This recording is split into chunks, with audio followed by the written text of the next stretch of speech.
chickadees. Happy Saturday.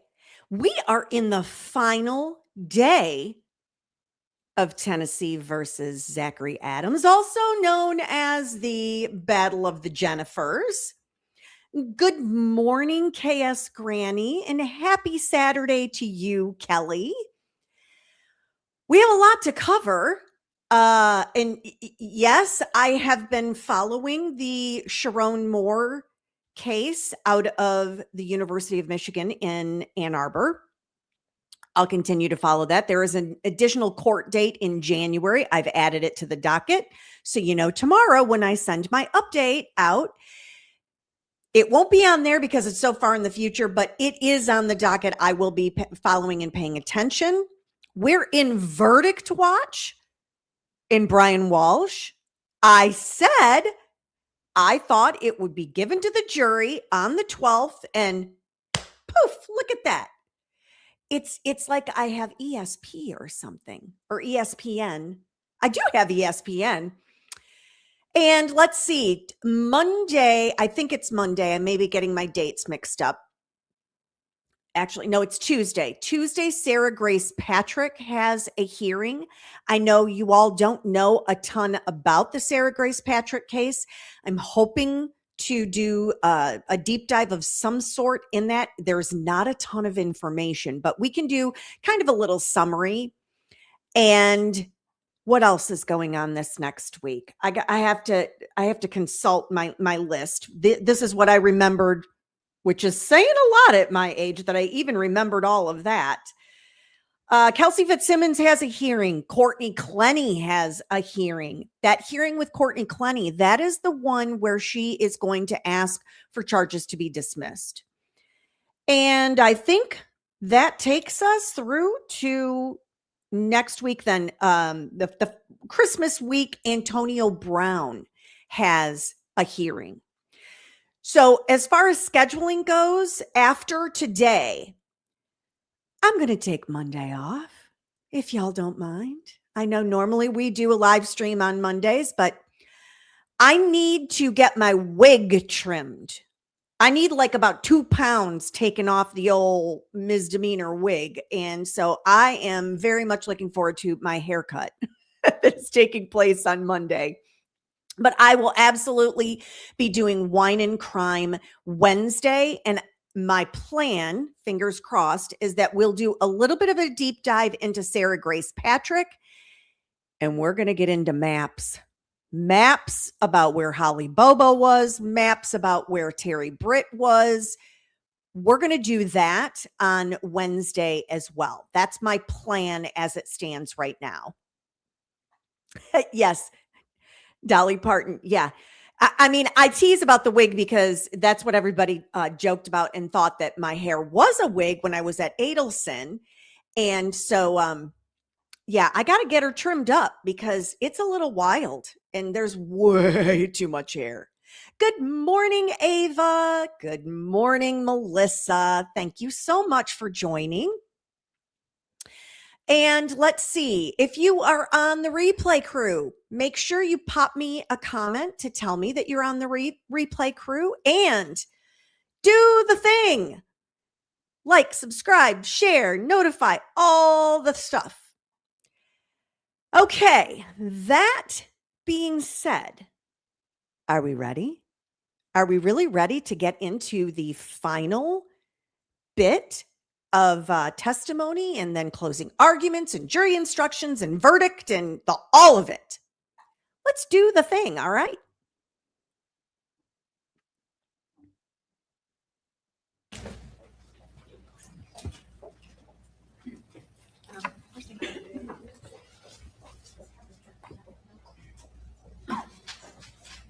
Oh, I should tell you where we were yesterday or on Thursday.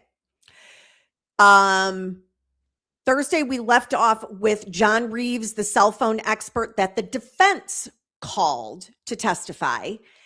And we went through direct examination. We just finished cross-examination. And now Good Jennifer is going to start her redirect with Mr. Reeves about his cell phone data. Oh, and O'Bailey's is with us. Hi, O'Bailey's.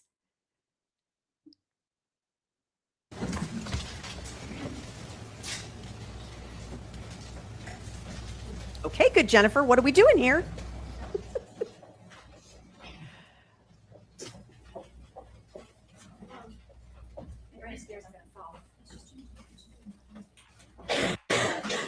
It's taken her a while. Here we go. You recognize that as something that you've used in this case, is that right? That's correct. And then the other one. Your Honor, I'd like, and that's an AT&T overlay coverage map. You've seen those before. That's correct. Your Honor, at this time, I'd like to move. Big man, Evans.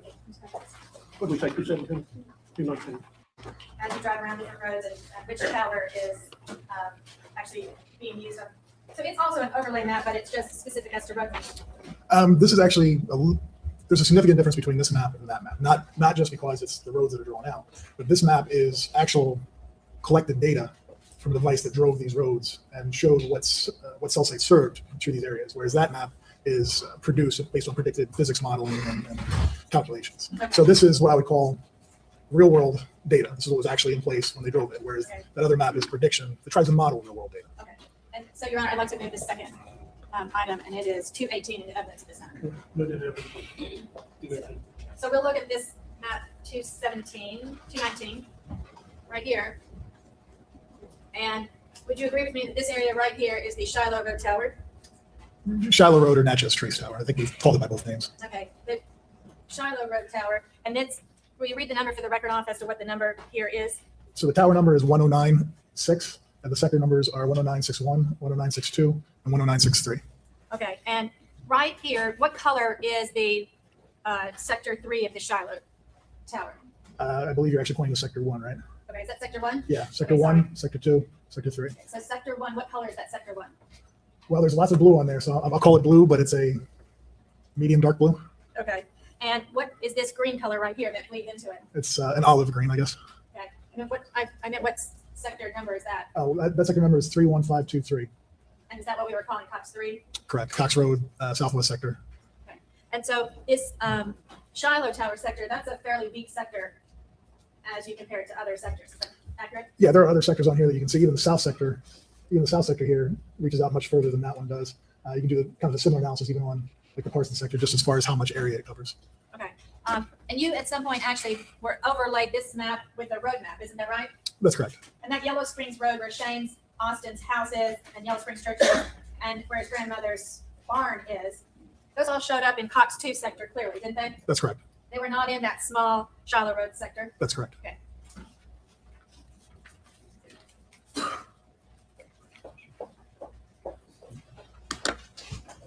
Okay, I want to ask you about a spoof card. If somebody had a card that they could call up, well, first of all, you're familiar with people being able to spoof other people's telephone numbers on caller ID, aren't you? Yes, I know that it's possible. Sorry, yes, I know it's possible. I'm not going to claim I know everything about the availability or how to get them, but I know that it is possible. Yes. But even if you were to try to send out a different caller ID number, these call records that you review would still show that a call was made from that particular device. That's correct. Because in fact, as we look at the call records, let me see that. I'll just pick up one of the last little exhibits I just put in.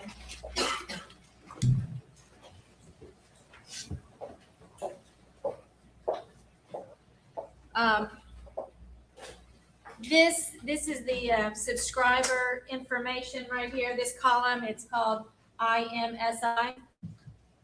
That's correct. That's the subscriber This information. is subscriber information. So it records. I'm trying to get us synced up a little better. So, because we didn't have any issues with this being out of sync that I recall on Thursday, but it is definitely not synced. What telephone number is in the SIM card itself for an AT&T phone? The identifying number. Correct. Identification for that AT&T phone. Correct. It is the subscriber identity. Rather than trying to link a number to a subscriber, this is the actual identity for the subscriber. Nobody knows what their IMSI is. They just know what their phone number is. The IMSI is how the networks actually manage that internally. Okay, so that's not something that a spoof card would be able to change.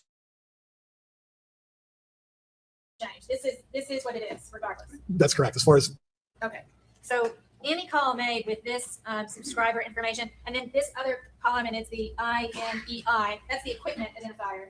That's correct. That also doesn't change even if you're using some kind of dial-in spoof calling card information. No, the IMEI is specific to the device that you're using. Some of you may be familiar with it, but you can actually have a SIM card in your phone, and you can take that little chip out and put it in another phone. So the IMEI will follow the actual handset. Not anymore. Itself, whereas the chip that you pulled out would have the IMSI information on it. So the IMEI, equipment identifier, is unique to each handset, whereas the IMSI is the information on that chip, the brain of it, if you will. And based on Zach Adams' phone, his IMEI, you actually were able to cross-reference that with what kind of handset he was using on that particular day, weren't you? Correct. And it was a flip phone handset. That's correct. It wasn't a smartphone. No. Interesting.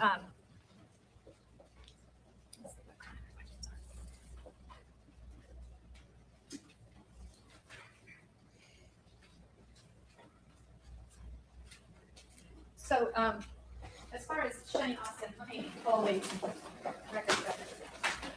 I can see, where did his report go?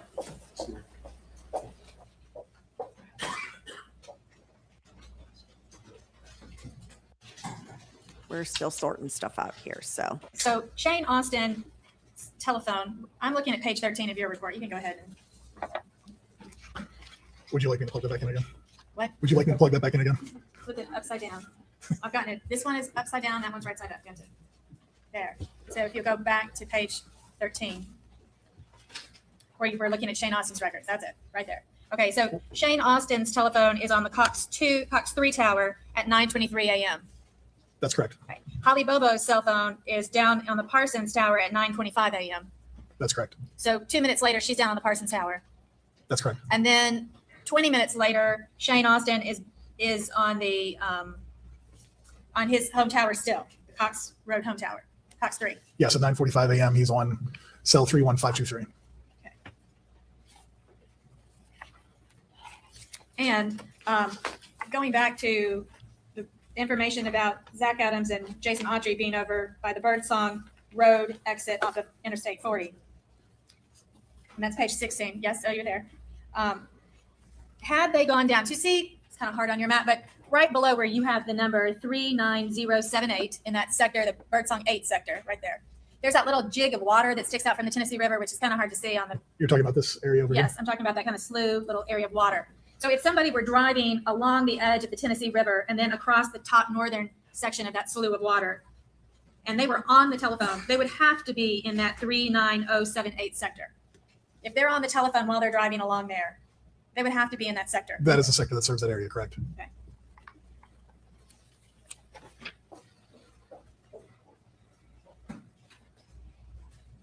we know it, even when he does pay attention, he's not very competent. So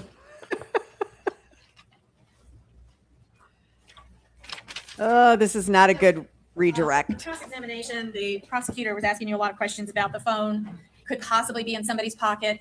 All the times the phone is silent, such as at 7:45 that morning, 7:40 that morning. It's just as likely that phone could be on the nightstand next to somebody's bed that's sleeping.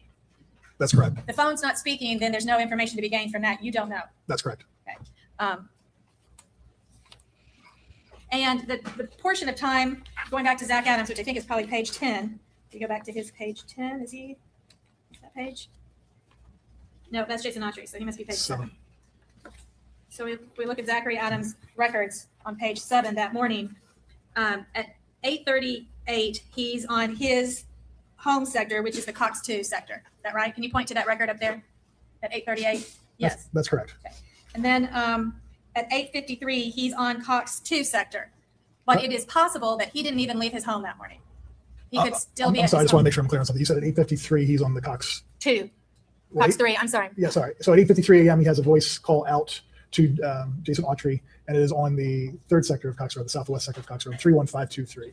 But it's just as possible that he could still be at his home at that point. It's a possibility. And then at 8:58 or 8:59, he's on his home sector, Cox 2. You said 8:59? Yes. That's correct. And at 9:10, he's still on his home sector, Cox 2. That's correct. And at 9:12, he's still on his home sector, Cox 2. That's correct. No further questions. Further, cross. That's actually Here, let me get back. I think there's a typo. Oh gosh. And this actually, I was doing bad math before. Now I see what the problem is. 838. 838, we're on the orange, correct? Correct. You're on cell 31522. But we're not back to the orange until 20 minutes later, right? Correct. So there's 20 minutes in which the phone is in the yellow.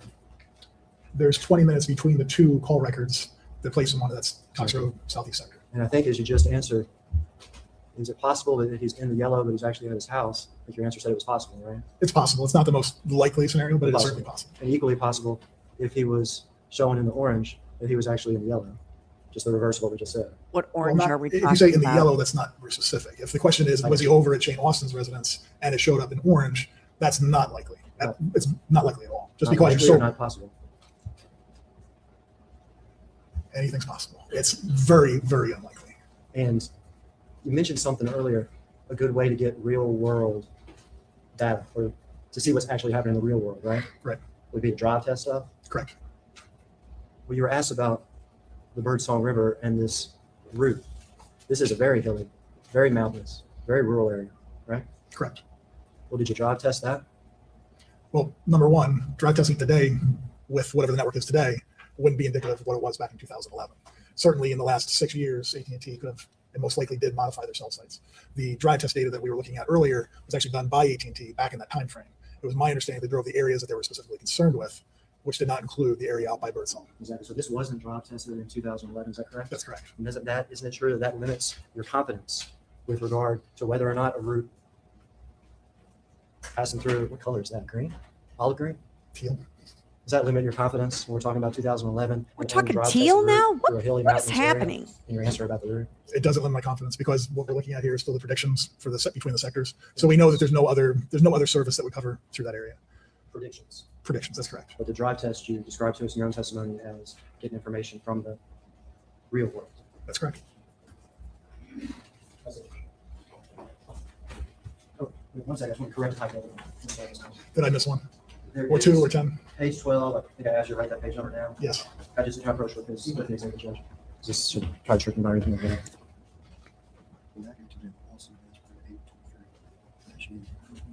Potential or anything like that. At the top of page 12, this is it. I'd like to do this just to change the time to what's actually correct.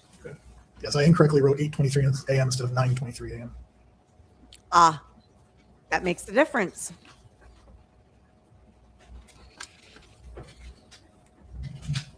Okay. About the route, it wasn't drive tested back in 2011. Yes. You said something about a predictive map. Is that right? The predicted best server map? Yeah, it was a map that we were just looking at on the screen. Is that a map from April 2011? I don't know if it was prepared in April, but I know it was prepared in conjunction with their analysis.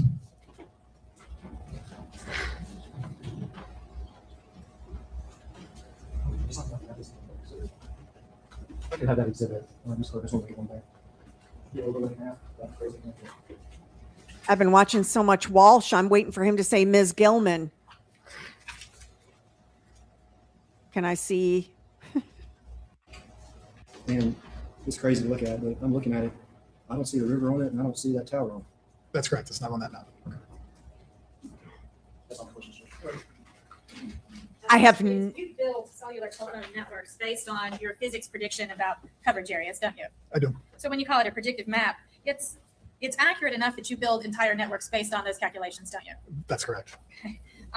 And I know that the government's attorney has asked you a lot of questions here today. Is there anything about any of these questions that would make you change your original conclusion that Zachary Adams' device and Holly Bobo's devices were not together, were not moving together on the morning of April 13th? No, my opinion remains the same. No further questions. All right, each step down, you're pretty good. Thank you. You want to call your next, Yes, we'd like to call Mr. Barrett. Garnet?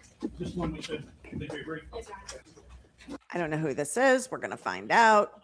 That's not that gift. It's the truth, the whole truth, nothing but the truth. They say you state your first and last name, spelled for the benefit of the court reporter. James Garnett, James Garnett. Judge, we've agreed, stipulated something amongst ourselves, if you'll just give us a minute. We're gonna redact something, and then before is substitute. Good. And how were you employed in April and the spring of, in January, February of 2012? I was a special agent with the Tennessee Bureau of Investigation. And Aha. you remain with that department, is that right? Yes, ma'am. And if it helps, I'll stipulate to his credentials, his computer search of the computer interest. Okay. No objection. Oh, well, look at that. It's like she took a nice pill. An analysis on Terry Britt's computer in the winter of 2012, is that right? Oh, Yes, ma'am. tell me all about And it. you were able to determine some search terms that Mr. Britt had been using? I was, yes. Oh, boy. I will come up here. Spill it, James. Spill it. Spill it. I'd like to pass this document to you first. Do you recognize this document? Yes, ma'am. And is this kind of a brief report of some of the search terms that you found on Mr. Britt's computer? Yes, ma'am. Your Honor, at this time, I'd like to put this into evidence, but we're going to swap out one without a Sharpie on it. Okay. The It's an exhibit exhibit 248. marked up. Can you explain to the jury, please, and I'll see if I can do a little zoom here.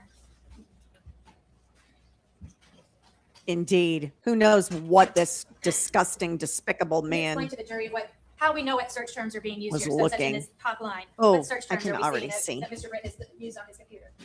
That would be a web history for the website xnxx.com. In the search bar at the top of that website, he would have typed abducted. Okay, and what's the next line show us?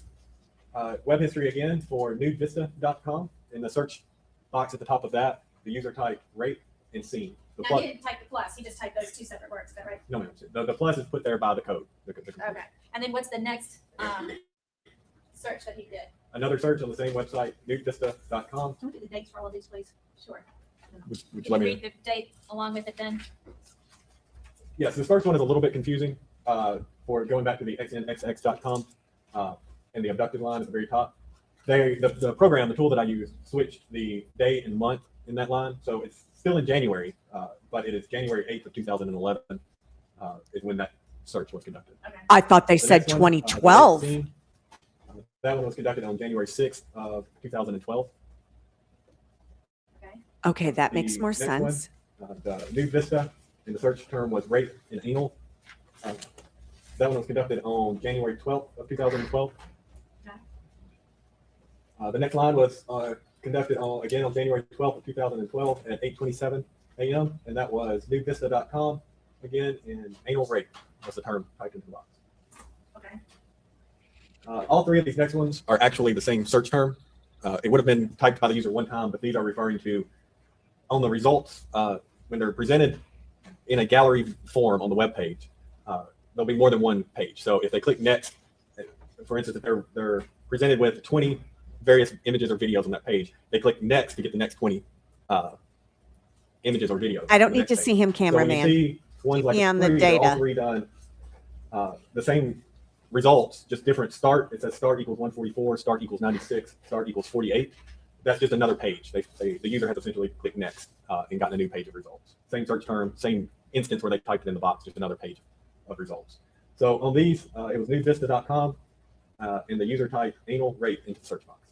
That was conducted on January 12th of 2012 at 8:27 a.m. And the different dates on 8:26 versus 8:27 is just, again, hitting that next. That was the time the next page actually loaded.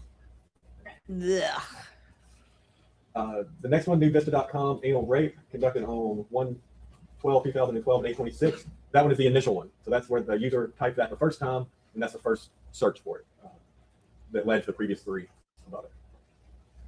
Underneath that, we have conducted on January 12th of 2012 at 8:18 a.m. newvista.com, abducted. That was just a plain term abducted. Below that, we have January 12th of 2012 at 8:18 again. That was the initial search, newvista.com, abducted. Below that, we have January 12th of 2012, 8:18, newvista.com, the term typed in was kidnapped. This Below man that, has January 12th, issues. 2012 at 8:18 a.m. Again, newvista.com, the term was kidnapped and raped. And he actually typed the and there. That one, yes, ma'am. He actually typed the in. Below that, January 12th of 2012 at 8:17 a.m., newvista.com, the term at the top was kidnapped. And the last one, January 12th of 2012 at 8:17 a.m., the site was newvista.com, the term was kidnapped. Ross? Very briefly, if I'm correct, you were asked to do an analysis on this computer using, I guess, a history associated with like S&M type things. Is that correct? Yes, ma'am. And for what period of time did you look at this computer for? The entire history of the computer. I didn't limit this to any particular period. All right, and so the search warrant was conducted on January the 17th, 2012. Yes, ma'am. And you looked at the entire history of the computer. Prior to it being seized. And then in the end, it's been taken down now, I'm assuming, so in the end, there was a search done on January the 8th, 2011, January the 6th, 2012, and then the remainder were all one, I don't know what to call it, one period of time between 8:17 in the morning and 8:59 where he looked, browsed, or whoever was using that computer, a number of different sites. Yes, ma'am. That was all one group. All right, thank you. Not anything else. No. It doesn't make it better. All right, you be excused. That doesn't make it better. Let's take a recess. Did she say the defense rests? Oh, y'all. We never saw a single solitary thing about or heard anything about Zach Adams being at a bank ATM. Now, did we? We all happen to know that that's a really big part of the post-conviction hearings. Interesting. Well, I'm guessing this is going to. Adams, have your attorneys advised that I wanted to discuss with you your decision whether or not to give testimony? I thought maybe there'd be a Right, stand up, rebuttal raise your right hand. case. Solemnly swear the testimony you're about to give is the truth, the whole truth, and nothing but the truth, so help you God. By virtue of the Constitution, we all have certain rights. One of those rights is you can't be compelled to give testimony. You were present when I read that to the jury at the outset. Said if you do not take the stand to testify, that they can draw nothing from that. That's So, Kelly, great question.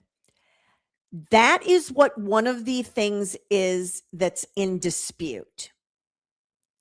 I believe I haven't been able to nail it down as to whether good Jennifer actually had that and overlooked it, or if bad Jennifer never gave it over and they found it after the fact. In any case, I want to say the reason that they are asking for post-conviction relief due to prosecutorial misconduct would lead me to believe they didn't have it. Now, I know that bad Jennifer got on the witness stand and she said, we handed everything over. We handed up. What would you be talking about? You know, her rude tale up there. But I'm thinking there's a very strong possibility they never had it. I really think there's big issues with the discovery in this. And all they kept saying is 4 terabytes, 4 terabytes. There's 4 terabytes of data. Yeah, well, I would imagine there's a lot of terabytes of data for every big case like this. So if they had it at the time, it's on good Jennifer that they never brought it in because it's 100% exculpatory. And that is why I think the prosecutorial misconduct part of all of this is that they didn't give it to the defense.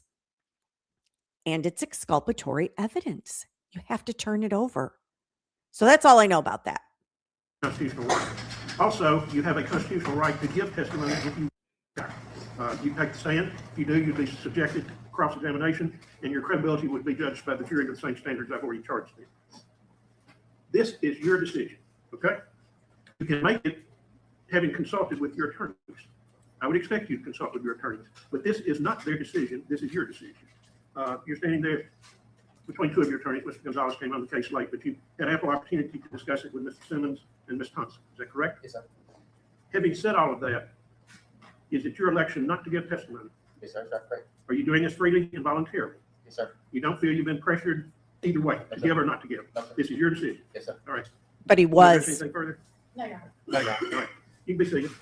His testimony was, if you remember, was that his mother and sister, I believe, were There's no pressuring reason him the attorneys have to feel not that testify. Mr. Adams can't make an informed decision, like no type of mental illness or disease or anything that has arisen during the course of this entire time that you feel like would make him unable to make that decision. No, Your Honor. All right, thank you. All right, the other thing, you want to renew your motion Your Honor, this time, Mr. Adams will renew his motion for judgment of acquittal pursuant to Tennessee Rules of Procedure 29, would simply indicate that the state has failed to carry their burden of proof as to all counts. All right, thank you. We went into more detail at the conclusion of the state's proof concerning corroboration of an accomplice and some other things, but those factors still apply, and the court feels it's a jury question. Okay? I don't think they renewed those. Earlier, there were pretrial motions to dismiss certain counts. By this court's actions, obviously, I'm not dismissing any counts. You understand that? Yes, sir. All right. The state has indicated that they do wish to present rebuttal. From That clerk was Okay, trying to jury keep in. him on the rails. Okay, here we go, rebuttal. And I told counsel that a trial is a search for truth, and rebuttal testimony should be confined to rebuttal. It's not just an attempt to see who can hit it the ball right. So I think that's the analogy I gave earlier, but I expect you to confine your proof to rebuttal or serve rebuttal as it might be. All right. Weird. So many things.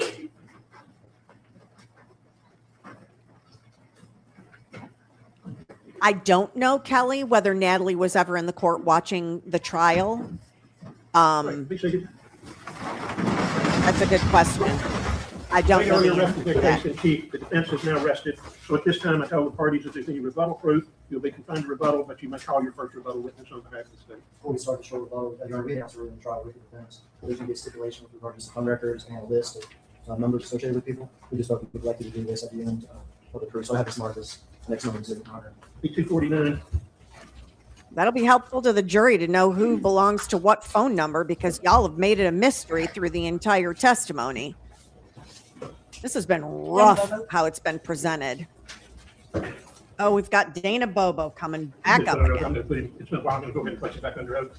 Raise your right hand. I'm swearing testimony about to give is the truth. I'll prove nothing but the truth. Oh, Lord. Ms. Bobo, I'm not going to ask you, but a couple of questions. In particular, do you recall 2 or 3 days after Holly was abducted on April the 13th of 2011, so that Friday or that Saturday?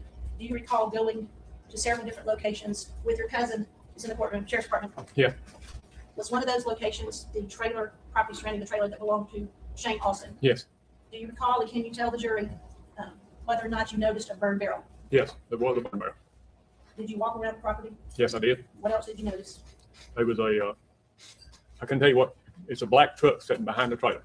I didn't know if the Chevrolet Ford what it was, black truck sitting behind the trailer. And you were in the courtroom earlier when your wife Karen testified. I'm not asking you, this was a different occasion to go to his trailer than the time that you went and actually spoke to him, is that correct? Yes, yes. On the day that you and your cousin Anthony went there, did you speak to anyone there in the trailer that day? Not that night, no, ma'am. And do you remember whether it was Friday, the 15th, or Saturday, the 16th? It was one of the two, and I'm pretty sure it was Friday the 15th, 2 days after she abducted. Is there any doubt in your mind that there was a burn barrel? No, there's no doubt in my mind. Tell the jury where it was, It was on the right-hand side of the trailer. front or back. It was kind of toward the front. Thank you. Nothing else, Your Honor? Cross. No questions. Right, step in. Next. I don't believe him. I'm sorry, because the satellite installer guy said there wasn't. And he's got no dog in the hunt. And so I'm not saying that Dana Bobo was lying. Please don't attack me about that. I'm saying that he may have seen that burn barrel after and then clicked in his mind thinking it was always there, because I don't think it was there. Jack Van Hooser, JACK-VANHOOSER. Well, Jack, Can you tell me if you're currently employed? I am Where do you work? the National Center for Missing and Exploited Children.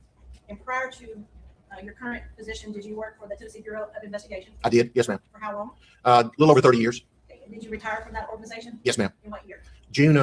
Late June, early July 2015. Prior to your retirement from TBI, the summer of 2015, what office were you assigned to, and what was your position within the office? Immediately prior, I was the special agent in charge of the West Tennessee Criminal Investigation Division. And so they would call you the SAC, right? That's right. Right. As the SAC, did you supervise a person by the name of Terry Douglas? Yes, ma'am. Supervise a person by the name of Brent Booth? Yes, ma'am. Joe Walker? Yes, ma'am. Anybody assigned to one of the two different offices in West Tennessee? Yes, ma'am. That's correct. Both Memphis and Jackson. Correct. Tell me when you got that position. That would have been August, September of 2012. So when you came to that office, the investigation of Holly Bobo was well underway? Yes, ma'am. Had you previously been involved in that investigation? I was the regional crime lab supervisor. Prior to that, I know evidence came and went from the crime lab. As far as my personal involvement in the investigation, no, ma'am, I don't. So when you became the SAC of that office, would you agree with me that you were sort of a fresh set of eyes on the investigation? Yes, ma'am, that's correct. And did there come a time pretty soon after you took over the position of SAC that you felt a change needed to be made? Yes, ma'am. What change was it? The case agent on the case needed to be benched. He needed to be put on an administrative duty as opposed to following leads. So Who was the case agent? Carrie Dykes. Okay, what did that mean as the case agent? The case agent leads the investigation. He should have the big picture view of the investigation, and he should be leading things from that objective position. In the 30 years that you were a special agent for TBI, had you ever made that sort of decision before? No, ma'am. And why was he benched? In my opinion, based on statements he made as well as statements other agents made to me, he had lost his objectivity. He had tunnel vision on a particular suspect and was not objective about all of the facts coming into the case. And who did you Wow. select to take over as lead or case agent for the Holly Bobo investigation? Special Agent Joe Walker. And to your knowledge, did Joe Walker remain in that position as case agent until the conclusion of the case, or I guess until you retired? To my knowledge, yes, ma'am. Certainly till I retired, to my knowledge, till today. They really, really wanted this pinned on these young men, and I don't understand why. I can't figure it out. Now, when exactly did you say you took over the case or you came? August, September sorry. 2012. When is it that you came in to your leadership role? August, September of 2012. And at that very time, that's the time that the TBI had determined they were going to focus on Clint Bobo, isn't it? Your Honor, I'm going to object to being outside the scope. You can I don't recall it being exactly at that time, no, ma'am. Okay, it's at that time that you gave Clint Bobo, you brought him in for some additional questioning, didn't you? He was brought in sometime after that for additional questioning. And as a matter of fact, there was a letter that was written to the Bobo family about how many times Clint Bobo had lied, wasn't there?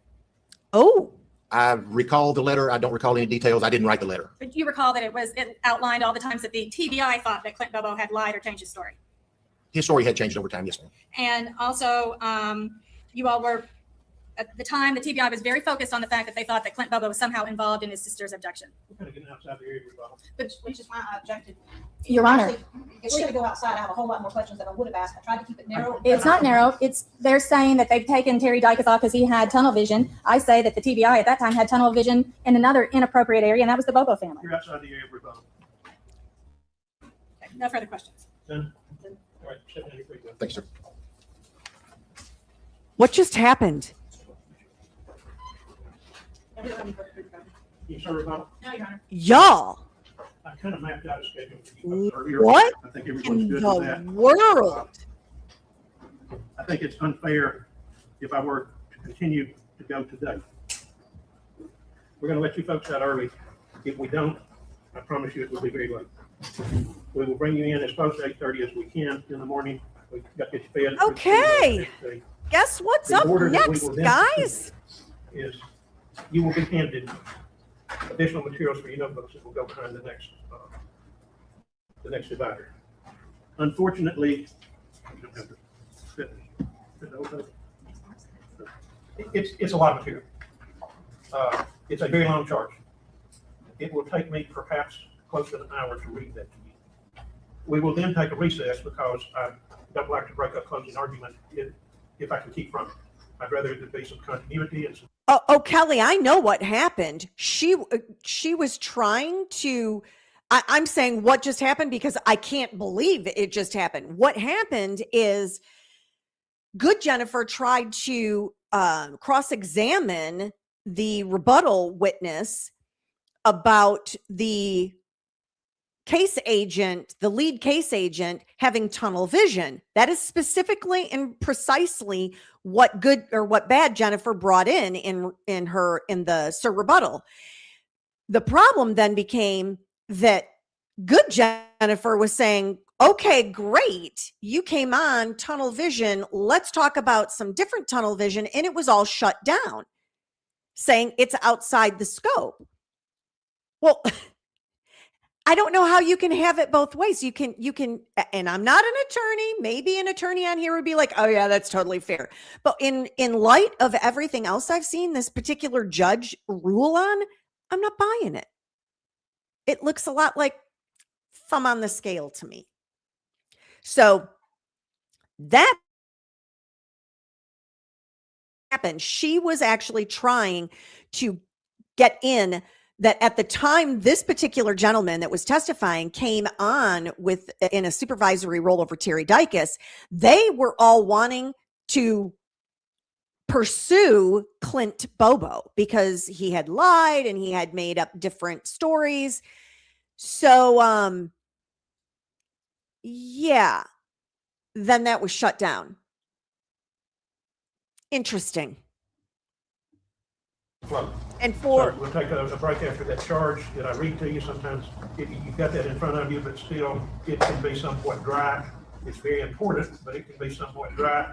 And I can't read it like Richard Burton or somebody. That's all day. oh, sir, oops. I can't make it any more interesting, okay? I can't sing it. I can't do anything that's gonna make it anything other than pretty tedious and dry. But it's very important. But you will have that material with you so that you can refer to it later. Once we've taken that recess, the attorneys will have an opportunity to speak to you in their closing statements. The state goes first because they have the burden of proof, followed by the defense counsel, and then the state can speak last in their rebuttal argument. At that time, I will mix these up. If you're all still healthy, everything's good, I'll draw 3 names, and then the remainder of you will then start your deliberations. You've heard the proof, so there's kind of a danger, but I'm telling you, don't form any opinion in this case. Wait until you go back with your fellow jurors to deliberate toward reaching an agreement in this case. So don't form or express any opinion. Don't talk with anyone named among yourselves. Don't allow anyone to discuss the case with you. Remain in the presence of the officers anytime you have outside of conversations with them or anything else.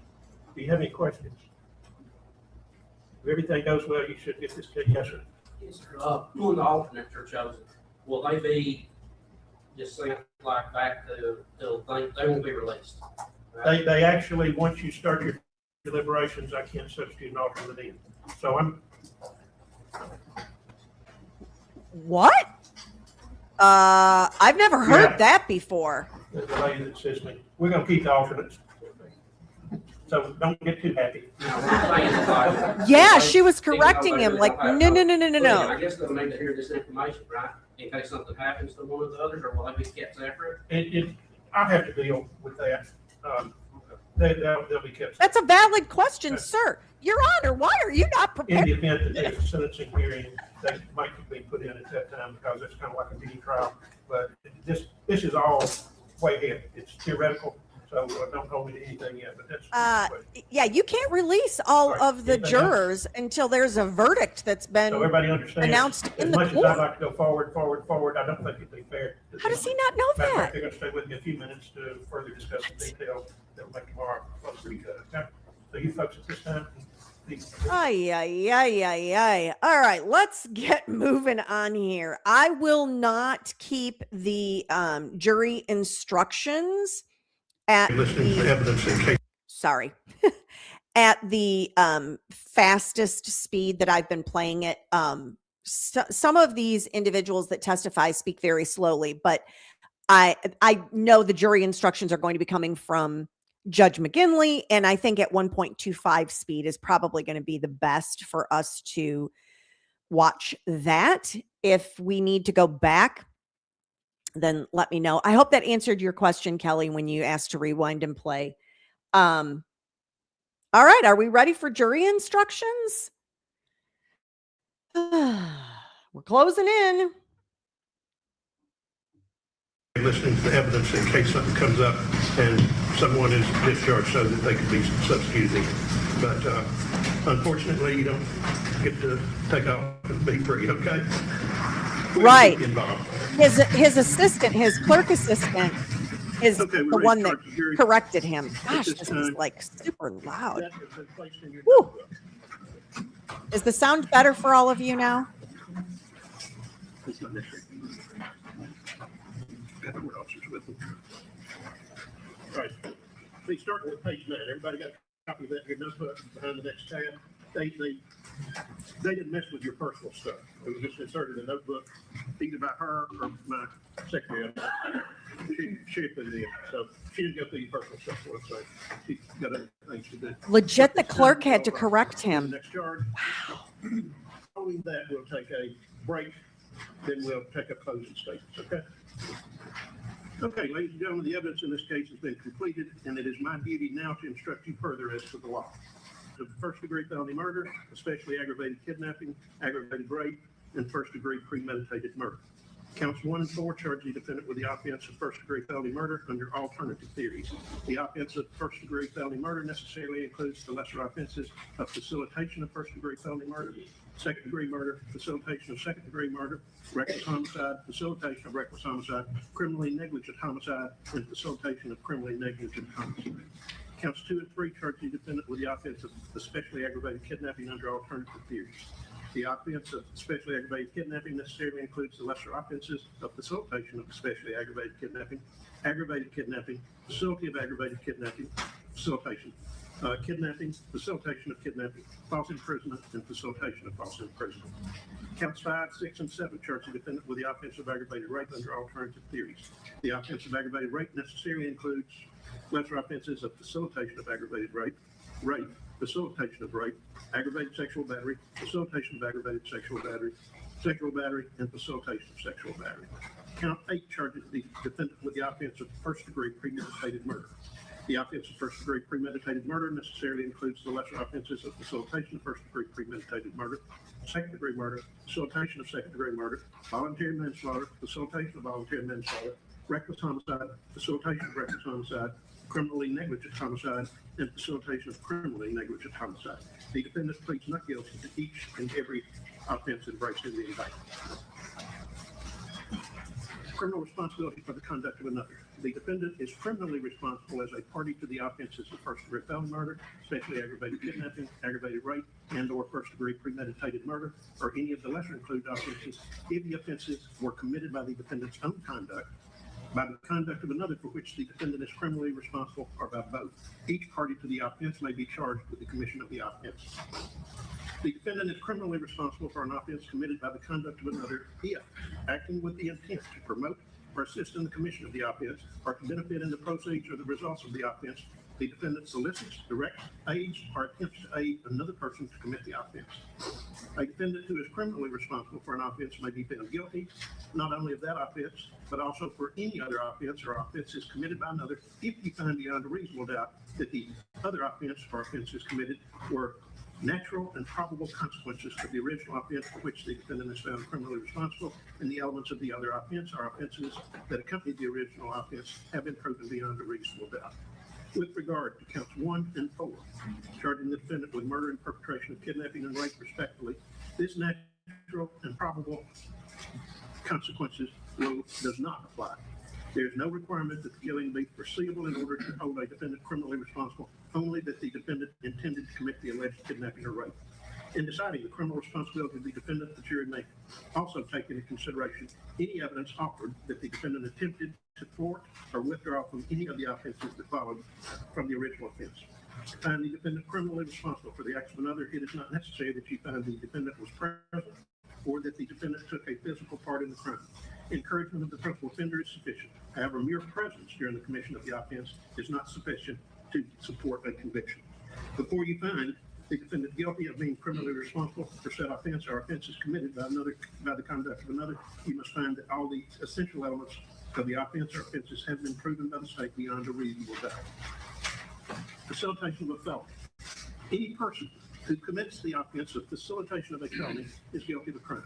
For you find the defendant guilty of this offense, the state must have proven beyond a reasonable doubt the existence of the following essential elements. Number 1, that the defendant knew that another person intended to commit the specific felony, but did not have the intent to promote or assist the commission of the offense or to benefit in the proceeds or results of the offense. And 2, that the defendant furnished substantial assistance to that person in the commission of the specific felony. And 3, that the defendant furnished such assistance knowingly.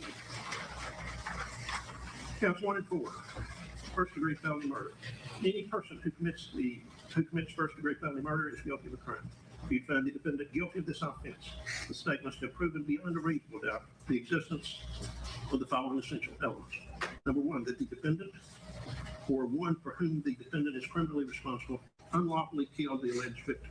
And 2, that the killing was committed in the perpetration of are the attempt to perpetrate the alleged kidnapping for count 1, or the alleged rape in count 4. That is, that the killing was closely connected to the alleged kidnapping in count 1 or rape count 4, and was not a separate, distinct, and independent event. And number 3, that the defendant intended to commit the alleged kidnapping, count 1, or rape, count 4. Count 1 charges the defendant, charges the offense of first-degree felony murder of Holly Bobo during the perpetration of, or the attempt to perpetrate kidnapping. Count 4 charges the offense of first-degree felony murder of Holly Bobo during the perpetration or the attempt to perpetrate rape. Kidnapping and rape are defined for you within these instructions. Refer to those instructions. The intent to commit the underlying felony must exist prior to or concurrent with the commission of the act causing the death of the victim. Proof of such intent to commit the underlying felony existed before or concurrent with the act of killing is a question of fact to be decided by the jury after consideration of all the facts and circumstances. Consideration of such factors as time, place, and causation is helpful in determining whether a killing was committed in the perpetration of the alleged kidnapping or rape. The killing may precede, coincide with, or follow the kidnapping or rape and still be considered as occurring in the perpetration of the kidnapping or rape, so long as there is a connection in time, place, and continuity of action. When one enters into a scene with another to commit a kidnapping or rape and death ensues, all defendants are responsible for the death, regardless of who actually.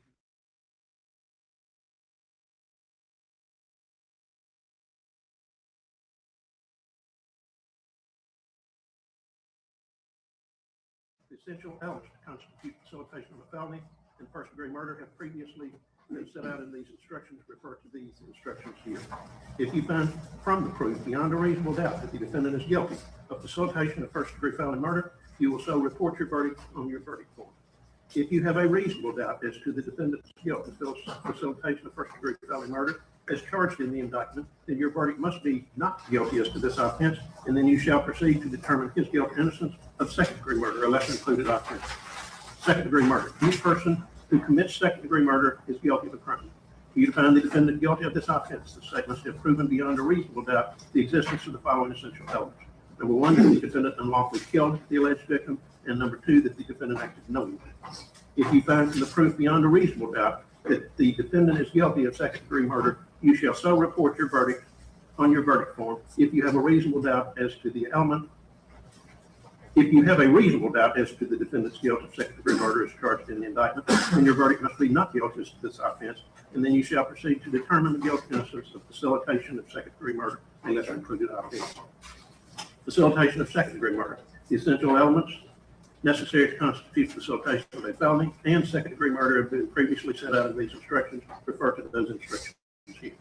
If you find from the proof beyond a reasonable doubt that the defendant is guilty of facilitation of second-degree murder, you will so report your verdict on your verdict form.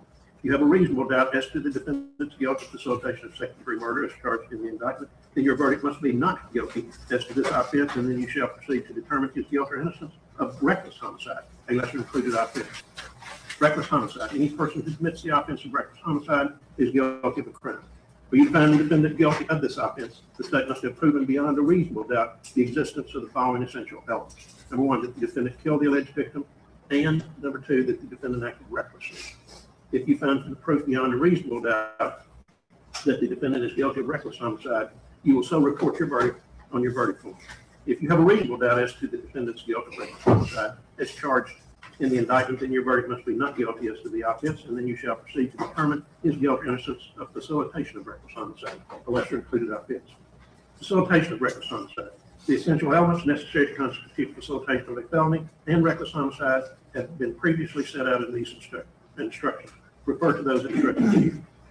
If you find from the proof beyond a reasonable doubt that the defendant is guilty of facilitation of reckless homicide, you will so report your verdict on your verdict form. If you have a reasonable doubt as to the defendant's guilt of facilitation of reckless homicide as charged in the indictment, then your verdict must be not guilty as to this offense, and then you shall proceed to determine his guilt or innocence of criminally negligent homicide, a lesser included offense. Criminally negligent homicide. Any person who commits criminally negligent homicide is guilty of a crime. For you to find the defendant guilty of this offense, the state must have proven beyond a reasonable doubt the existence of the following essential elements. Number 1, that the defendant's conduct resulted in the death of the alleged victim, and number 2, that the defendant acted in criminal negligence. If you find from the proof beyond a reasonable doubt that the defendant is guilty of criminally negligent homicide, you will so report your verdict on your verdict form. If you have a reasonable doubt as to the defendant's guilt of criminally negligent homicide as charged in the indictment, then your verdict must be not guilty as to this offense, and then you shall proceed to determine his guilt or innocence of facilitation of criminally negligent homicide, a lesser included offense. Facilitation of criminally negligent homicide. The essential elements necessary to constitute facilitation of a felony and criminally negligent homicide have been previously set out in these instructions. Refer to those instructions here. If you find from the proof beyond a reasonable doubt the defendant is guilty of facilitation of criminally negligent homicide, you will so report your verdict on your verdict form. If you have a reasonable doubt as to the defendant's guilt of facilitation of criminally negligent homicide as charged in the indictment, then your verdict must be not guilty as to this offense. Counts 2 and 3, especially aggravated kidnapping. Any person who commits an especially aggravated kidnapping is guilty of a crime. If you find the defendant guilty of this offense, the state must have proven beyond a reasonable doubt the existence of the following essential elements. Number 1, that the defendant knowingly removed or confined another unlawfully so as to interfere substantially with the other's liberty, and 2, A, that the confinement or removal was accomplished with a deadly weapon or by display of any article used or fashioned to lead the alleged victim to reasonably believe it was a deadly weapon. That's count 2.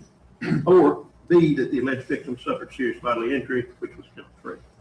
In this case, count 2 alleges especially aggravated kidnapping of Holly Bobo accomplished with a deadly weapon, and count 3 alleges especially aggravated kidnapping of Holly Bobo with serious bodily injury to Holly Bobo. A removal or confinement is unlawful if it is accomplished by force, threat, or fraud. Although the law requires no specific period of time of confinement or distance of removal, a removal or confinement interferes substantially with another's liberty if the time of confinement is significant or the distance of removal is considered. Degree of confinement. To find the defendant guilty of the offense of especially aggravated kidnapping or any of its lesser included offenses, you must also find beyond a reasonable doubt that the removal or confinement was to a greater degree than that necessary to commit the offense of first-degree felony murder, aggravated rape, and first-degree premeditated murder, and or their lesser included offenses as charged and or included in counts 1, 4, 5, 6, 7, and 8. In making this determination, you may consider all of the relevant facts and circumstances of the case, including but not limited to the following factors. A, the nature and duration of the alleged victim's removal or confinement by the defendant. B, whether the removal or confinement occurred during the commission of a separate offense. C, whether the interference with the alleged victim's liberty was inherent in the nature of the separate offense. D, whether the removal or confinement prevented the alleged victim from summoning assistance, although the defendant need not have succeeded in preventing the alleged victim from doing so. E, whether the removal or confinement reduced the defendant's risk of detection, although the defendant need not have succeeded in this objective. And F, whether the removal or confinement created a significant danger or increased the alleged victim's risk of harm independent of that posed by the separate offense. Unless you find beyond a reasonable doubt that the alleged victim's removal or confinement exceeded that which was necessary to accomplish the alleged offenses of first-degree felony murder, aggravated rape, and first-degree premeditated murder, and or their lesser included offenses as charged and or included in counts 1, 4, 5, 6, 7, and 8, and was not essentially incidental to it, you must find the defendant not guilty of especially aggravated kidnapping. If you find from the proof beyond a reasonable doubt that the defendant is guilty of especially aggravated kidnapping, you will so report your verdict on your verdict form. If you have a reasonable doubt as to the defendant's guilt of especially aggravated kidnapping as charged in the indictment, then your verdict must be not guilty as to this offense, and then you shall proceed to determine his guilt or innocence of facilitation of especially aggravated kidnapping. Facilitation of especially aggravated kidnapping.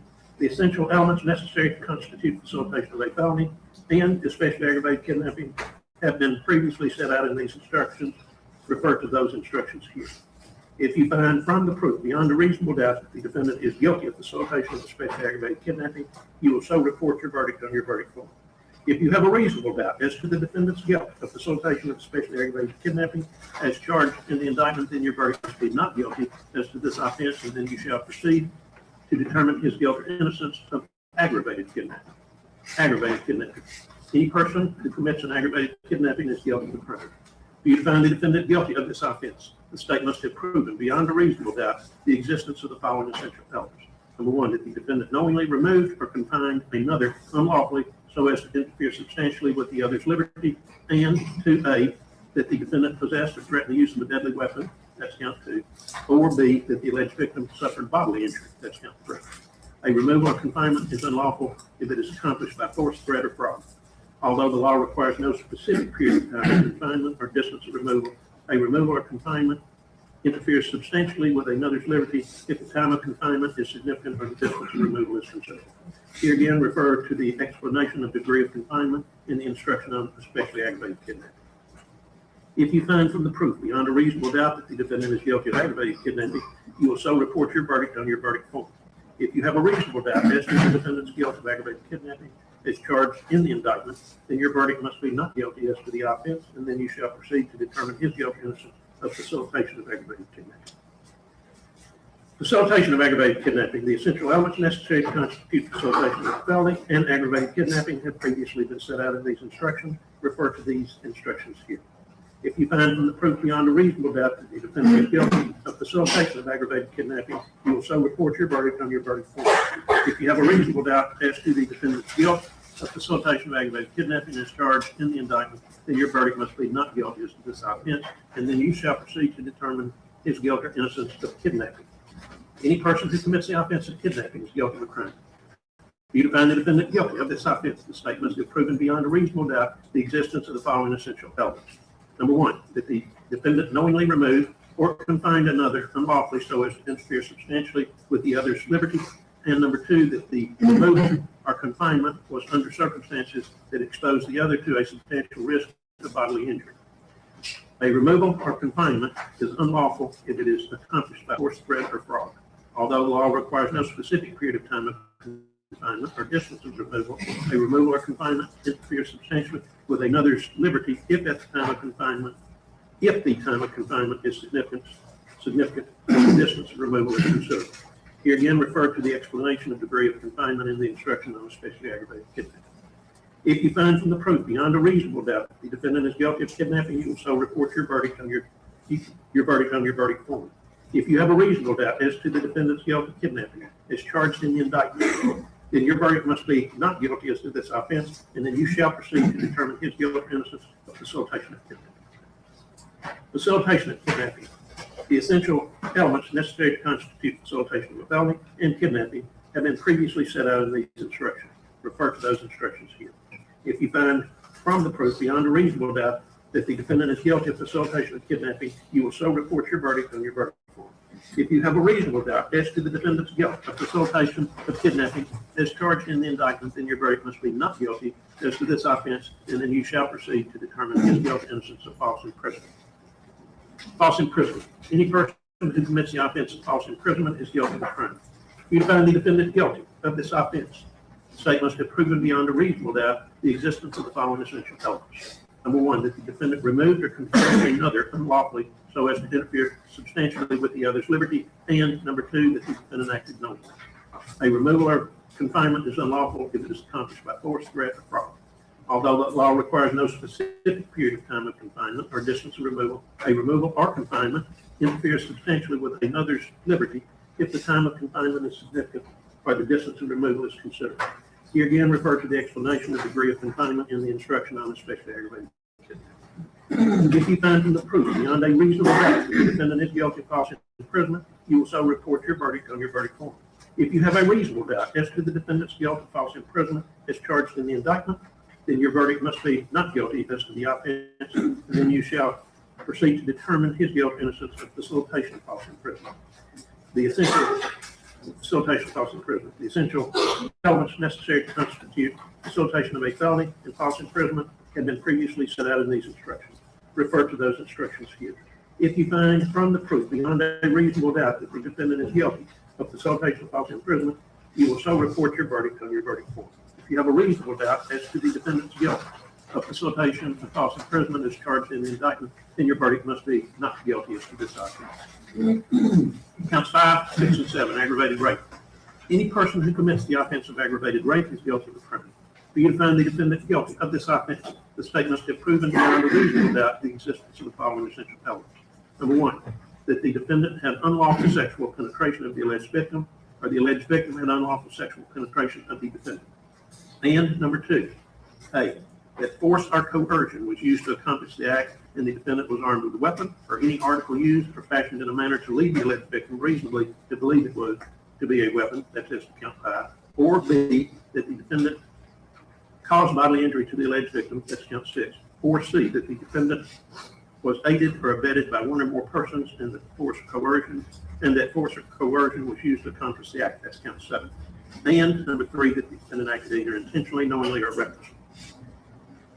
In this case, count 5 alleges aggravated rape of Holly Bobo by force or coercion with a deadly weapon. Count 6 alleges aggravated rape of Holly Bobo with bodily injury. And count 7 alleges aggravated rape of Holly Bobo while the defendant was aided or abetted by one or more persons and that force was used to accomplish the act. If you find from the proof beyond a reasonable doubt that the defendant is guilty of aggravated rape, you will so report your verdict on your verdict form. If you have a reasonable doubt as to the defendant's guilt of aggravated rape as charged in the indictment, then your verdict must be not guilty as to this offense, and then you shall proceed to determine his guiltiness of facilitation of aggravated rape, a lesser included offense. Facilitation of aggravated rape.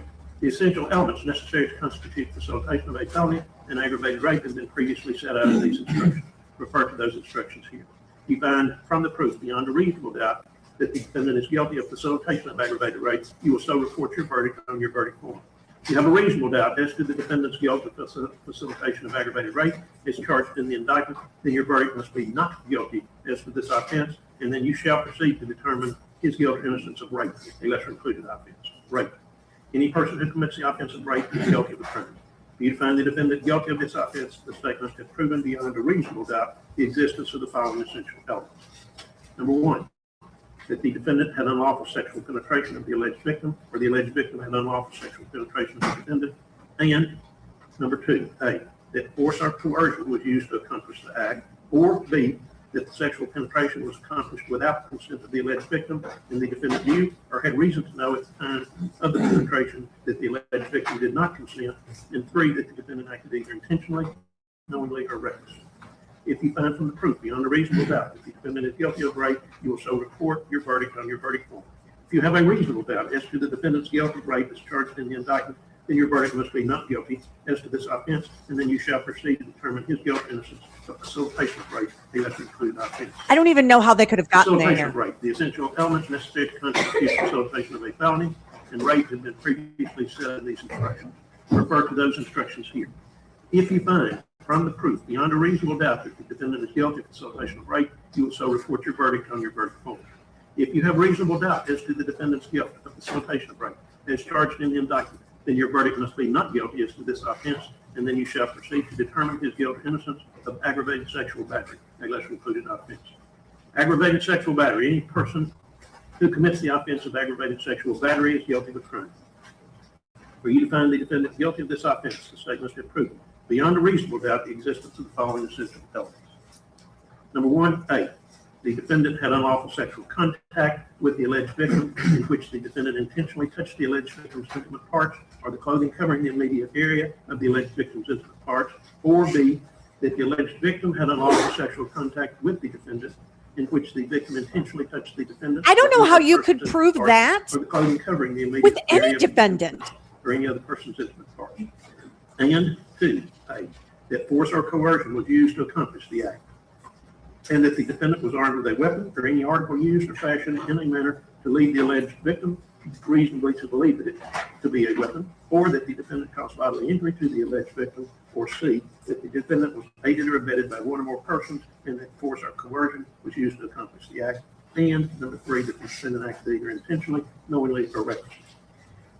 Because somebody said so to me is not significant enough evidence for the grape. It's just not. The abduction. I get that because there was an actual eyewitness seeing her being abducted. So, okay, we've got that. And she, of course, was nowhere to be found. And the red rum I get because we found her remains with a hole in the back of the skull that came out the front of the skull. Okay, but grape? I'm not there for grape. Not even if Terry Britt were the defendant, which he should be. If you find from the proof beyond a reasonable doubt that the defendant is guilty of aggravated sexual battery, you will so report on your verdict form. If you have a reasonable doubt as to the defendant's guilt of aggravated sexual battery as charged in the indictment, then your verdict must be not guilty as to this offense. Then you shall proceed to determine his guilt or innocence of facilitation of aggravated sexual battery, lesser included offense. Facilitation of aggravated sexual battery. The essential elements necessary to constitute facilitation of a felony and aggravated sexual battery have been previously set out in these instructions. Refer to these instructions here. If you find from the proof beyond a reasonable doubt that the defendant is guilty of facilitation of aggravated sexual battery, you will so report your verdict on your verdict form. If you have a reasonable doubt as to the defendant's guilt of facilitation of aggravated sexual battery as charged in the indictment, then your verdict must be not guilty as to this offense, and then you shall proceed to determine his guilt or innocence of sexual battery, a lesser included offense. Sexual battery. Any person who commits the offense of sexual battery is guilty of a crime. For you to find the defendant guilty of this offense, the state must have proven beyond a reasonable doubt the existence of the following essential elements. Number one, A, the defendant had unlawful sexual contact with the alleged victim in which the defendant intentionally touched the alleged victim's intimate parts or the clothing covering the immediate area of the alleged victim's intimate parts, or B, that the alleged victim had unlawful sexual contact with the defendant in which the victim intentionally touched the defendant's or any other person's intimate parts or the clothing covering the immediate area of the defendant's or any other person's intimate parts, and 2A, that force or coercion was used to accomplish the act, or B, that the sexual contact was accomplished without the consent of the alleged victim and the defendant knew or had reason to know at the time of contact that the alleged victim did not consent, and 3, that the defendant acted either intentionally, knowingly, or recklessly. If you find from the proof beyond a reasonable doubt that the defendant is guilty of sexual battery, you will so report your verdict on your verdict form. If you have a reasonable doubt as to the defendant's guilt of sexual battery as charged in the indictment, then your verdict must be not guilty as to this offense. And then you shall proceed to determine his guilt and innocence of facilitation of sexual battery, a lesser included offense. Facilitation of sexual battery. The essential elements necessary to constitute facilitation of a felony and sexual battery have been previously set out in these instructions. Refer to those instructions here. If you find from the proof beyond a reasonable doubt that the defendant is guilty of facilitation of sexual battery, then you will so report your verdict on your verdict form. If you have a reasonable doubt as to the defendant's guilt of facilitation of sexual battery as charged in the indictment, then your verdict must be not guilty. Count 8, first degree premeditated murder. Any person who commits the offense of first degree premeditated murder is guilty of a crime. For you to find the defendant guilty of this offense, the state must have proven beyond a reasonable doubt the existence of the following essential elements. Number one, that the defendant unlawfully killed the alleged victim, and 2, that the defendant acted intentionally. A person acts intentionally when it is that person's conscious objective or desire to cause the death of the alleged victim, and 3, that the killing was premeditated. A premeditated act is one done after the exercise of reflection and judgment. Premeditation means that the intent to kill must have been formed prior to the act itself. It is not necessary that the purpose to kill pre-exist in the mind of the accused for any definite period of time. The mental state of the accused at the time he allegedly decided to kill must be carefully considered in order to determine whether the accused was sufficiently free from excitement and passion as to be capable of premeditation. If the design to kill was formed with premeditation, it is immaterial that the accused may have been in a state of passion or excitement when the design was carried into effect. Furthermore, premeditation can be found if the decision to kill is first formed during the heat of passion, but the accused commits the act after the passion has subsided. If you find from the proof beyond a reasonable doubt that the defendant is guilty of murder in the first degree, then it shall be your duty after a separate sentencing hearing to determine whether the defendant will be sentenced to death, life imprisonment without the possibility of parole, or life in prison. But you will not consider punishment for this offense at this time. If you find from the proof beyond a reasonable doubt that the defendant is guilty of first degree premeditated murder, you will so report your verdict on your verdict form. If you have a reasonable doubt as to the defendant's guilt of first degree premeditated murder as charged in the indictment, then your verdict must be not guilty as to this offense, and then you shall proceed to determine his guilt or innocence of facilitation of first degree premeditated murder, a lesser included offense. Facilitation of premeditated first degree murder. Essential elements necessary to constitute facilitation of a felony and premeditated first degree murder have been previously set out in these instructions. Refer to those instructions here. If you find from the proof beyond a reasonable doubt that the defendant is guilty of facilitation of first-degree premeditated murder, you will so report your verdict on your verdict form. If you have a reasonable doubt as to the defendant's guilt of facilitation of premeditated first-degree murder as charged in the indictment, then your verdict must be not guilty as to this offense, and then you shall proceed to determine his guilt or innocence of second-degree murder, a lesser-included offense. Second-degree murder. The essential elements necessary to constitute second-degree murder have been previously set out in these instructions. Refer to those instructions here. If you find from the proof beyond a reasonable doubt that the defendant is guilty of second-degree murder, you will so report your verdict on your verdict form. If you have a reasonable doubt as to the defendant's guilt of second-degree murder as charged in the indictment, then your verdict must be not guilty as to this offense, and then you shall proceed to determine his guilt or innocence of facilitation of second-degree murder, a lesser-included offense. Facilitation of second-degree murder. The essential elements necessary to constitute facilitation of a felony and second-degree murder have previously been set out in these instructions. Refer to those instructions here.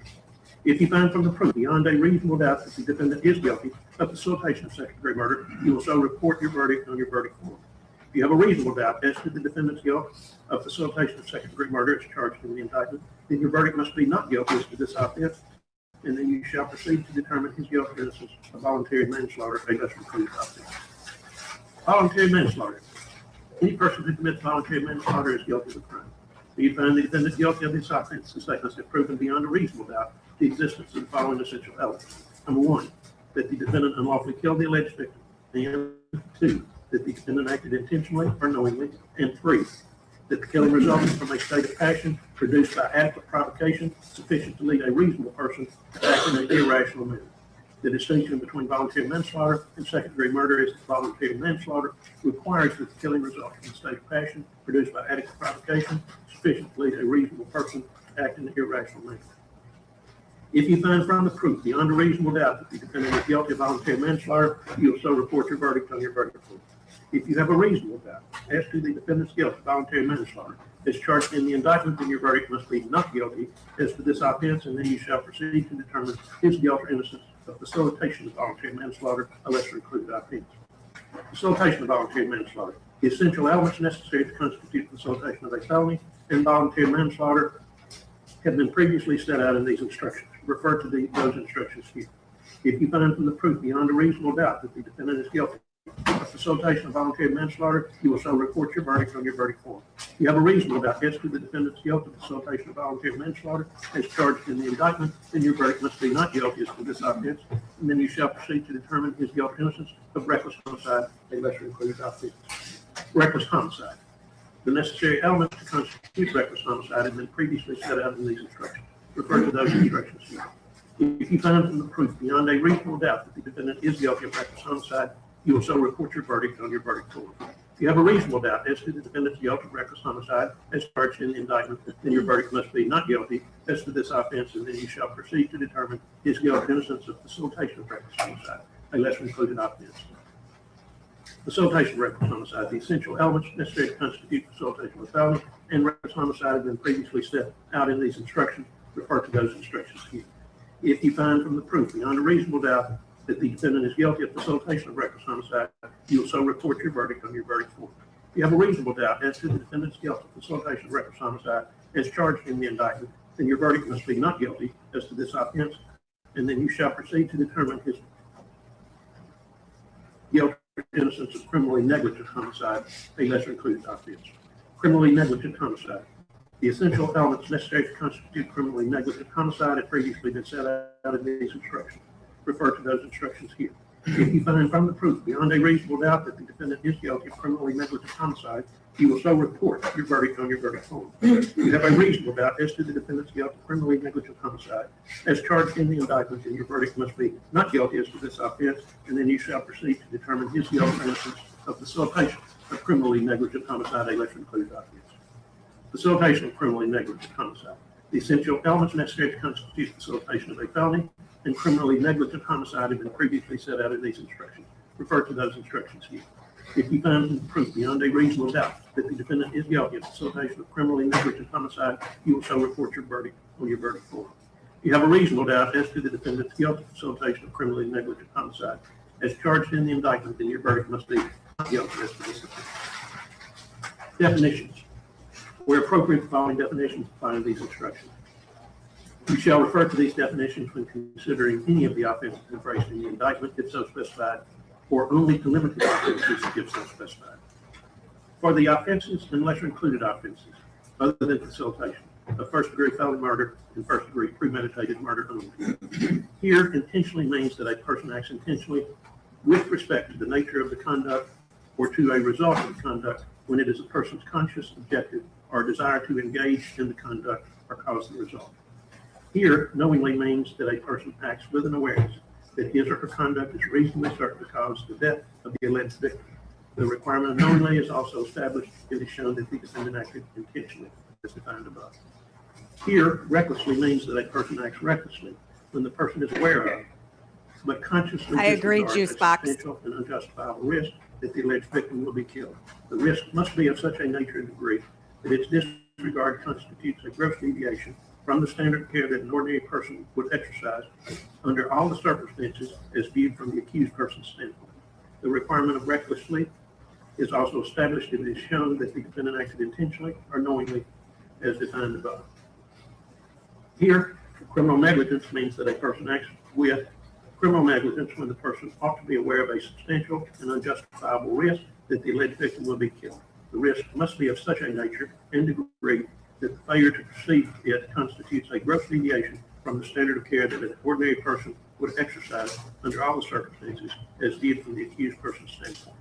The requirement of criminal negligence is also established if it is shown that the defendant acted intentionally, knowingly, or recklessly as defined above. For the offenses and lesser included offenses of especially aggravated kidnapping only. Here, knowingly means that a person acts knowingly with respect to the conduct or to the circumstances surrounding the conduct when the person is aware of the nature of the conduct or that the circumstances exist. A person acts knowingly with respect to the result of a person's conduct when the person is aware that the conduct is reasonably certain to cause the result. The requirement of knowingly is also established if it is shown that the defendant acted intentionally. Here, intentionally means that a person acts intentionally with respect to the nature of the conduct or to a result of the conduct when it is the person's conscious objective or desire to engage in the conduct or cause the result. For the offenses and lesser included offenses of aggravated rape only. Here, intentionally means that a person acts intentionally with respect to the nature of the conduct or to the result of the conduct when it is the person's conscious objective or desire to engage in the conduct or to cause the result. Here, knowingly means that a person acts knowingly with respect to the conduct or circumstances surrounding the conduct when the person is aware of the nature of the conduct or that the circumstances exist. A person acts knowingly with respect to the result of the person's conduct when the person is aware that the conduct is reasonably certain to cause the result.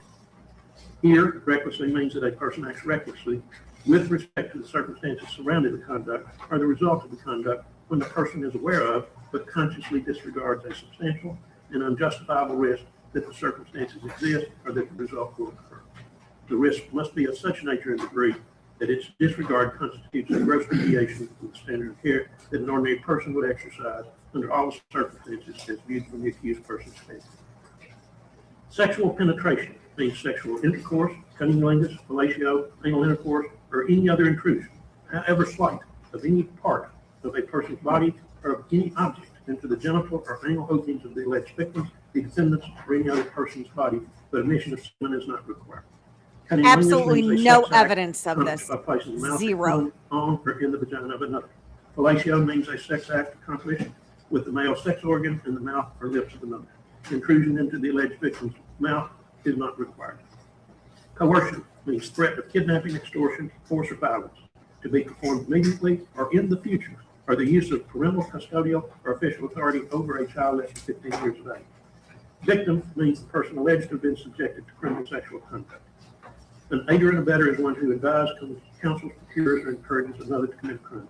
Sexual contact includes the intentional touching of the alleged victims, the defendants, or any other person's intimate parts, or the intentional touching of the clothing covering the immediate area of the alleged victim, the defendants, or any other person's intimate parts, if that intentional touching can be reasonably construed as means for the purpose of sexual arousal or gratification.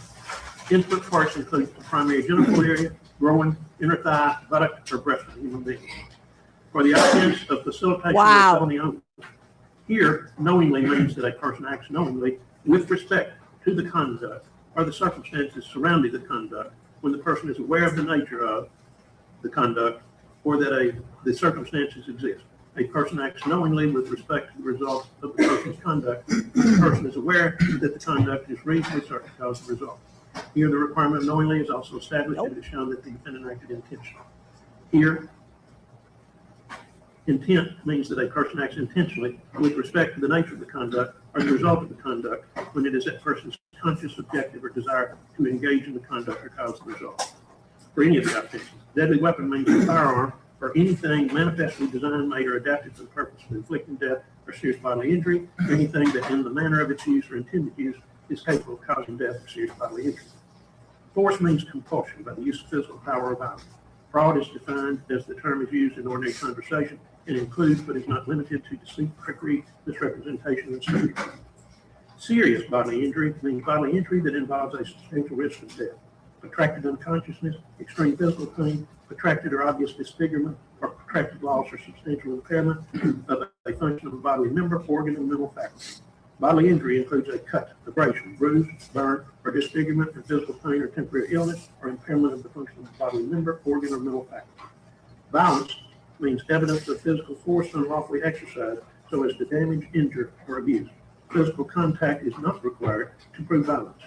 Unlawful pointing of a deadly weapon at an alleged victim is physical force directed toward the body of the victim. Deliberation, order of consideration. In reaching your verdict, you shall first consider the offense charged in count 1 of the indictment. If you unanimously find the defendant guilty of that offense beyond a reasonable doubt, you shall return a verdict of guilty for that offense.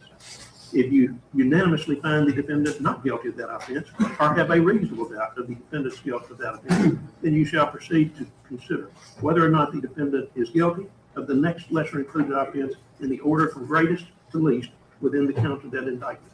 You shall not proceed to consider any lesser included offense unless you have first made a unanimous determination that the defendant is not guilty of the immediately preceding greater offense, or you unanimously have a reasonable doubt of the defendant's guilt of that offense. If you have a reasonable doubt of the defendant's guilt, of the guilt of the defendant, as to all offenses charged and included in that count of the indictment, you shall return a verdict of not guilty on that count and then proceed to the next count of the indictment. We'll do that through the 8 counts. Identity. One of the issues in this case is the identification of the defendant as the person who committed the crime. The state has the burden of proving identity beyond a reasonable doubt.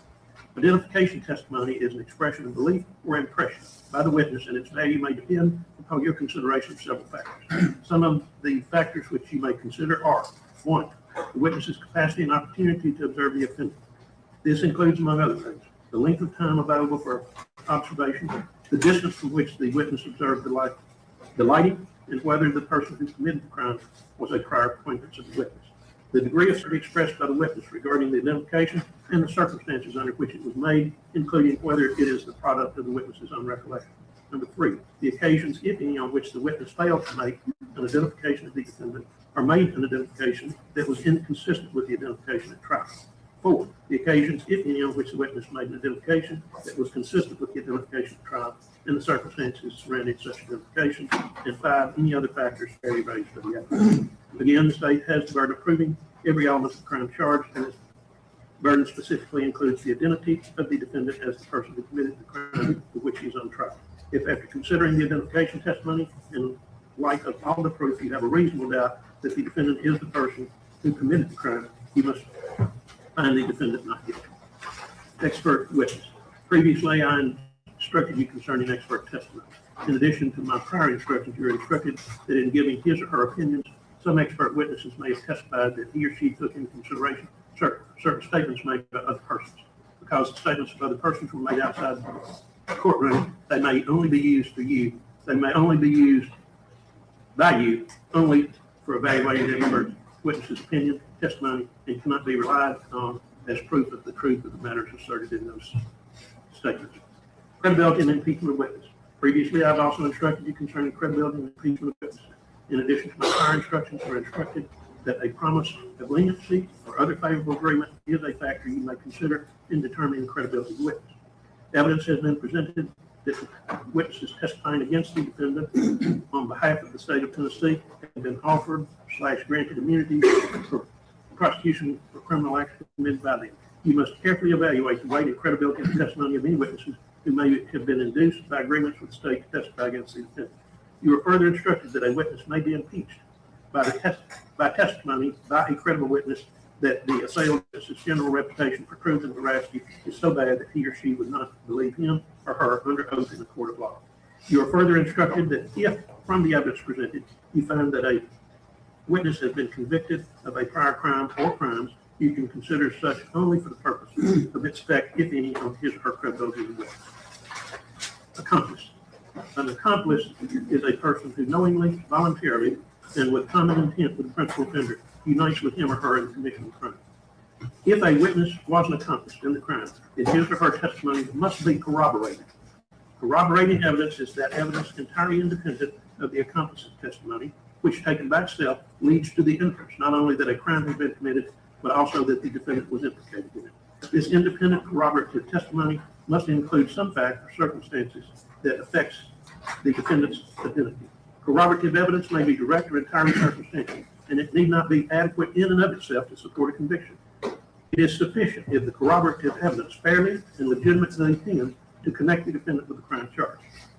It is a question for the jury to determine whether an accomplice's testimony has been sufficiently corroborated. Accomplice testimony cannot be corroborated by another accomplice's testimony. Evidence Really? which merely casts a suspicion on Because the that's what accused they did. is inadequate to corroborate an accomplice's testimony.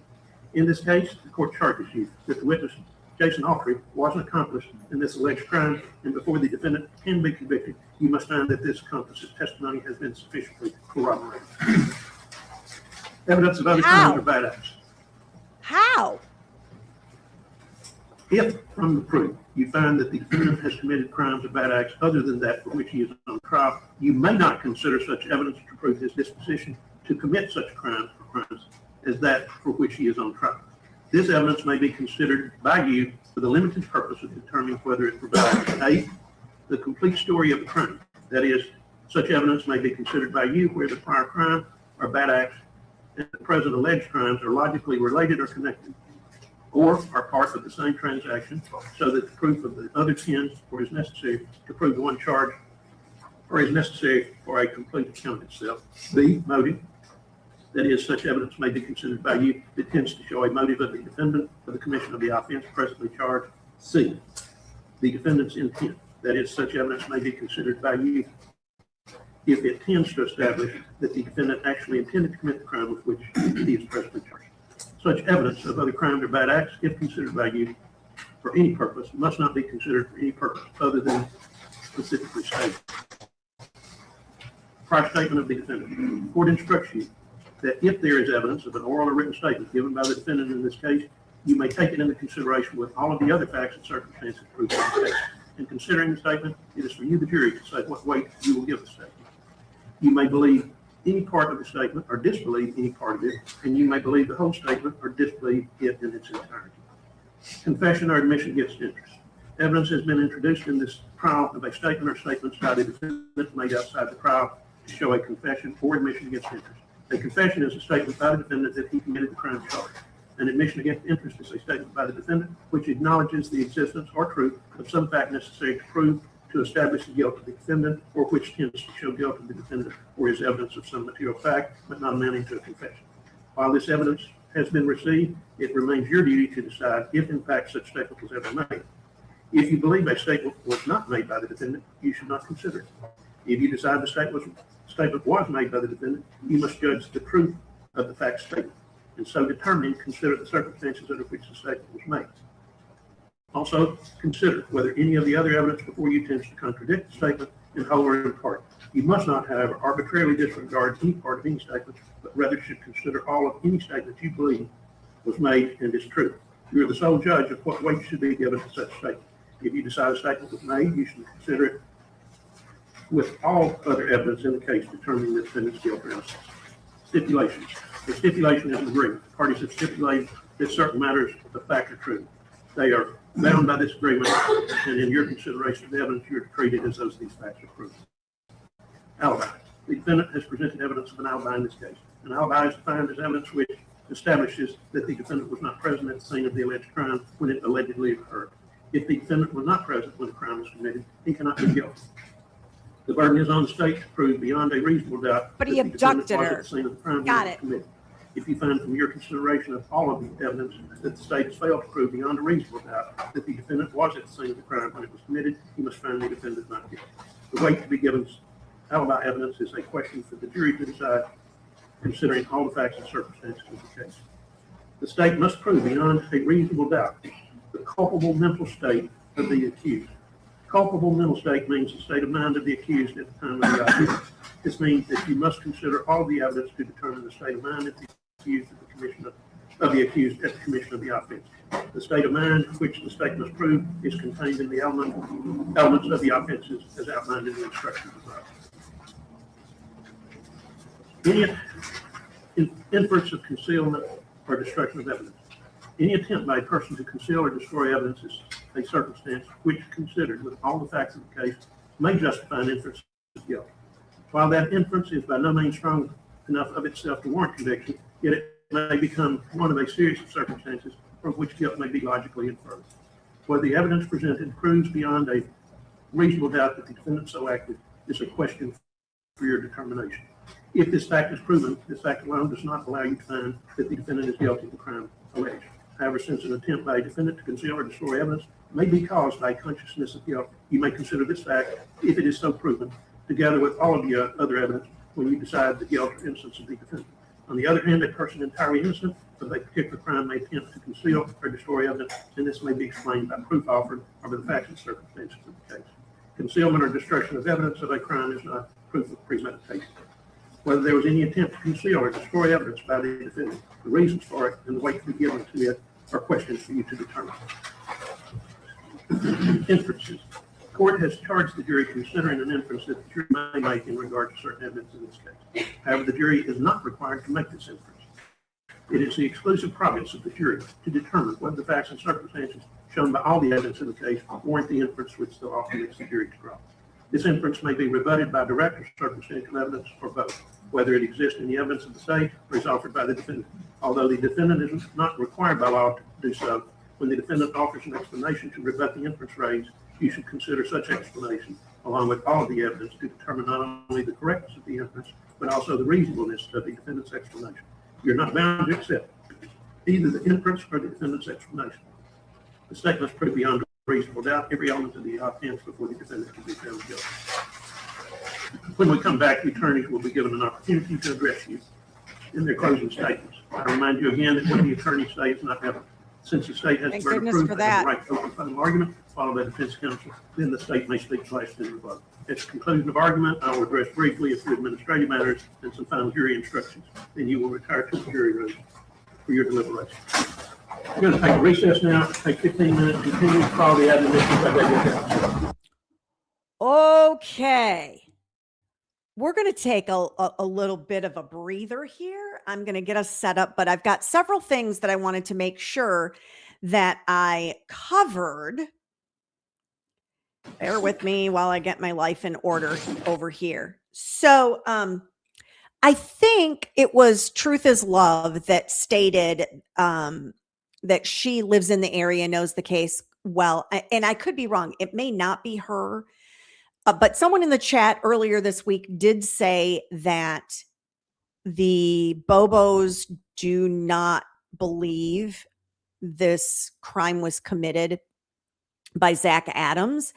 I don't know if that's true or not. I haven't dug into that much information about them because I've been more involved in this kind of business, but we're gonna get into all of that. So that was a question that was asked in the chat, but that's my understanding, is that they no longer feel Zach is responsible. O'Bailey's and everybody else, it may be time to crack open the kinky vodka because I think this is going to be a lot. But the other thing is, if they had some evidence of, say, Holly's panties, and on those panties there was DNA in the form of semen that was Zach Adams, or was, anybody of the four of them, well, then I could maybe get behind the whole grape charge, but we don't have that. So I don't know what they base this whole grape charge and SA charge, and it baffles me. Another thing, funny little story. I'm trying to give us all a nice cleanse before we have to deal with bad Jennifer the heifer. I had a dream the other night. This is when you know you've been involved in one particular trial too much and too long. I had a dream the other night that I was doing a live stream, and we decided to Google a map, an aerial map of the Bobo residence. And as we did that, it was, you know how they have the who does the street view, you know, on all of, you can click on the street view map.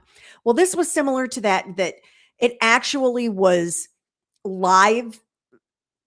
I don't want to say a live stream, but it was like video, and you see this truck come barreling down the Bobo driveway and it goes to the back of the property and quickly goes down this cutoff road behind the property up to, what is it, the Five Forks, and then ends up going to the Britt residence. Okay. That's when you know it's time to take a break from a case, when you actually dream about it. So I woke up the next day and I told Mr. Demeanor, I'm like, you're never going to believe what I dreamed last night. And lastly, something that comes up in the post-conviction relief hearings. And I don't know if anybody else has heard this or is aware of it or knows about it, but without warning comes up several times. I happen to know from a couple other cases that I've followed, without warning is Sheila Wysocki. Sheila Wysocki is a private investigator. She became a private investigator because she was trying to solve her best girlfriend's murder. Red rum. Sorry, YouTube.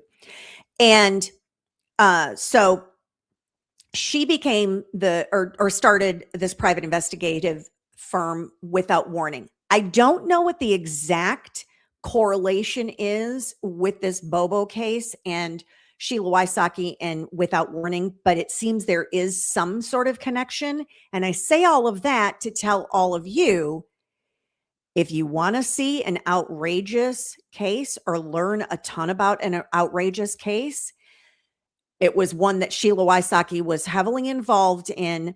It is a podcast, and it's called Culpable. It is the first season that I'm going to direct you to. The first season of Culpable is about the death of Christian Andriacchio. And if you think the situation with Sandra Birchmore is outrageous, y'all need to watch Culpable season 1 or listen to Culpable season 1. It's unbelievable. And I have been following that case for 7 or 8 years. So if the holidays, you got some travel time and you're looking for something to listen to, Culpable season 1, Christian Andriacchio. Okay. I had my snack, so I won't be hangry. I have refreshments. They're non-alcoholic. And I'm guessing it's time for the inevitable. And I make no promises, y'all, that I'm going to keep my mouth shut, because this woman triggers me like only a few people in the world can. So I'll apologize ahead of time for you. I need to make sure we've got closed caption on. All righty, let's do this thing. I'm scared. I'm a little scared.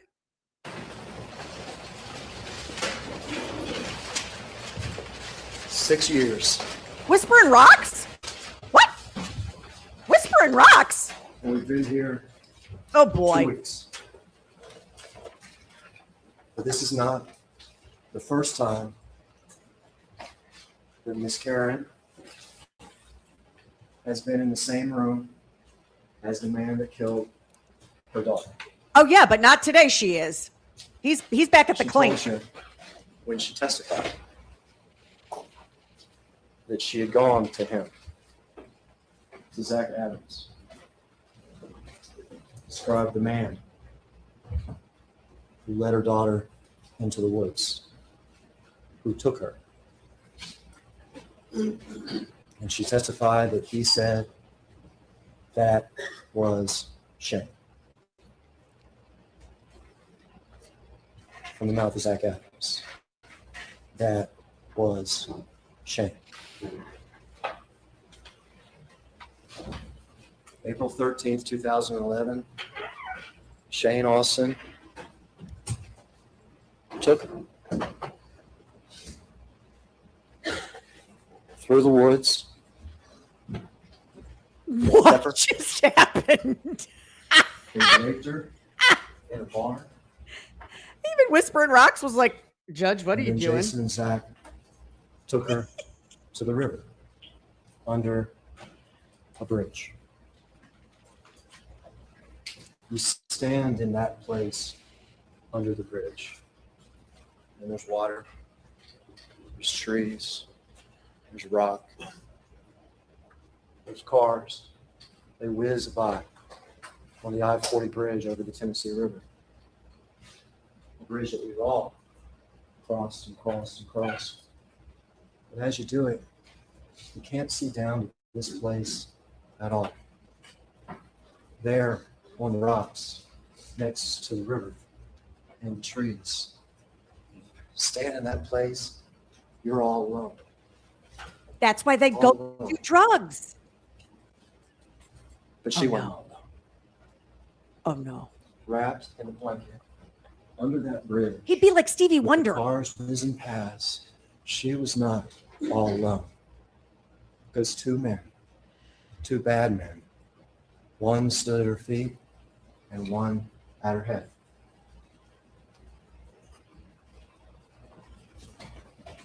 And with a shot echoed under that bridge, with a shot that echoed under that bridge, Why does he repeat? those two men did what they chose to do Who two men? in secret.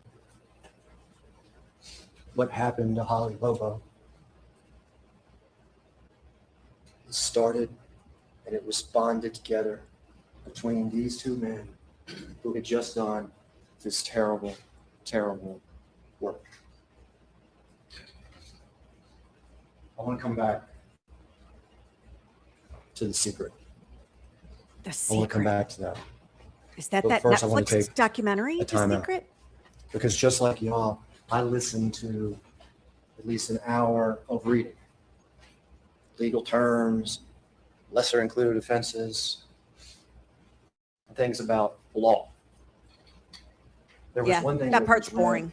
that I found particularly confusing, even misleading. And I'd rather go ahead and take a time out Uh-oh. and talk about it quickly now and then resume. Oh, with this the must be secret where the about what problem happened to is. her. You were read an instruction about alibi. Ah, And in that instruction, it says, if the defendant was not present when the crime was committed, he cannot be guilty. That's what it says in the alibi. yeah, sure does. The problem with that is it doesn't account for what we talked about the very first day, which is also in the charge. Remember, we robbed a couple of banks that first day, and we did it together. Criminals. We did it to demonstrate what's also in the charge, which is criminal responsibility for the conduct of another. I was the only one on the scene of the crime. I mean, I walked into the bank and I did it. But my accomplices, whoever planned it, whoever drove away from it, whoever split the money with us, whatever it was, there's no necessity under the law that those people be present at the scene of the crime. The alibi instruction has to be read in light of criminal responsibility. Okay? That's important in this case. We'll come back to it, but I wanted to go ahead and say it because I don't want that misconception out there the whole time. know, right? Everybody's honest. Okay? The secret began. with a gunshot under the bridge that echoed. These two men bonded together because of the terrible hands-on work that they just put in. But not just these two men, these four men. Zach Adams, Jason Alter, Shane Austin, and Dylan Adams. All criminally responsible for each other. All part of this terrible, terrible, terrible thing. Their secret bonded together. Tell me how it happened. Walk me through But the even steps. in the early days, even in the early days after that shot, secret wasn't kept very good. If somebody had been listening, if somebody had just been listening, they'd realize that that secret wasn't even kept through the first 2 weeks of this thing. Within 2 days, Holly's papers are found right there by Shane Austin's trailer. Other of her papers found right there in front of Shane Austin's grandmother's house. How convenient. Within the first days, Zach Adams is seen by Trooper Rainey running frantically, sprinting, and then by the watchers in the woods, vacuuming mattresses and cars How dare for he clean hours. anything? after the police talked to him. Sir, you should not have a clean The vehicle. fear that Holly's DNA was on him, and he had transferred it to his mattress or to his car, and he had to get rid of any trace of her. Within the first weeks, a girlfriend that he had lied to and that he had threatened already knew that he had done it. Within the first weeks, She testified he to has that? no alibi at all. I Instead, he remember says he's with that part. Shane and Dylan, the other people who committed the crime. Within the first weeks, Jason Autry tells the lie that I'm working on a farm. But what do you know? Once it's checked, absolutely not. All that I within the thought they first did. weeks of prove this that. investigation, if somebody had just been listening. The very day of the abduction, the night after the abduction happened, 911 has to come to his house. You want to know what mental state he's in? He's trying to get guns. He's trying to get a vehicle. He is crazy. Fighting his grandfather, desperate. Like a drug Within the addict. first weeks, this secret had crack and crack and crack and crack in it. But nobody was listening. Agent Dykus, Investigation 101, check their alibis. Check their alibis. But he didn't. Investigator Dykus, follow the facts. He did. Instead, Y'all he didn't. came up with some theory about sexual predators. Follow the facts. Sir. Just the facts. Is that Dragnet? Just the facts. Sir. But he wouldn't. You don't want to listen. double down on facts because yours In don't His work. first few weeks, this thing could have been done. But he wasn't listening. Oh, wow. If he had been listening, Oh, wow. he could have gone to the people that hung out with Zach Adams.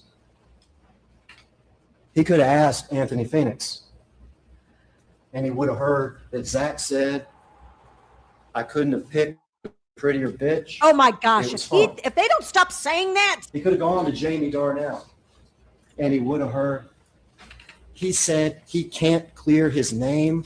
He's in too deep.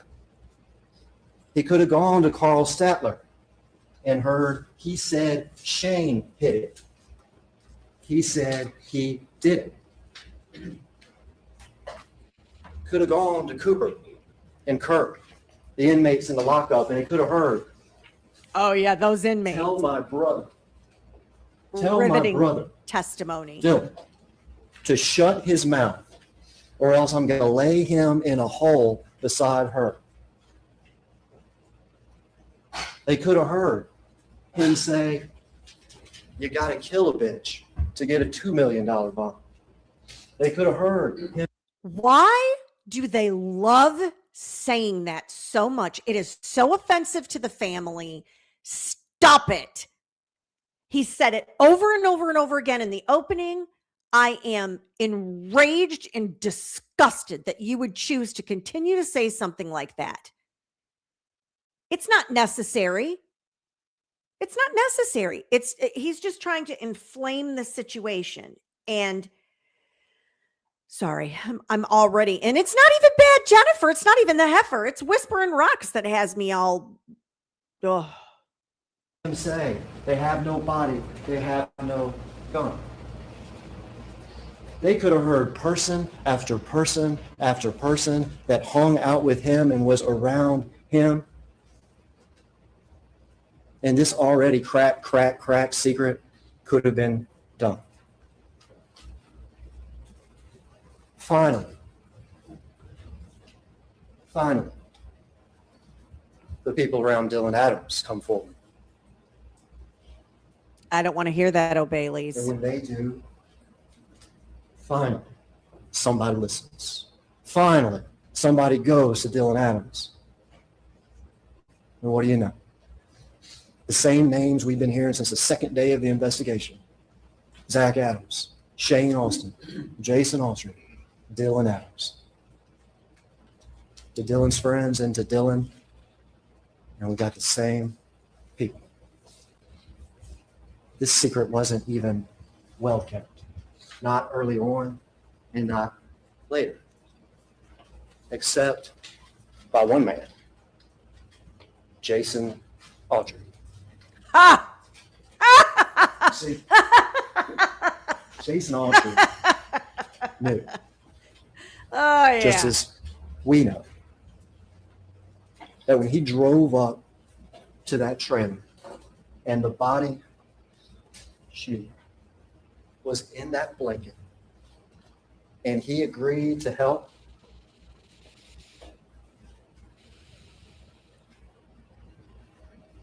he was in it for the whole thing. He was in it for the whole thing.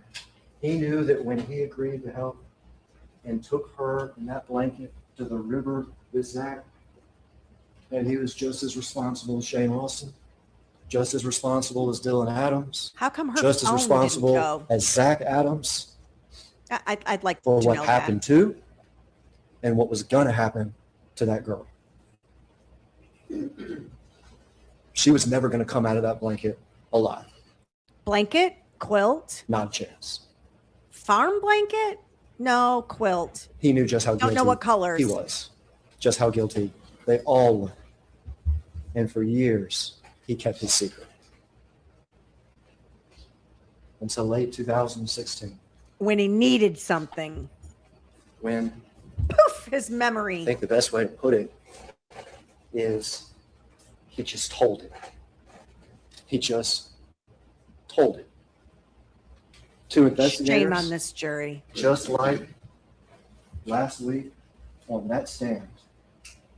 Every question, he just told it. Trip to the river, he just told it.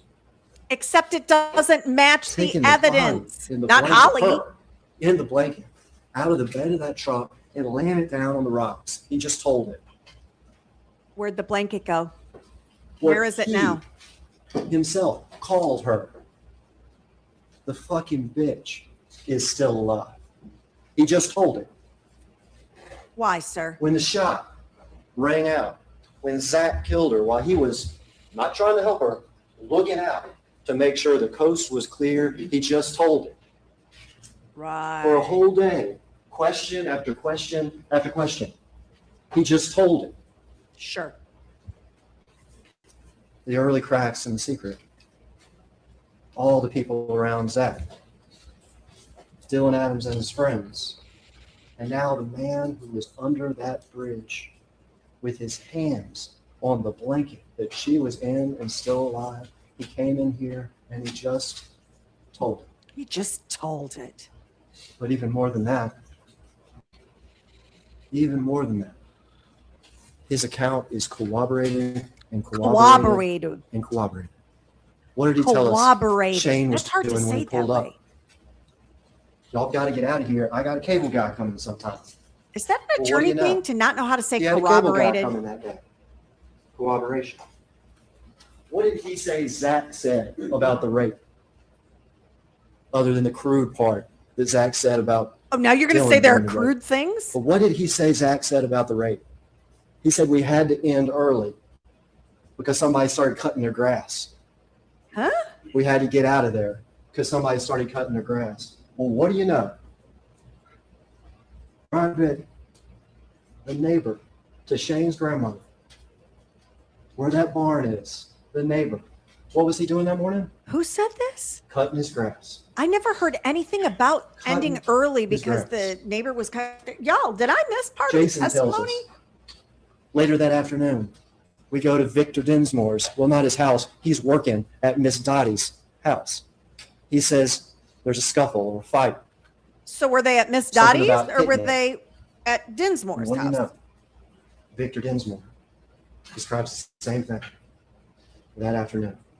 But not just that. The particularly interesting part of that is Jason says, you know, Victor was there, but some unidentified, that was his word, unidentified female was there. What do you know? Debbie Doris, the cleaning woman. And what'd she see? Men, including who? Jason. Objection, Your Honor. That's arguing facts on that. That's what I Here's just what said. facts are. What do you know? She saw men, including who? Jason. Corroborated. Yeah, I Jason tells didn't us remember how- that testimony because at he was all. dropped off He at is the literally church. creating He was dropped off at the testimony that church didn't happen. after they came back from the bridge. When the body was Why brother disposed of, sport? he wasn't there, and he told us he doesn't know where it was, except that Zach had told him near Kelly's Ridge. So he told us he went out there looking for it one day after this. He said he went up to a house pretending like he was asking to fish, but the people wouldn't let him. Well, what do you know? What do you know? Within 2 weeks of this crime, Miss Brenda O'Brien calls in, and it's documented. Strange man in a PT Cruiser just came to my house asking if he could fish. And he was acting strange, and I told him no, and he kept on asking, and I told him no. See, this is the problem. I don't dispute that they were at the places that they are claiming they were at. What I dispute is that they had Holly with them when they were doing all of those things. I mean, it's pretty convoluted to get to where they're saying. I see how they did the smoke and mirrors on the jury. Because there's a lot of confusion to the point that I was like, I don't remember that testimony coming in. Did that testimony come in? So I can see how a jury would fall prey to this kind of bombastic storytelling. What do you know? It's just not That's exactly true. what Jason had said.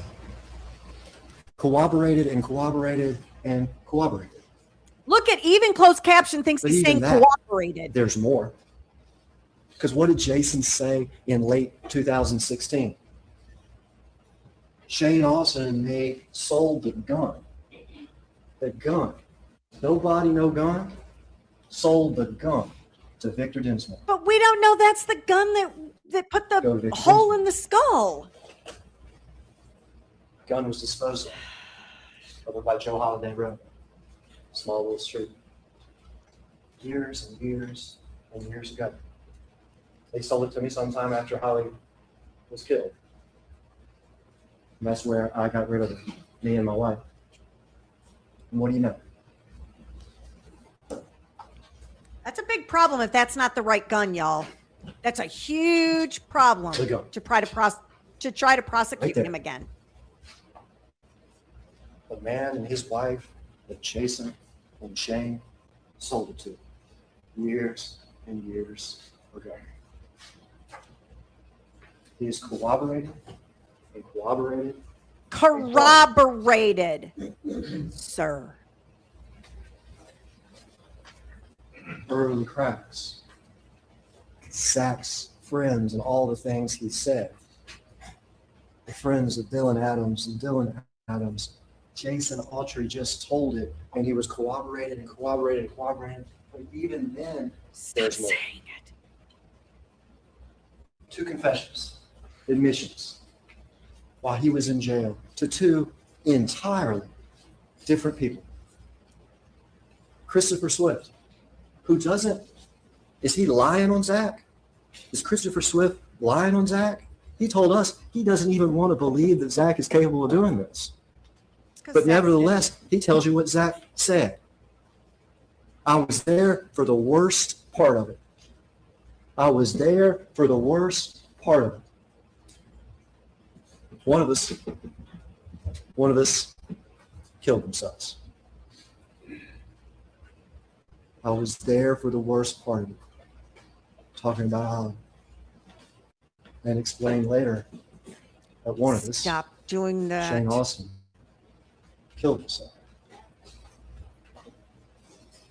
Corey Rivers, entirely different person, who sat up straight, bright-eyed, and told us and answered every question about his past, his horrific childhood, Yeah, I didn't What find him happened to so him? believable on cross-examination. what happened to his sir. mother, He was good on direct. and also told us Not What so much Zach- on the cross. told him that he wanted forgiveness for what he had done. That when she was taken into the woods, Holly Bobo was taken into the woods. She was killed. That her body was chopped up. There are the cracks. All the statements Zach made to his friends. Dylan Adams, Jason Autry, all the corroboration, and now 2 confessions to 2 entirely different people. So why'd I have to hear so much in this trial about other things? Because there's a About all lot. the other people that were investigated and excluded. No. Why'd I have to You hear excluded about, them. oh, pick a name, Jonathan Dodd, Jason Nickel, whoever it was. No, Terry Why'd I Britt. have to hear about all those people that were investigated and excluded? Why'd I even have to hear about Terry Britt, Oh. who Agent Dykes, the one who had tunnel vision on Terry Britt, the one who had to be removed because of his unobjectivity and his tunnel vision. But even him, when I asked, after all those searches, after ripping into this man's life, he's not a good man. Good for them for ripping into his life. Good for them. He's in prison. That's fabulous. But after ripping into his life, after all that, Agent Dykes, what did you find that connected him to this crime? And his answer was what? Absolutely nothing.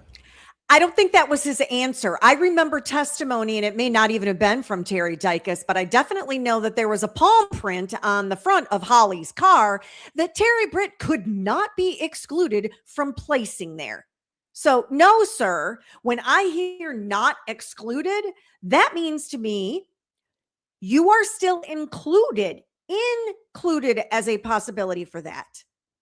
To me, that is probably some of the most compelling evidence that they have in this case. And that is some of what would make me as a juror on this particular jury dig my heels in, because I would want an explanation, because it doesn't match anybody else's. It doesn't match Shane's. It doesn't match Dylan or Jason or Zach. So, but you couldn't rule out Terry Britt. Got a problem with that one. Not a drop of blood, not a hair, not anything at all that connected him. Didn't to say Holly Bobo. fingerprint or palm print. You notice that he avoided that one. Yeah, because No evidence. we know. No evidence. Wow. So why are we even talking about him? And then I had to listen to Johnny Walker, Had to Marshall? listen. cell phone expert, no. I'm starting to get rageful. An investigator who understands that when you talk to somebody, there's certain things you got to do. No. An investigator that understands that you need to write a report that actually records what happened when you talk to somebody? No. An investigator who remembers that if you're going to testify, you need to probably remember what happened that's in your 20-line little report. Oh, sir, you should go to Massachusetts. An investigator that understands when he's being messed with. We could talk about some reports there. Terry Britt's not a brain surgeon, Oh, he's smarter than you but Johnny think. Walker didn't even understand he was being messed with. Oh, Terry Britt Well, it is not sounds like you dumb. got it all figured out. That's from the words of the man that calls law enforcement what? Whores. Well, it sounds like you got it all figured out. Yeah, but he confessed to them and said, I'll confess to all of it. And y'all walked He away came in from here to that say that. testimony. Johnny Walker came in here to say that. Why don't, Mr. Walker, you look at the evidence? Why don't you look at the evidence? Shut the front Are you doors. aware, sir. Mr. Walker, that as we sit here right now, we've heard 7, 8, Project 9 people much? say what Zach Adams said about killing her. Evidence. Mr. Walkers, you sit here right now. Do you know we've heard 2 different people, entirely different people? So I just want to make sure I understand this. Anybody that talks about Zach is telling the truth, but anybody that talks about anything that doesn't point the finger at Zach, they're liars. I got to make sure, because he's talking about evidence, that there isn't any evidence and there aren't any facts for that. But yet we're relying on everybody's words. Sir. Testify about how he confessed to them. Mr. Walkers, we sit here right now. Do you know they went to Dylan Adams' friends? Do you know they went to Dylan? Do you know Jason just sat in this courtroom for a whole day and just told it? Did you know that his entire story corroborated? No, it doesn't. No. Stop it. Yet we had to this. It corroborates nothing. Don't tell me about that. Don't tell me about that. Don't tell me about the 4 times in 3 years that Terry Britt searched bad porn. Sir. Don't tell me about that. Let's talk Tell about me his about the 3 facts and convictions. the evidence in this case. We spent way too much time on speculation that had already been shot down, on suspects that had already been shot down. He's not going over any evidence. There isn't any evidence in this We closing. even heard Agent is Titus weird. himself admit from his suspect, Terry Britt, that we found, quote, absolutely nothing.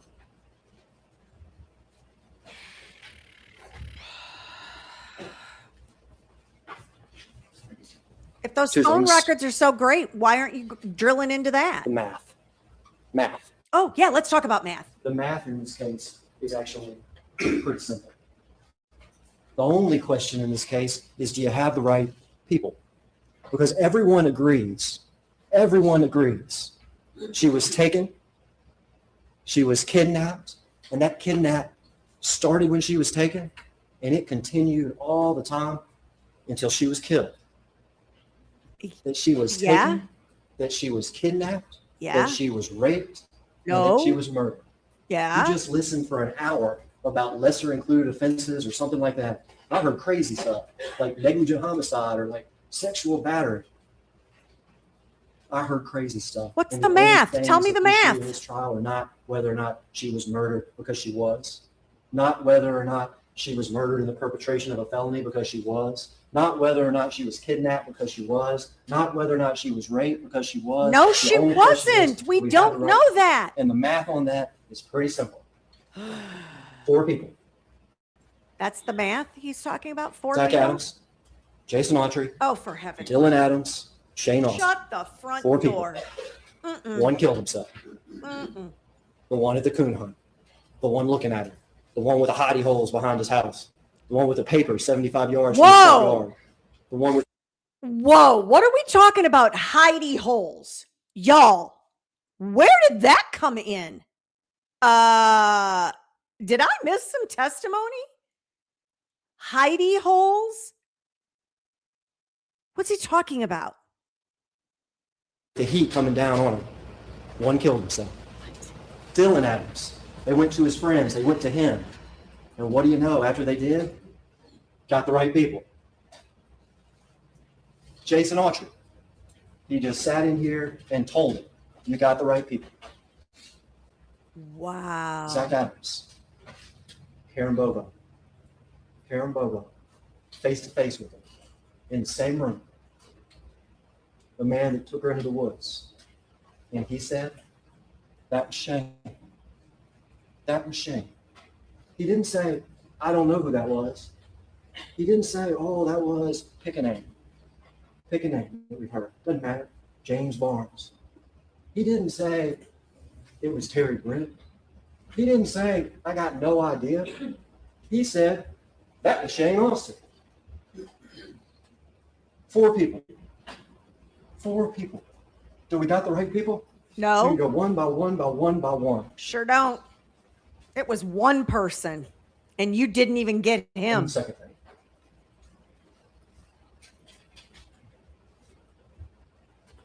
In any case, there's details that matter and then details that don't. We talked about that the first day, what color shirt people were wearing, or exactly what time something happened. We talked about it.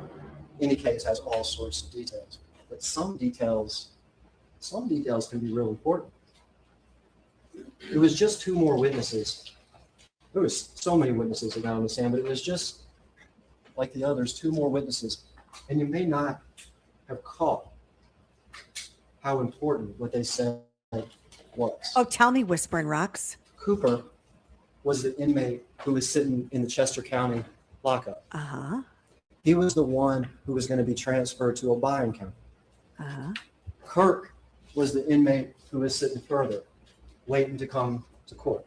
Uh-huh. That's Cooper, and that's Kirk.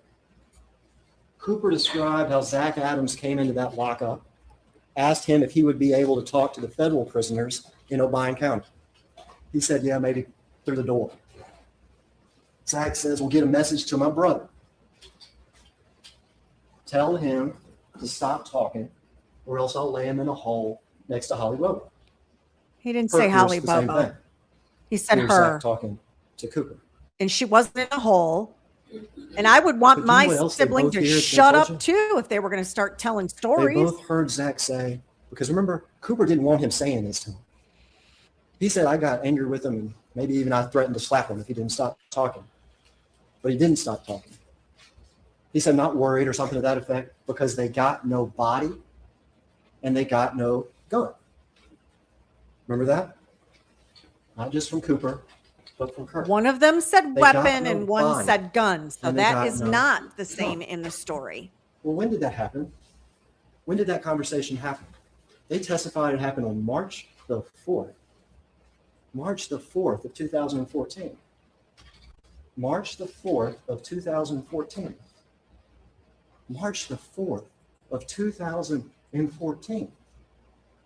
When was her body found? When was her body found? It wasn't buried. September. So we're going to Of pick and choose 2014. what is correct. So his first statement Got makes it. sense. They got no body because in March of 2014, they didn't have a body. Well, what else did he say? They got no gun. Who on earth, on this planet, who on earth knew on September, in March, before September, who on this planet knew in March of 2014 that she had been shot? Who knew it? Her body hadn't been found. This didn't exist yet. This was still in the woods. The hole in the back of her head is a bullet hole that's consistent with the 32 that I got laying on that table. I don't Didn't think it exist yet. is. Nobody in this world knew if she was strangled, if she was stabbed, if she was run over, and certainly not shot. Nobody in this world knew except the 2 men who were there when it happened. You want to talk about a confession? In March, before the body's even found, while everybody in this world has no idea what happened to Holly Bobo and how she died, he's talking about a gun. He's talking about a gun 4 months before we even know that she has been shot and has a bullet hole to the back of her head.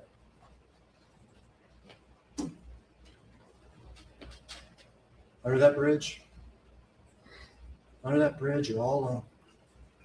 You're all alone. The cars whiz by, they can't see the thing. Under that bridge, she wasn't alone though, because she had two men, and they had a gun, She was never and there. they killed her. She was Only never two men there. in the world knew that. The two men that did it, Zach and Jason. And Zach's talk in March, before that body's found, tells you everything you need to know. He spent time in this trial, almost like a time machine, going back to 2013 and the status of the investigation, for whatever reason, 2013. But this isn't 2013. This is 2017. And now, 6 years later, and 2 weeks in this room with the man that killed her daughter, it's time to do what is right. It's time to listen to the evidence, to make decisions on the evidence, what matters. Time's now. Time is now. Shane took her, just like Zach said. Was Dylan with him? Was Zach with him too? And after Shane took her, they all raped her. They all still had her kidnapped. Zach and Jason drove her to the river where they killed her. And then they drove real fast back, Did they? dropping Jason off at the church. Did they drive really fast? Just like Does the evidence the support defense's that? own cell phone expert said, the phones are consistent with Shane Austin taking it, her going to Yellow Springs where that bar is, and being raped. And then Jason and Zach going to the river, Dylan getting rid of her phone and her property, killing her, and coming back real fast, dropping Jason off out of all things, church. It's not the same to end. Oh, Zachary Adams is 100% innocent of the charges he has. sorry about that. I didn't know it was going to go right into the next video, which I just want to make sure. Let me do some checking here. I don't want us to be on the wrong video. No, we're in the right spot. I just wanted to make sure. That was a tale that was just told. And KS Granny asking about the Innocence Project. Zach has a phenomenal attorney right now that is conducting post-conviction relief hearings on his behalf, working toward getting Zach a new trial. So I don't know that the Innocence Project is necessary at this point, since he has Mr. Bowtie Bates on his side and in his corner. And that's a lot of the reason we're reviewing all of this, because there's continuing testimony and continuing hearings that will start I think it's the 29th of this month, in the post-conviction relief that's being requested by his team. So, here's a question for all of you. This kind of entered my mind as he was giving his closing argument when Whisper and Rocks was talking. What do we think the evidence would look like today in 2025 in front of a 2025 jury in this case? Do y'all think that the cell phone data, the towers and the sectors and all that, do you think a jury in 2025 would grasp that better than a 2017 jury? because I think it would be very, very different this time around. Hey, Dizzy, how are ya? Hello, hello. Back in 2017, that was 8 years ago. We're still kind of babies about a lot of cell phone evidence. And yeah, I would love to get everybody's perspective on what you think the chances or what it would look like. And then here's the other thing is with all of the technology we have now, I also wonder,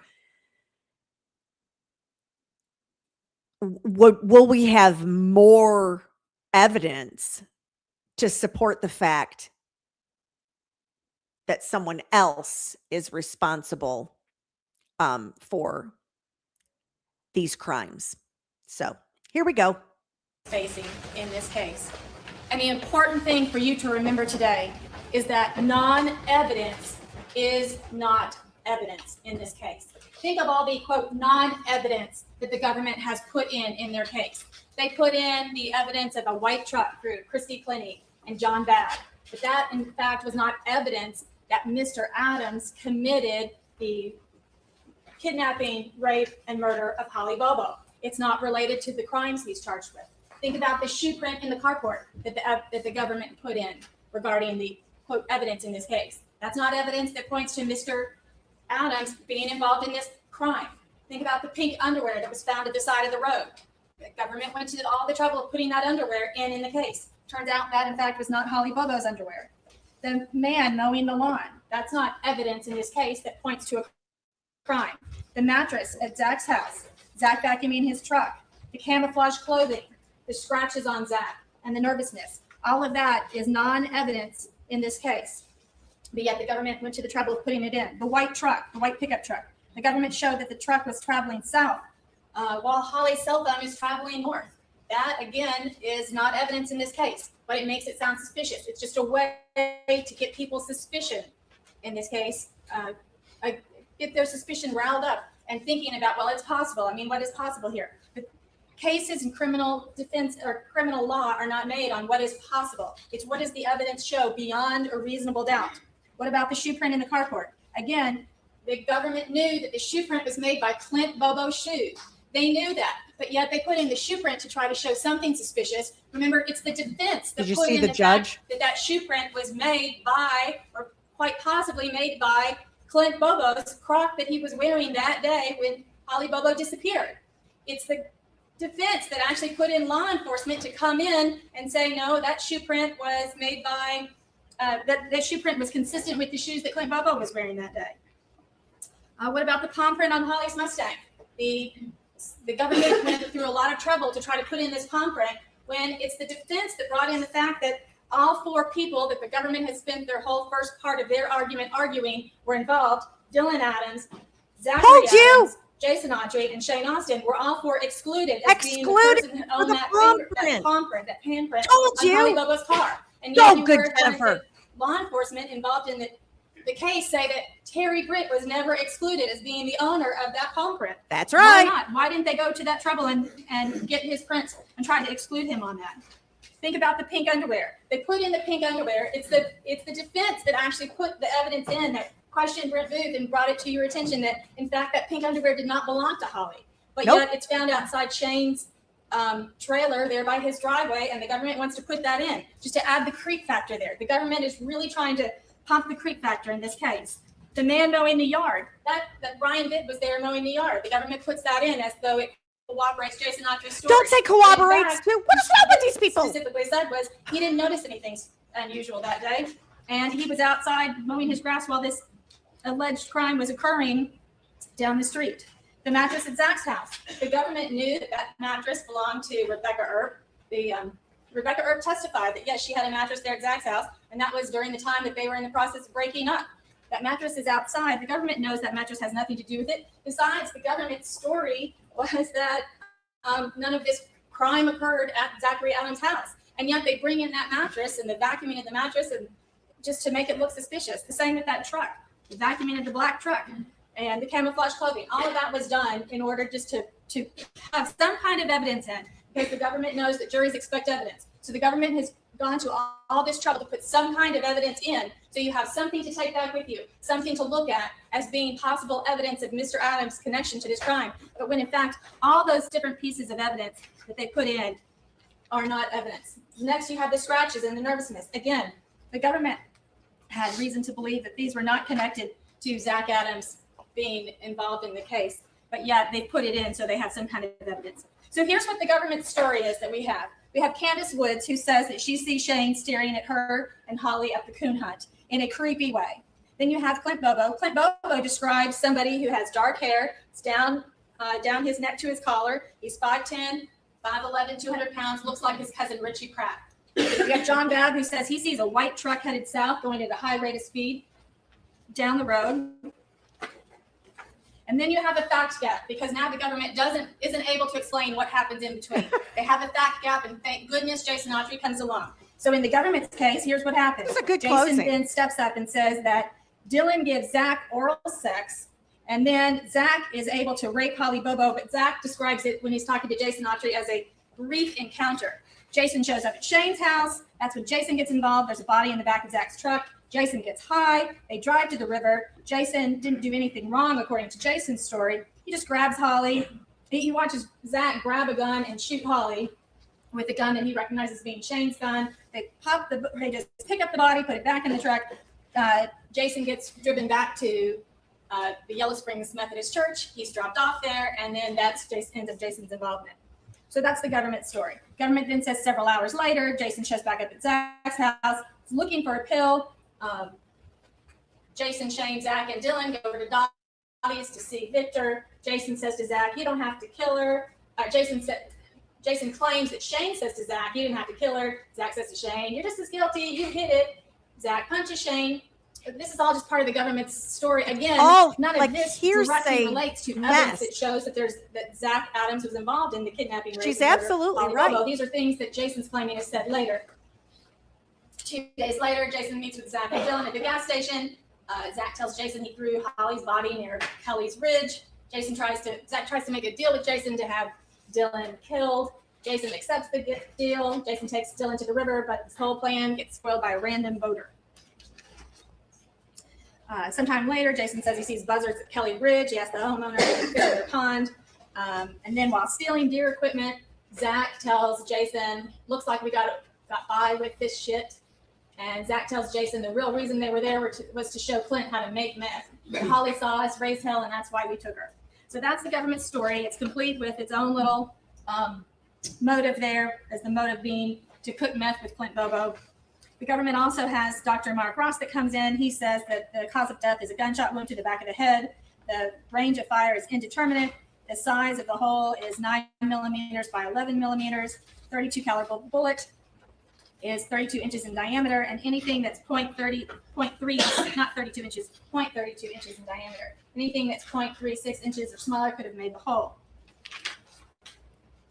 The government pulls in Victor Dinsmore, who comes in. He argues. He says that he hears Shane and Zach arguing that they're going to about who's going to hit it first. Victor trades morphine for Shane's gun at a later point.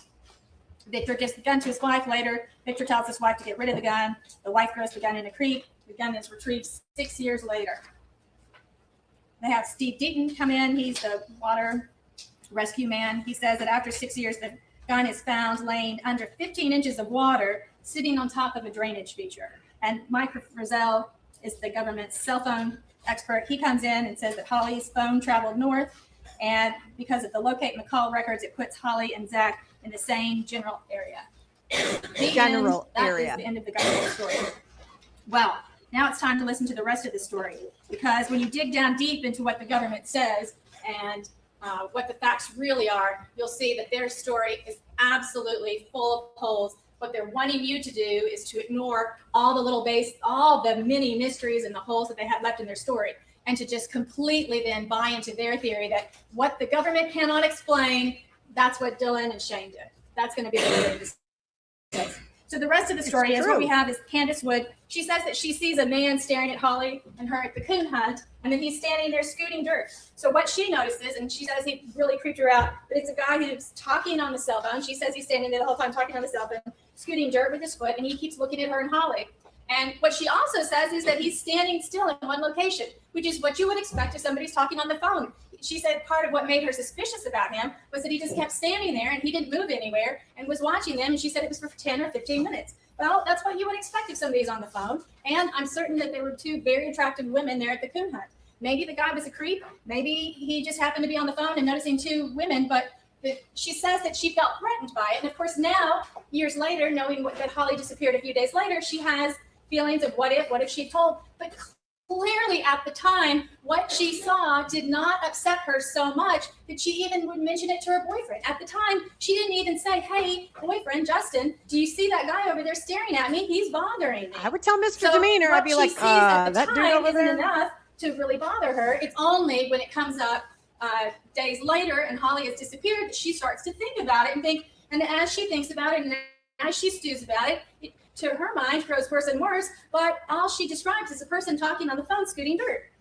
The other thing is, so she draws this sketch of this person, and then she's shown a We all picture remember after she D.B. does the Cooper, sketch right? Of Shane Austen, and she says yes, and she identifies the person at that time as being Shane Austen. But she leaves out some very important features of Shane Austen at the time. The first feature is that Shane Austen has a very big, noticeable scar on his face. His mother even testified about it. He'd been in a motorcycle accident. He wasn't wearing a helmet. He hit a tree. He was life flighted to Vanderbilt.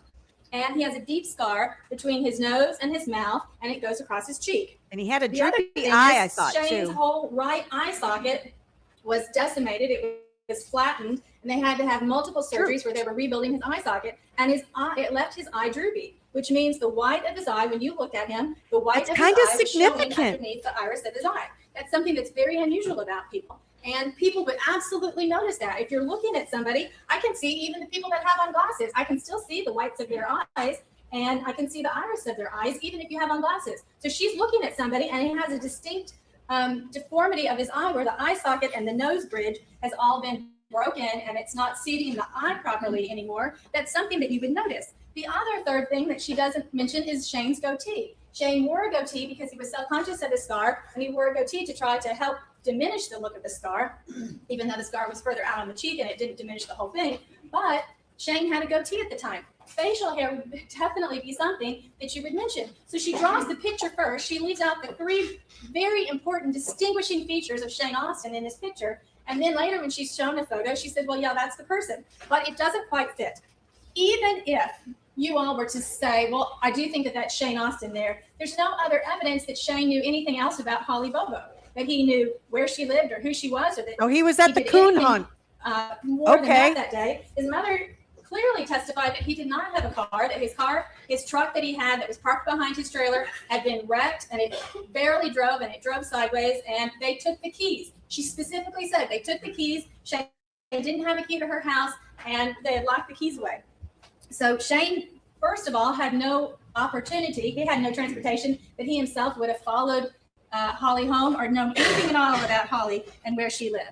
So even if you all were to decide, well, it's possible that it was Shane at that coon hunt that was looking at them that day, there's nothing that he did that showed that he would have been dangerous, and certainly nothing that then ties that into any type of kidnapping and rape. Then Yeah, we the hear coon hunt Bobo's description sliding of the person that is took not Holly. really He says that person had black hair down to his collar, down his neck to critical his to me. collar. So it's long black hair. He is 5'10" to 5'11", weighs 200 pounds, and looks like Cousin Richie Pratt. And then we also heard John Walker, who's the marshal, talk about Clint's description that the man was barrel-chested, had skinny legs, was dressed in camouflage shirt with a ball cap. Like And somebody else we when you know. look at the pictures, first of all, if you look at these four men in this case, definitely Zach and Dylan are thinner than 200 pounds. Shane, who might have the physical height and weight, Doesn't have the did not hair. have barrel chested. He did not look like he used to work out and didn't work out anymore. He was not barrel chested and didn't fit the description of having skinny legs. Plus, Shane had short hair. He had short hair and it was reddish blonde. I was going to hair. say, I thought he It was a not ginger. Dark. It was black or dark brown hair, and it wasn't long down to his collar. The person that took Holly that day thought that Holly was alone. The person that took Holly on April the 13th didn't bother wearing a disguise because that person had been watching Holly's house. That person was confident that Holly was going to be alone that day. That's why you would bend down in front of on the carport for a few minutes, talking, if you really thought that somebody was in that house and dialing 911, you would absolutely not have paused there for several minutes, maybe as many as 10 minutes, while you're bent down on the carport talking to her, and you would be getting out of there. Also, so that person that came that day dressed that way was not wearing a disguise. That's how they looked, because they thought no one was going to be at home and they would never be identified by anybody. And then Clint Bobo also identifies Terry Britt's voice that day as being 80% sure that the voice he heard when he heard Terry Britt's voice was the same voice that was outside on the carport that morning with his sister. You all heard Zach Adams when he got up to say he was not guilty. He's the one in this case that said he was not guilty. He had a high voice in that case. He does not have that low, husky smoker's voice. You all heard Terry Britt testify in front of you. You know that's a very distinct voice. Oh, that he yeah. had. And it's low. That's a smoker's Then, voice. as part of the rest of the story, we have John Babb. So John Babb says he sees a white truck headed south that morning, and it's a full-size pickup truck. Christy Clinty also says she sees a white truck a couple weeks earlier, or a week or two earlier, but that it was also a full-size white pickup truck. Yeah, a Nissan is not a full-size. This Nissan truck that Jason Autry is trying to put Zach Adams with on the day that Holly disappeared, it's a mid-size truck. It's not a full-size truck. Right. And John Babb says also that truck is heading south on the road that morning, whereas Holly's phone is going north. And he hears that truck approximately around 7:30 that morning. And so what you did hear from Ed James Barnes, when he's testifying, he says that he's there at his truck. He hears the scream that just kind of stops him in place. He's then very concerned about the scream. He walks over to the fence. He doesn't hear anything anymore.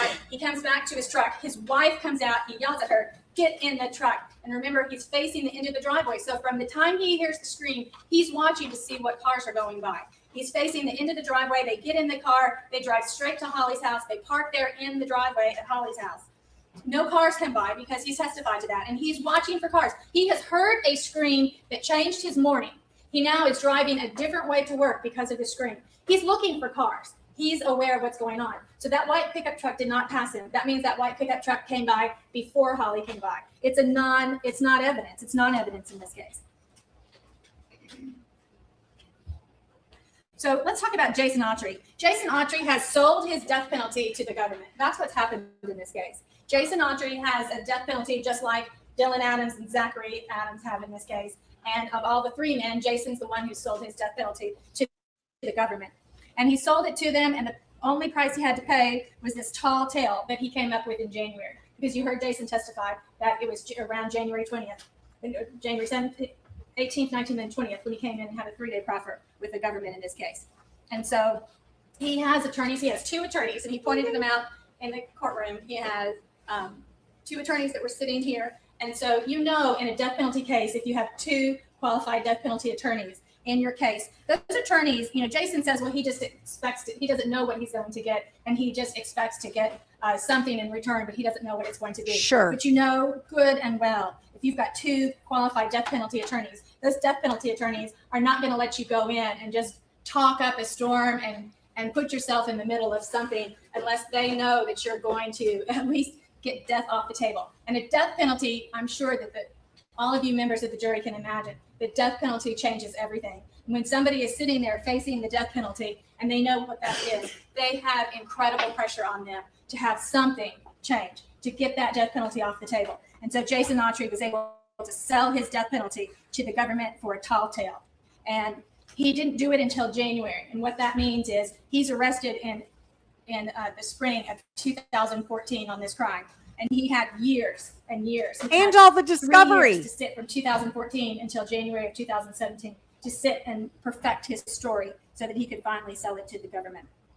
That's a long So time. Let's talk about Jason Autry and some of what he did.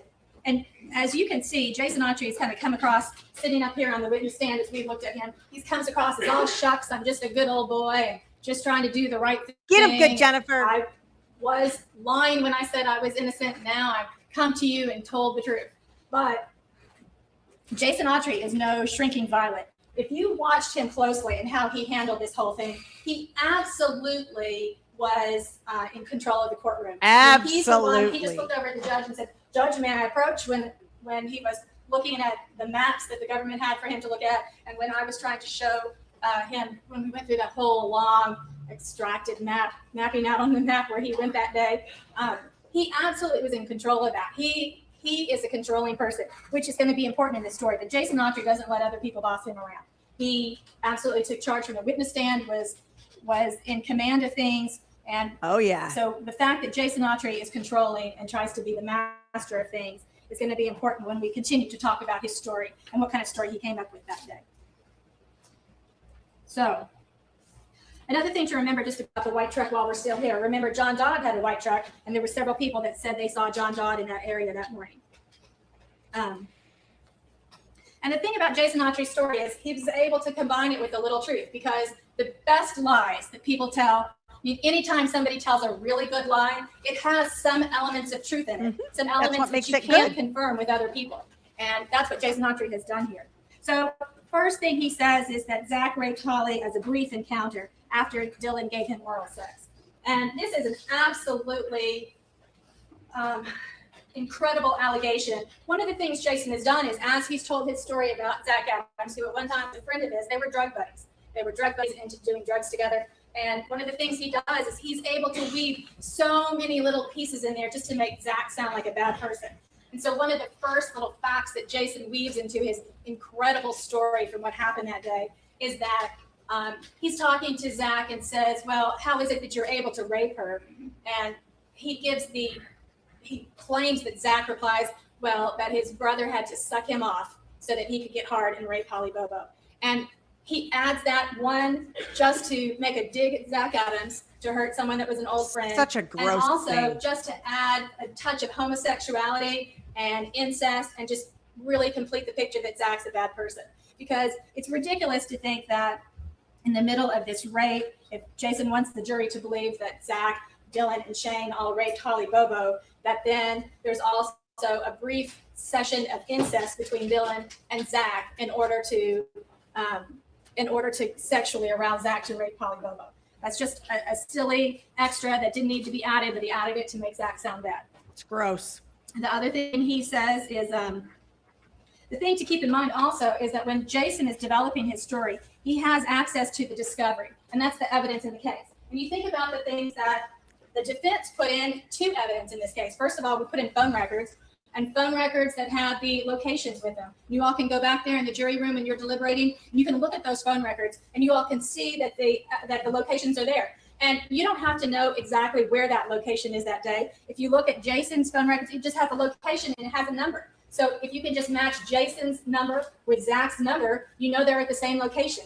And then you just mix it with a little bit of truth, because if you can remember from that day a little bit of what you did that day, if you remember, yeah, we were over there by the river area, we were over there at that bar, we're over there at the river area that day. If you remember a little bit of the truth there, then you've got some kind of story to tell. And then everybody else says, well, it's true.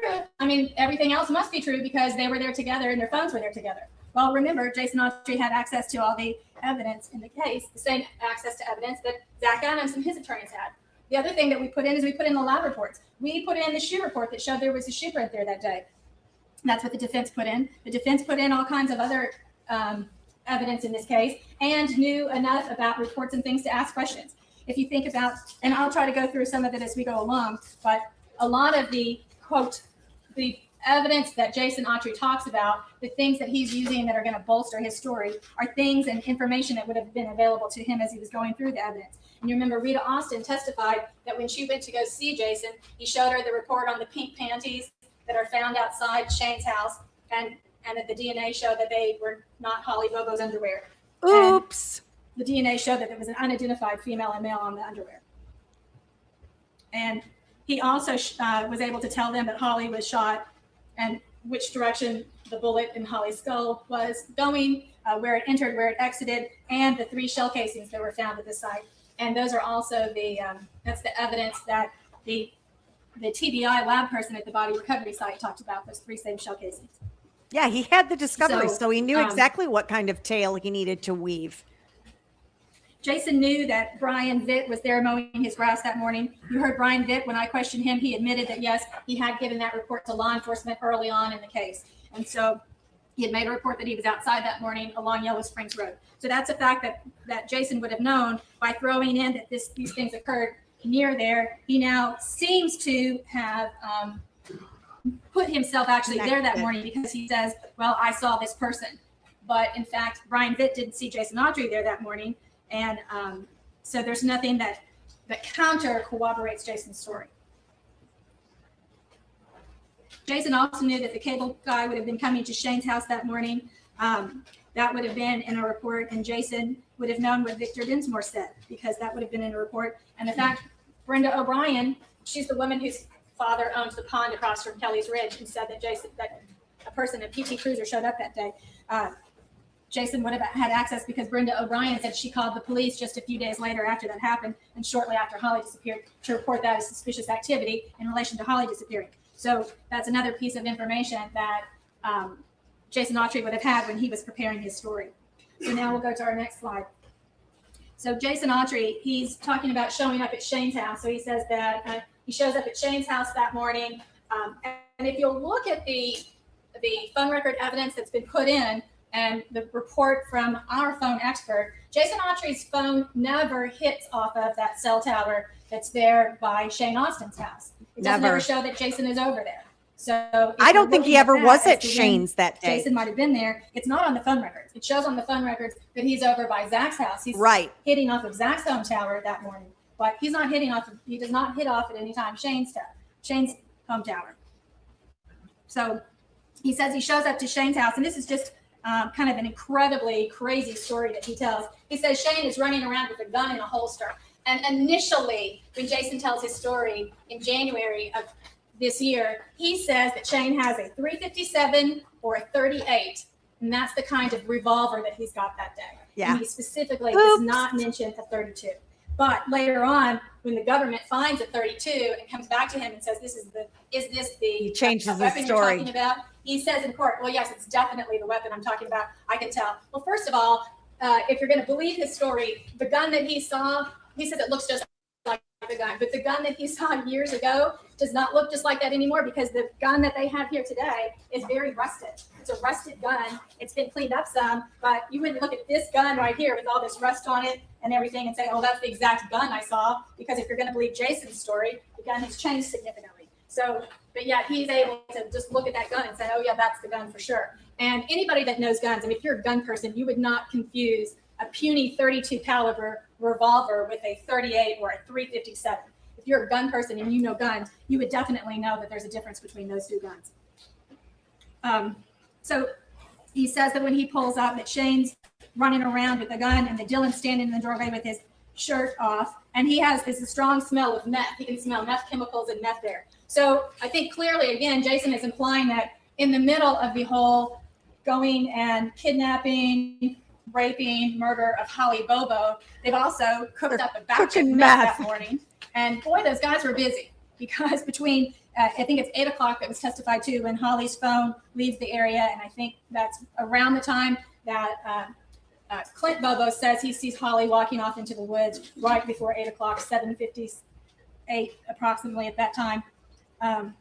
He sees Holly walking off into the woods. So that means between 8 o'clock and about 9:10, 9:15, whenever Jason says he arrives, they have driven that trip up there, which is a fairly lengthy trip. We have had our investigator map those times out so you can sit down and look at those times. But it's a fairly lengthy trip. So it's a long drive that they've gone on. They've stopped at Granny's corn crib and raped Holly. All three of them have been raped Holly. And then they've come back and cooked an entire batch of meth. Again, that whole meth thing, the smell of meth cooking, that's a little fact that, again, Jason Autry has thrown in to make Zachary Adams look like a horrible person. He just throws in another little cine crime, just another little criminal behavior that he has there to make him look bad.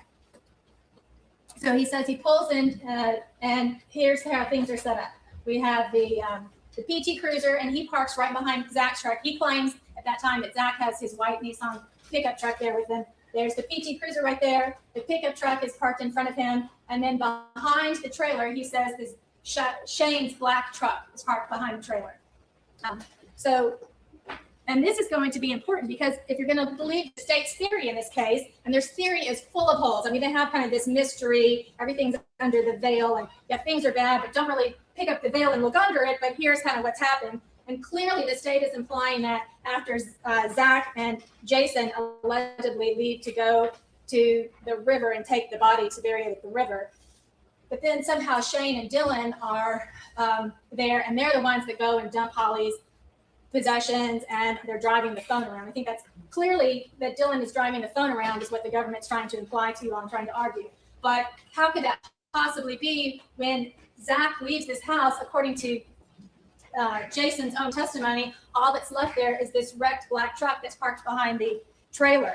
Oops. So there's not even a truck there for them to leave, a running car there for them to leave and drive this 20-minute drive down to where Holly's phone or her lunchbox is found dumped and where her phone pings then at 9:25.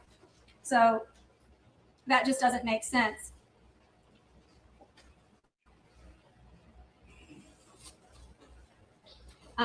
Also, let's talk a little bit about Shane Austin at this time. Shane Austin, who the government wants you to believe that Shane is has killed himself out of guilt over this case, but that's not accurate. You heard Shane's mother testify before you that at the time, Shane had had years of a drug problem. He'd had years of being involved with drugs. He tried very hard to get off of drugs. The drugs started well before Holly. I mean, clearly, just based on what some of the government's witnesses testified to, Shane had been involved in drugs before Holly disappeared. I mean, Jason even says that Shane was into morphine and Shane was selling morphine. So if you're going to believe the government's witness, Shane is already into morphine, and this is before Holly is taken. And so, so Shane has had a drug problem. Shane had dried out for a while. He had gotten off the drugs. He'd gone to Florida, and you heard his mother also say at one time he had been up in Pennsylvania working. And then he had gone to Florida. He was working for his brother-in-law in Florida. And while he was down there, he had gotten back on drugs. He was making $1,500 a week. And after he died, he had no money in his checking account, or $200 in his checking account. So he clearly was spending a lot of money on drugs while he was in Florida.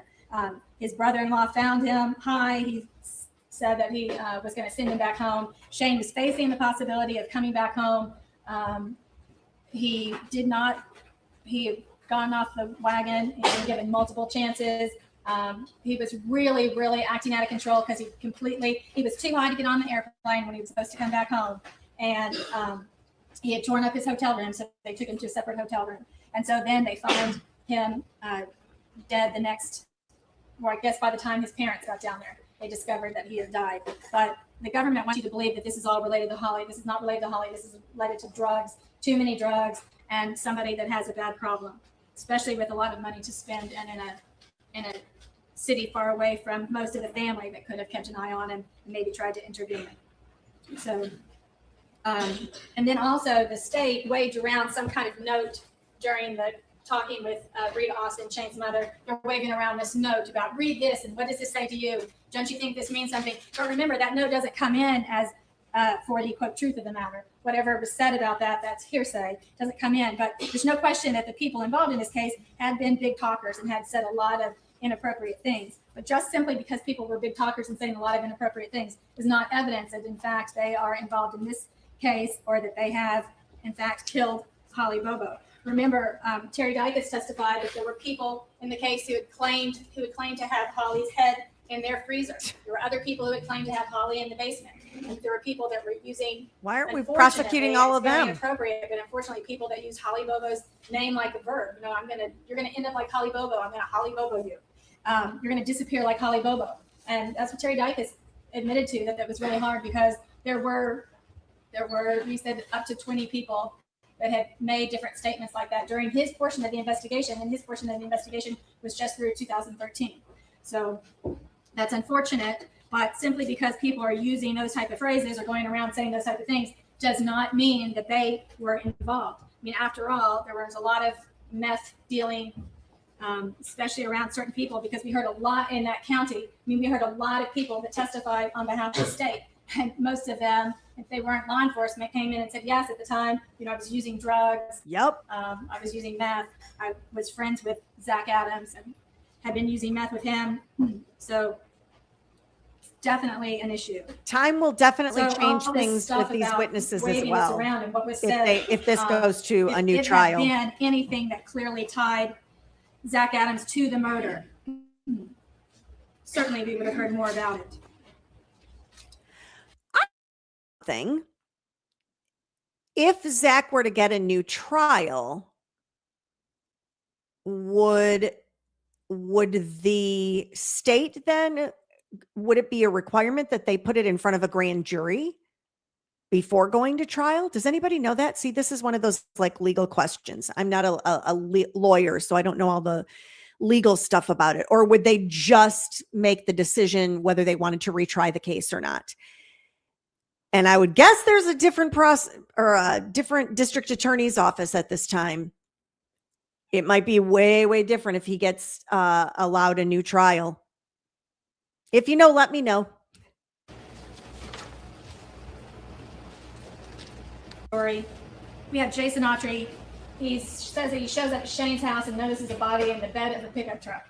And again, here's another point at which Jason Autry cannot resist his temptation to throw in another little bad fact about Zach Adams just to try to taint him in your eyes, is what he's done. Because the first thing he says is, I thought it was little JoJo. You know, I pull up and I see this body in the back of the truck and I think it's little JoJo. And then he cannot resist but go into this story about how Zach has a beef with little JoJo. Zach has planned to kill little JoJo. They'd already discussed killing him over some kind of beef that he has with him. And again, it's just another way to get in little digs at Zach Adams to make him sound like a bad person. But clearly, that's not an issue in this case. There's the government didn't present any kind of evidence to show that Zach was in fact involved in the planned murder of somebody else, little JoJo, or the government didn't even bring up any facts at all about little JoJo or what happened there. Why? Because they're not there. The government cannot present false evidence to the jury, so they didn't present that because there's not proof in any way that anything happened to little JoJo or that little. Have JoJo you been to was Massachusetts? any kind of conspiracy Where to cameras kill invert? little JoJo, whoever that might be. So Jason says that he goes through this gate. There's a body in the back of the pickup truck. Jason says he goes through the open gate at Shane's house. Well, there was no gate at Shane's house at that time. Shane had only been living in that trailer 2 weeks. His mother testified that he had moved in March 25th of 2011. By April the 13th, that's only about 2 weeks that Shane has been living in that trailer by himself. He got a dog later on. That's when they put the fence in, was when he got his dog. So at that time, there was no fence, no gate up at that trailer.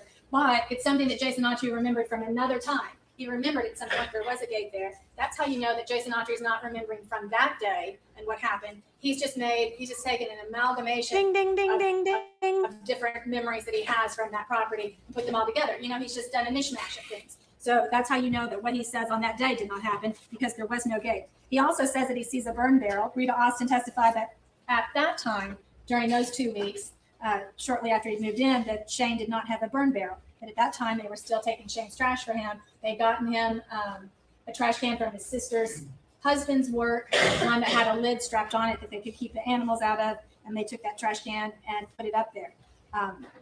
On rebuttal, the government brought in Dana Bobo to say that he remembers a burn barrel there. Well, if there were a burn barrel there, and if you're going to believe Jason Autry's story, that there's a burn barrel going and that the flames are shooting. So if a burn barrel, 55-gallon burn barrel, is this high, perhaps, you know, to mid-waist, and then the flames are shooting 3 to 4 feet above the burn barrel. I thought the same that is a thing. Really hot fire you've got going. Yeah. If you've got flames going up that high in the burn barrel. It's a And big one. He didn't say it was just for a second or two. He implies that the burn barrel's going while he's there and everybody's running around crazy. Well, if you've got this burn barrel there, if the burn barrel truly was there, why wouldn't you throw Holly's things in it? I mean, it sounds like it's a really hot fire. It would have burned that stuff up. Why wouldn't you go ahead and drop those for it's coming at noon? You've got 3 hours to get your meth cooked, all the stuff from your meth cooking cleaned up. It smells terribly like meth chemicals. And they pause, everybody pauses, and they do a drug deal. So he sells him a morphine pill for $50 is what Jason says. So Jason seeing the body there in the back of the pickup, because Jason says he sees the body when he pulls up, doesn't faze Jason. Jason doesn't think, maybe I ought to go somewhere else to get a meth pill. They've got a body in the back of the truck. Maybe I don't want to get involved in this. No, Jason doesn't say that. He pulls up, parks his car inside the gate. Maybe when you see the dead body in the back of the truck, you think, I'll park on the street. No, Jason pulls his car down there, parks his car behind the pickup truck with the body wrapped in it, inside where he claims the gate was, parks there, gets out of the car, does a drug deal. So he he now has gone ahead and made the purchase, and he's made the drug deal, and he's going to stick around and use the drugs there where this dead body is. Fine. If you're really craving drugs, go ahead, get your meth pill, and get out of there, leaving the dead body behind. But no, Jason's story is, because of course Jason needs to be there for more of this in order to sell his death penalty. He doesn't sell his death penalty. I mean, the state's not going to buy a death penalty for a story that simply you saw the body in the back of the truck. The state needs more than that. So he stops, he breaks his pill in half, he gets out his spoon, he mixes it with some water he has in his car, he melts the morphine pill up and cooks it, he injects it in himself, so he gets it all injected into himself, and he sits there for about 10 minutes, I think he said, getting high. So that's what Jason does. And then when he gets out of the truck, he's like, hey, what up with the dead body? He's just so nonchalant. There's a dead body there, and you're like, oh, hey, why'd you kill little JoJo? Like, it's just no big deal. Oh, thank you, He said, "Oh, that's not Jennifer. little JoJo, that's Holly Bobo." And Not so JoJo. Jason Autry absolutely knows that Holly Bobo is his third cousin. He spent summers with his grandmother. His grandmother was Sudie Autry. That's his father's mother. It's his paternal grandmother. They all lived right there in Parsons area. His grandmother lived not very far from Holly Bobo off of Five Forks Road. So they're all sitting there. What up, He homie? says, oh, that's Holly Bobo. And Jason wants everybody to believe that he did not know that Holly Bobo was his third cousin, when his father and Dana Bobo are first cousins. It's like, who's Holly Bobo? And then Zach says to him, hey, man, can you do me a solid? Can you help me get rid of this body? And he's like, sure, I'm in. So Jason's just like automatically in on getting rid of a body. It's a person that he's not responsible for killing. Jason is street smart. He admitted he had a long history of convictions. He is street smart. A street smart person that sat there and testified does not just automatically put themselves in the middle of a murder with a dead body if they don't have a reason to. So that's a silly to believe that somebody like Jason Autry would just automatically be in on helping get rid of a body. Sure, I'll help you get rid of the body. And they say, bury the body. Will you help us bury the body? So he says, I'll do it, but I don't want these other two guys knowing I'm involved. So I'll meet you up at the church. Because he just, for whatever reason, he's willing to work with Zach, but he doesn't want to work with Dylan and Shane. Well, the reason it has to be that way is because Dylan and Shane's phones are not with Jason's phone that day. It's Jason and Zach's phones that are together that day out on that Birdsong exit, that Birdsong 7 tower sector of that tower. They're And he getting knows high it. So placed. he can't put those other two with him because he knows that they both have records that show them other places around the time he's out at the Birdsong tower. So he's not going to go there. So he says, sure, I'm not going to have these two guys. So they get in he gets in his PT Cruiser. He backs out first. He goes, parks at the church. He says, Zach comes up, pulls up, doesn't even pull in. He just pulls up on the street. He gets in the car with Zach and they're driving away. And it's about this time that he realizes they don't have a shovel or a pickaxe. Well, if you're going to go bury a body, clearly that's the thing you need the most. Why would Zach ask him to come help bury a body if Zach knew that he didn't have a shovel or a pickaxe? Why would Zach have prepared, at least in his head, about where they were going to get a shovel to bury a body with? If Zach specifically said, will you help me bury this body? Because he didn't say Zach said, help me dispose of the body. He said, Zach says, help me bury this Makes body. this jury Clearly, look if Zach's really already thought that bad. they're going to bury it. He's already got a plan of where he's going to get a shovel or pickaxe to bury a body with. But he doesn't, and that doesn't make sense. It's part of Jason's story. So Jason says, can you come help me? They start to drive, and Jason realizes, darn it, we don't have a shovel or pickaxe. And that's when Jason tells Zach that one time he had seen a body floating. So Jason just happens to have, on another occasion, seen a body floating Seen in a the body Tennessee floating River, in the or at least that river. little slough there on the side of the river. A body he Hadn't didn't tell report at the anybody. time. He doesn't mention to anybody that he sees a body, but he sees this body floating in the Tennessee River. And he says, I saw a body. The bodies that I've seen, the body I saw floating was floating because gases built up in the intestine, and you have to gut the body in order to make sure it sinks. So he says this to Zach. They have no discussion. Jason's testimony from this seat is they have no discussion about where this occurred at the Tennessee River.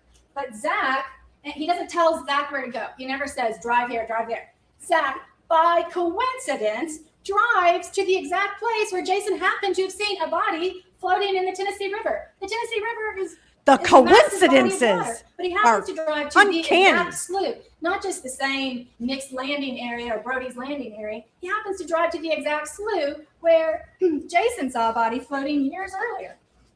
Also, it just doesn't make logical sense that you'd go there. I mean, the one thing that Jason knows about bodies is when a body is in that spot, it is floating. And Jason even admitted on the stand that that spot right there is full of stumps. It's stale water, stagnant water. It's not flowing as part of the channel of the Tennessee Right. River. It is. Slough. It's like a, And yeah, he a admitted little that there's separate lots of stumps pond. there. So you're going to take a body, if there's stumps, it's shallow water. You're going to take a body that you're trying to hide from people and you want to sink down to the bottom. That's why you're going to gut it so the body sinks, and you're going to sink it in a place that's shallow enough. It has tree stumps sticking up from the bottom.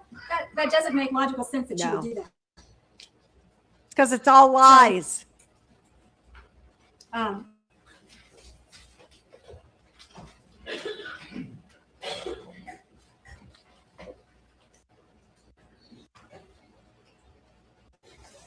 Park the truck. They stop there. They park the car.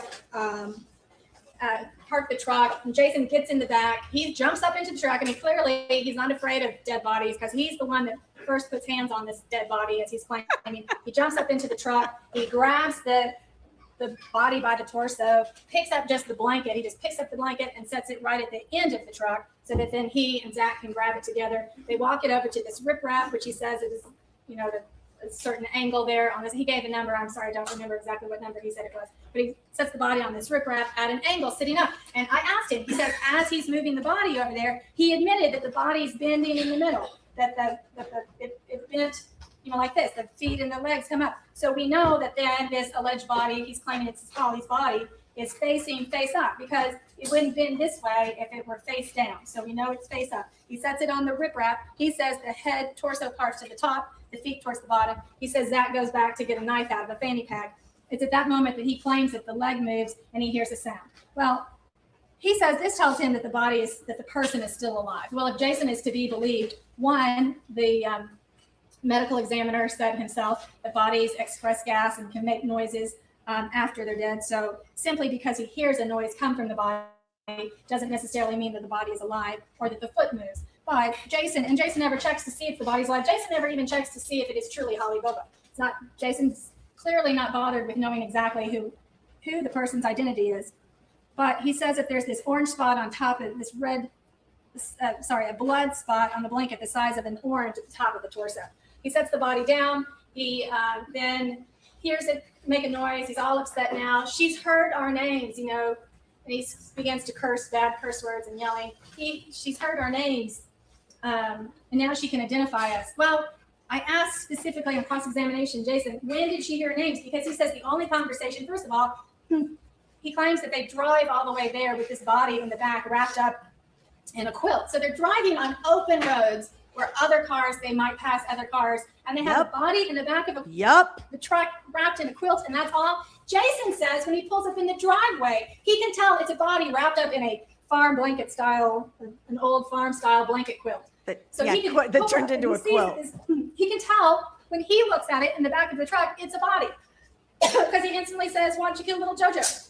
So he thinks it's a body. So why would a logical person drive around with a body that's clearly recognizable as a body wrapped up in a blanket with a size of an orange blood spot near the top of the torso? Why would you drive around with that in the back of your pickup, 25 minutes over to the river? You wouldn't. And we have, the investigator drove that route that Jason Autry gives as to how long it takes. And we have all those times over there. Why would you drive? Why wouldn't you at least put cardboard over it or pop something on top of it so if somebody drives by you, they wouldn't notice that it's a body in the back of the truck?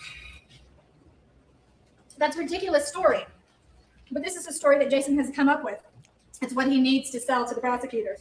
So, and the next thing that's ridiculous is if you look at this map where he's talking about as they turn off Ward Hill, and the government has provided these overhead satellite pictures. I provided some satellite pictures. As you drive along this road and it snakes along, Jason even says it's a narrow road. There are no margins. There's no on the side of the road. I can't think of the word. No shoulders. Median. Shoulder. Yes, there's no shoulder on the side of the road there to really get over. Why would you, if you're going to be stuck with a body, it's you, Zach Adams, and a dead body of some young, beautiful girl. Why would you go down in an area that has only one access in and one access out? Somebody else comes along that area and they're in the middle of that road. You are stuck. And if it's law enforcement that just wants to come up and just be a little nosy about why are you there, you can't get out. There's not a second road out of there because you are landlocked, you're waterlocked in there in that little, how would you go there with a body that you don't want anyone to catch you with? That doesn't make sense either.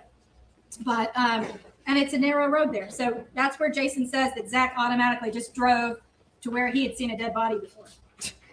Anyway, they set the body on top. He says, oh, she's alive. Now she's heard our names, although Jason on cross-examination doesn't give any specific examples of when they would have heard his name, because as far as he knows, Zach's never called him up by name. The only conversation they had was about the dead body driving over there, and there wasn't any other conversation on the way there. So he says, so now Zach pulls out a gun. Jason's like, wait, let me go check. So Jason runs down to the end of the Let me make sure the coast is clear. Nobody's coming. Well, that's probably a wise idea, considering the fact that it's only one road in, one road out, but he's not at the very end of the road. Anyway, he runs down there to make sure nobody's coming, gives Zach the all clear. Zach shoots the body. Now, this doesn't make sense. He says Zach walks up and standing over at the top of the body and he shoots the body. Well, he's already described laying Holly Bobo down on her back. You know, she bent in the middle. I asked him. He lays her down on her back. Zach stands up and shoots. We heard the medical examiner say that the listen to exit all wound of the was whole in the back right-hand side and came out. She did in a the good front. job So pointing it how did out. he shoot her? He did not say, and this would be very important. I know I walked him through it piece by piece. I know it was painful for the jury to have to sit there and listen piece by piece. As I said, then what did you do next? Then what did you do next? How did Zach stand? He says Zach stands over her and shoots her. He does not say Zach lifts her up, flops her head down, so now she's on her stomach and shoots her. He does. He says he's standing up over her and leans down and shoots her. That's not the wound that's on Holly Bobo's skull. So that's not what happened. That's, again, Jason's made up a story, but he's not thinking it through long enough to get it the right direction. And he says, it's going from if you listen to the medical examiner, it goes slightly from low to high, from lower to higher, a little from left to right, from right to left. And so that's not how Jason describes that gunshot at all. Nope. And at this point, I would like for you all, when you get back there in deliberations, please look at Exhibit 241. This is the Birdsong 7 sector. This is about all the times that the people in this case, their cell phones were over in that area, pinging off of that tower. It's very important because Jason Autry, he's claiming that they're over there that day for something nefarious. Well, that's all Jason has to do in order to make this story right, is he just remembers a little bit that he was over there that day with Zach Adams, and then he can make a big killing story out of it, and he gives the government what they want, because what the government really needs for their first degree death penalty case is an eyewitness to the murder. And so that's what Jason Autry has given them, is an eyewitness to the murder, and that's what they needed to get the death penalty. And so, but if you look at all the times they're over there, Jason Autry's over there on April the 6th, April the 9th. Zach Adams is over there on April the 10th. Dylan Adams is over there on April the 11th. Zach is over there on April the 11th. Later on that day. And then Jason Autry and Zach are over there together on the 11th, from about 9:30 through sometime that 9:30 in the morning through about 5 in the afternoon. Jason and Zach, their phones are both over there hitting off of that tower. They're over there together. That's 2 days before this alleged murder took place. They're both over there hitting off of that same tower on the river. Then Jason and Zach are back over there on the 13th. It wasn't on the alleged. 14th, Jason goes back, and Jason and Zach are both back over there on the 14th at 6:44 p.m. hitting off of that same tower. They're over there. They're still over there on the 14th till about, looks like about 9 o'clock,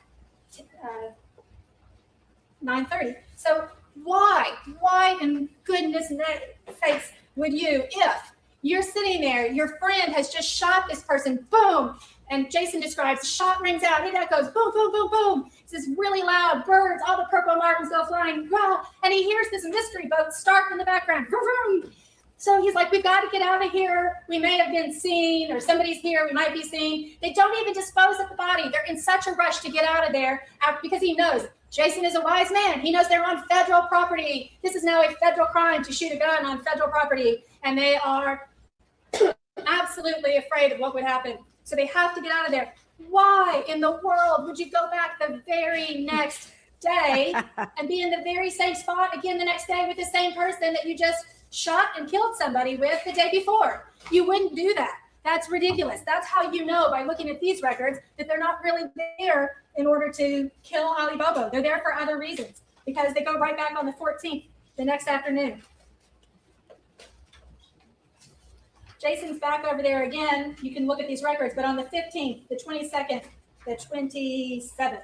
So Jason's over there with Zach on a regular basis.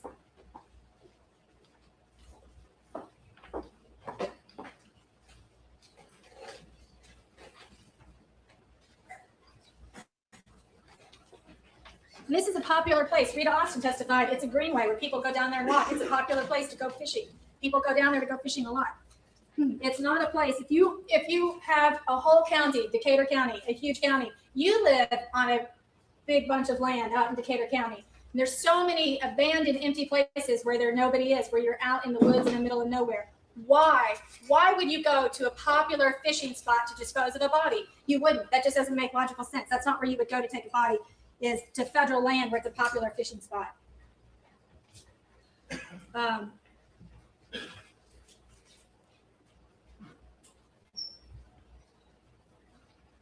And the whole thing about using the 32, anybody that has a 32 that knows the 32, use your common sense. It's a 32 is a slow caliber bullet. Is it going to go all the way through a skull and come out the other side?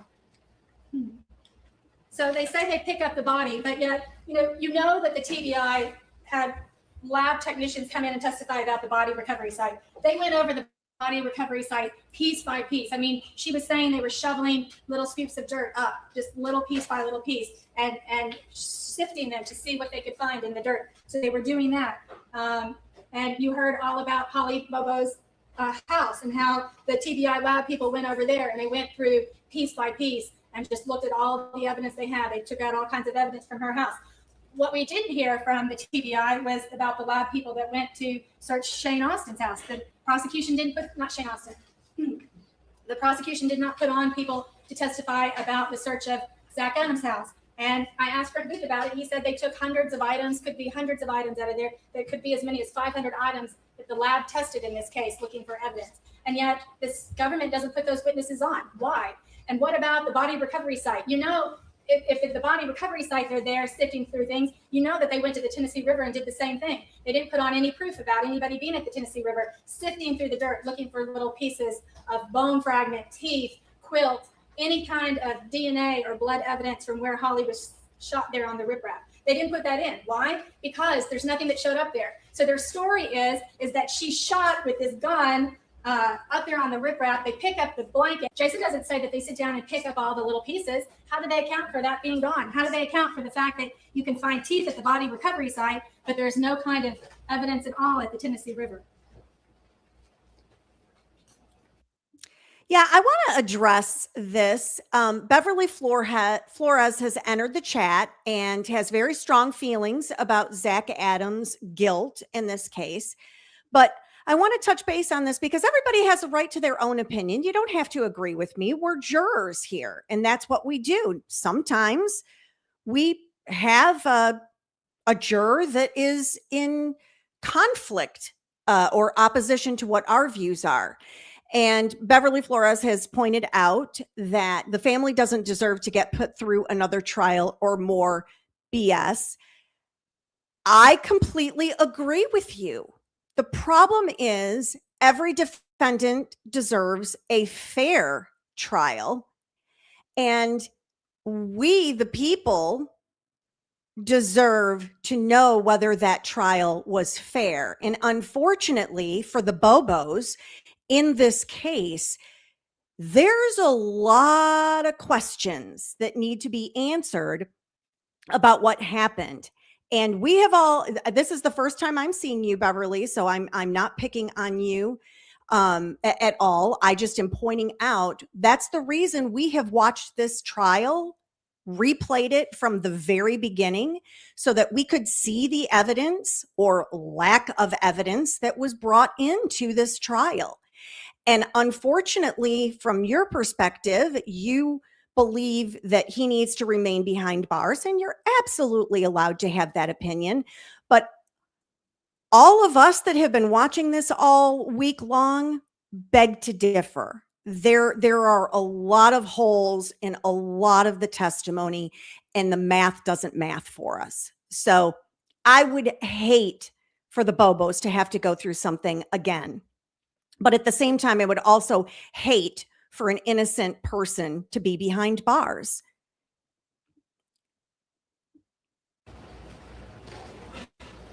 So Jason says that now, if we switch to the next slide, Jason says that he recognizes now that Zach is in a bind, but not him, because as Jason tells the story, he threads the needle. It's like sending a needle through some kind of material where you're so careful you never catch a single thread of the material. You weave it through exactly. So Jason has just woven this very careful story where he weaves some of the evidence that he knows is in the case in, but he's carefully kept himself out. After all, he is not involved in the kidnapping in this case. He's not involved in the rape in this case. And he certainly is not, from the way he describes it, involved in the murder in this case. He's simply a witness to the murder. He's not involved in the rape, and he's not involved in the kidnapping. Because he's carefully kept himself out of all the bad stuff. He's more worried that day about being late for lunch with his girlfriend than he is about what just happened in this whole body disposal. Truth. And the government has also mentioned about the 911 call that day and what the 911 call shows us. Well, I'll tell you what the 911 call from that very day shows us. It shows us, one, Zach didn't have a car or truck. He doesn't have a vehicle because he's desperately trying to get his brother to provide him with one or his grandfather to provide him with one. He wants his grandfather's van and his brother's truck. It also shows that Zach does not have a gun on that day because his grandfather says he didn't have a gun. And it shows that Zach is absolutely obsessed with his girlfriend, Rebecca, because he says, Paul, you just don't understand. I love Becca so much. So he's crying to his grandfather. He's not violent. He's there crying with his grandfather, begging for a car, begging his grandfather to please not call the police. Please don't violate his bond because he's already bonded out on the charges of natchez strays. Please don't violate my bond. I'm digging myself in a hole. I got to get out of it. That's what it shows that Zach Adams' state of mind was that day. If we can just skip to the next slide. But Jason Autry, let's talk about what's wrong with Jason Autry's story. Clearly, Jason Autry is a psychopath. But Jason Autry is very well coached when he was giving the story because 3 times he used the word allegedly. If you're really telling a story about what you saw, you would never, ever. He also use called the word Holly allegedly. the victim. You would say, yeah, I was there. I was where they killed her. You know, I was right there where they killed her. This is where they shot her. This is where they dumped the body. He would never say the alleged quote dump site. So let's listen to Jason Autry in his own words say that and try. He has here marked as number 2.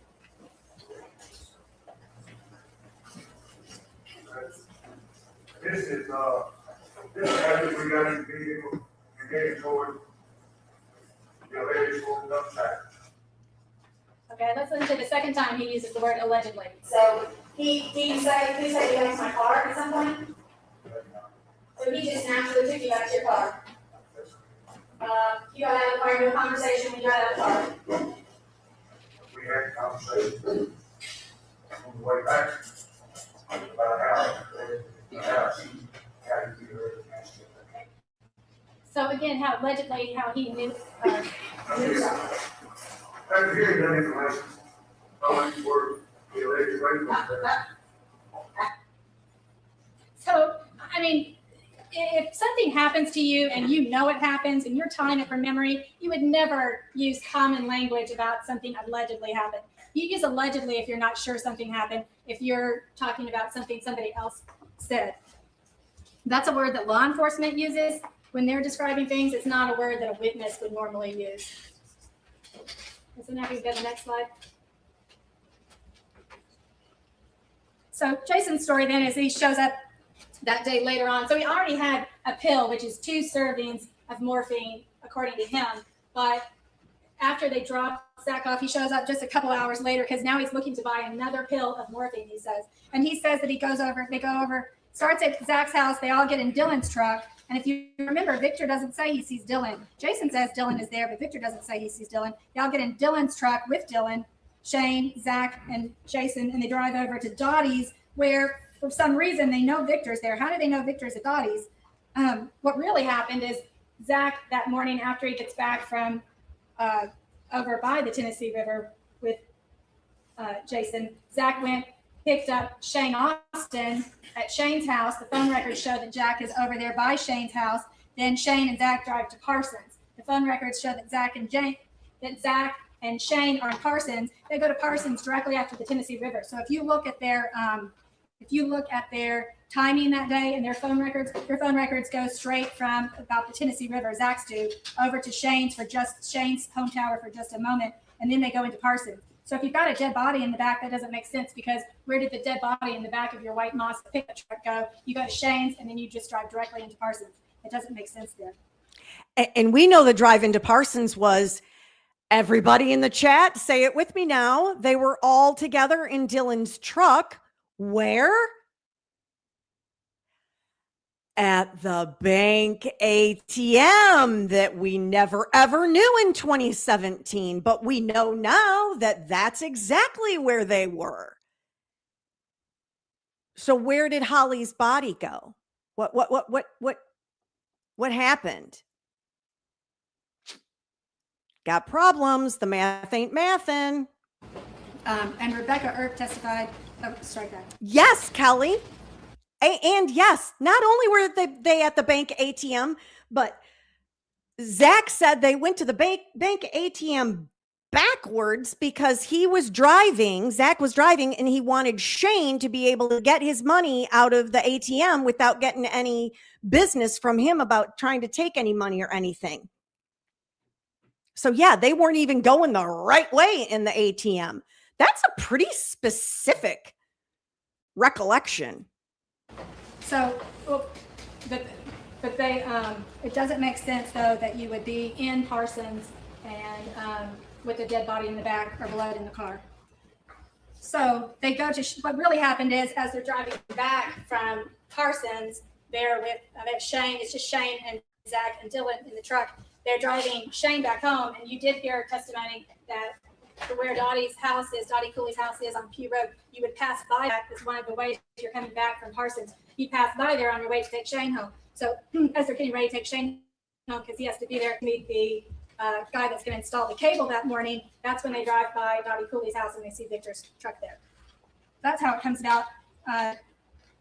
The story that Jason tells doesn't make any sense, because if you're going by what Jason says, how would they even know that Victor Dinsmore is over at Dottie Cooley's house doing any kind of work? But they go over there to buy a morphine pill from Victor. Jason Autry, when he testified to it, gave a long, drawn-out explanation of how they bought that morphine pill, how they passed it back and forth, the money back and the pill back. But that day, Victor Dinsmore denied that he had sold a pill to Jason Autry. So KS Granny, there is ATM security cameras that show exactly that. It shows Dylan's truck going into the ATM drive-through the wrong way at the time that Zach says that he was with Dylan and Shane. And the timing on it doesn't work. And I want to ask all of you, do you honestly think if good Jennifer had in her possession, as she's going through this closing, had in her possession that ATM footage, she would not have popped it up right now, or at least talked about it right now? I mean, I just have to believe either it was prosecutorial misconduct that she never got it, or it was ineffective counsel that it was there and she never did anything with it. So he said they came over there and they were doing meth. Then you also hear this whole business about that they got in a fight because they let Shane hit it. Jason testified that they got in a fight about who they didn't have to kill Holly, and that Zach says, you're just as guilty. But if you listen to what Victor Dinsmore said he testified to the fact that they were fighting over who was going to hit it first. And let's listen to what Victor Dinsmore said. Zach and Shane Austin were arguing, fighting, and I heard people's words out, and I thought who was going to hit it first.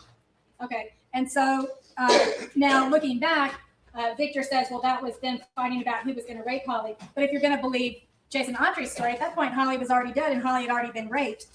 So what could hitting it mean? If we go to the next slide.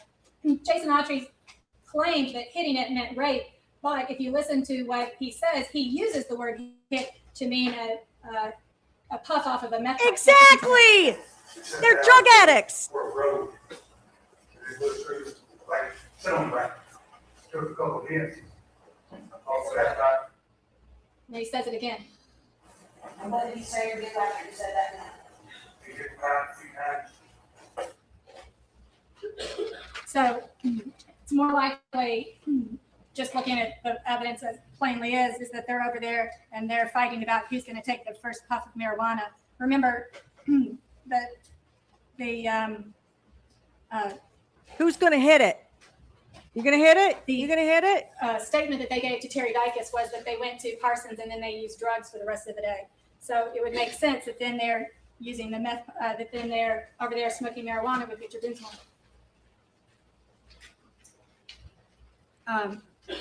And had she known again about the ATM, wouldn't she have just woven it in right there? Yeah, they got money to go buy more drugs from Victor Dinsmore. That's what I think happened. They wanted to get pills from Victor Dinsmore. So they went to get money. Oh, I'm getting a little wild in here. Went to get money from the ATM because Shane's the one that had the money. And then they, went to Victor, got the drugs, and then got high the rest of the day. And one of them, I don't remember who it was, it went to some card playing get together later that evening because it must have been Shane because Mama had to come pick him up. Like, I remember this testimony because it's the only testimony that's like, do. It like goes in line and makes sense based on the actual evidence. Everything else is crazy talk. And let's talk about Dylan a little bit because now at this point, Jason's talking about Dylan. So remember, Dylan, we've heard testimony that he was in special education when he was in school, that he had mental issues, educational problems, and that he was special needs. He couldn't tell time. He lived with his grandfather. He wasn't able to handle his money. Remember, we also heard testimony that Dylan had charges in federal court. That's how this case started. And he was released. We heard Brent Booth testify from the stand right there that Dylan Adams was released from his federal case to go live with Dennis Benjamin. Part of his terms of his supervised release from federal court were to go live with Dennis Benjamin, which means that if Dylan, if that's part of your terms of your supervised release, if you leave there, if you're not living with that person, they can violate you for violating the terms of your supervised release. You can be put back into custody. So he's sent to go live with Dennis Benjamin, and Dennis Benjamin is somebody that Dick Adams said he didn't think Dylan even knew Dennis Benjamin. Dennis Benjamin was not a friend of the family, nobody that they were close to at all. No, didn't he have ties to the he's released to go Bobos? live with a stranger. Why is that? That's because at that point in 2014, the TBI was desperate. They were absolutely desperate. Brent Booth sat here and testified that no, it was just internal pressure to solve the case. There was no serious or tough pressure on anybody to solve the case. But then, as rebuttal witness, the government calls in Jack Van Hoosier. Jack Van Hoosier sits there and testifies and says that Terry Dykes is removed from the case. This is in sometime in 2012, 2013, that they said Terry Dykes was simply just focused on Terry Britt. They didn't have any reason to charge Terry Britt, and so Terry Dykes is taken off the case. That is incredible pressure. Once they took Terry Dykes off the case, he had not solved it 2 years into it, 2012, 2013. He had not solved it. They took him off the case and they replaced him with another agent. That is pressure. Everybody from then on knows you have to find somebody to charge in this case. And that was because of the Bobos. So they're going to find somebody in this case to charge. And so what do they need at that point? They absolutely need some kind of confession from somebody. That is when they focused on Dylan Adams, who is special ed, and they had him go live with a stranger as part of his supervised release program because they needed to get this case started. Okay, my projector, here it is. Then Jason says 2 days later, can we go back up there? 2 days later, he says that Zach tries to make a deal with Jason to kill Dylan. Again, this is just for the benefit of making Zach look like a bad person and a bad brother, that he would then want to have his brother killed. So they're going to so Jason tries to make a deal with Jason. Jason has to think about it. Finally, he says, yes, I accept the deal. I will kill Dylan for you, but then I'm going to kill you. And he says he takes Dylan out to the river, and they go fishing first, and they've been fishing for a while. It's so outrageous how Jason has portrayed Dylan in all of this. Has now seen him and spoiled the plan. Well, if he really intended to kill Dylan, why didn't he go back and do it a day or two later? Dylan wasn't any the wiser. it doesn't make sense that that was the one and only time he had an opportunity to kill Dylan. Because it's all bovine If he made scatology. up his mind, why didn't he do it? It's because it's not true. He just says that because he really, really needs a way to make Zach look bad again. Plus, it also kind of, by putting him maybe in a little bit of a crime, it makes him seem like he's kind of bought into the whole crime thing. So he's not perfectly clean hands. But again, Jason Autry weaves that needle through that material so nothing sticks, because it's not actually a killing. He doesn't actually kill Dylan. He doesn't actually bring any harm to Dylan. And so there's no crime that you can actually come back on him and say that he's done something wrong. The other thing that the state has done is they've brought in this stuff about Dylan. So Jason says he talks with Dylan, and Dylan tells him something, and of course that's hearsay, whatever Dylan tells him. But then the next thing Jason does is he goes and looks in his granny's barn to see what's there. Well, again, that's just a backdoor way of trying to get in. They're certainly implying that some kind of rape or something occurred in his grandmother's barn. This is Jason's grandmother's barn, just like Shane's grandmother's. The one is the grandmother that they share in common. So he says that, something bad has happened in the grandmother's barn. But if you think about it and what's gone on there, it's not true. Jason Autry knew that barn was torn down in end of 2012, beginning of 2013. So when he's telling his story in January of 2017, it's once again, he knows that this is something that cannot be traced. He knows that this cannot come back to him. The same way that he talks, if we skip to the next slide, when he's talking about being at Kelly's Ridge, he sees in the report, he probably was going there to burglarize the home.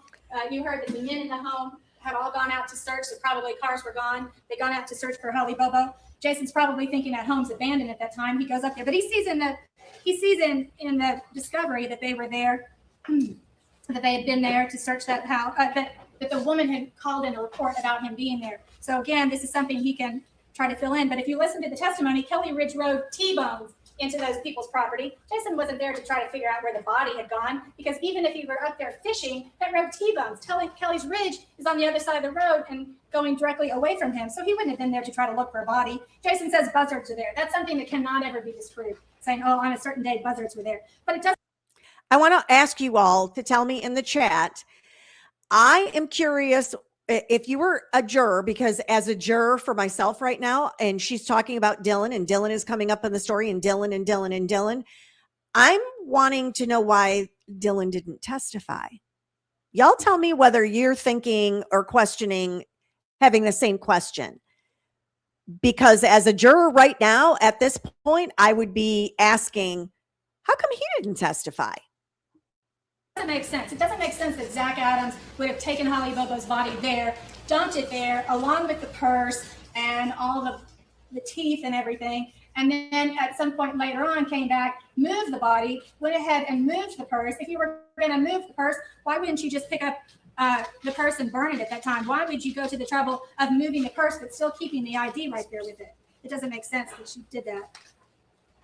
The other part that doesn't make sense is he says that this is that Zach then tells him about Clint Bobo, and that the real reason that they were there was to teach Clint Bobo how to make meth, and that Holly saw us and she raised hell, and that's why he took her. That's not a good explanation. First of all, you heard Clint Bobo on the stand say that if he had known anything at all about his sister, he would have told. Even if they had been there to make meth, Clint Bobo was not going to protect somebody that he has absolutely. You think no Clint loyalty Bobo in wanted to taking know his how to sister. make meth? I mean, Because I one thing don't. to be involved in drugs, but drugs usually get you probation. Nope.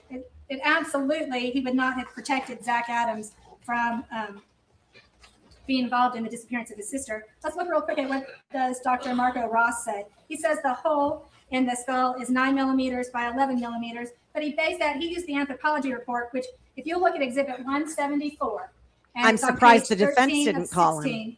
16, that's where the anthropology report is part of the autopsy report. That hole is 9.24 millimeters by 12.10 millimeters. And if you take that reading, Dr. Ross testified that anything less than 0.36 inches could have made the hole. But if you're going to take the biggest reading there, that's based on a 9.24 millimeter hole.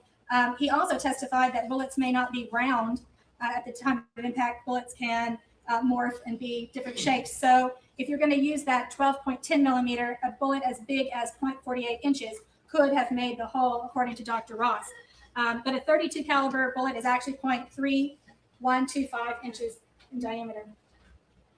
Yeah, Ava, So- I think the defense didn't want to take the We can chance flip to the either. next slide. It's the 380. A 380 is 0.355 inches in diameter. It's not actually 0.38 inches in diameter.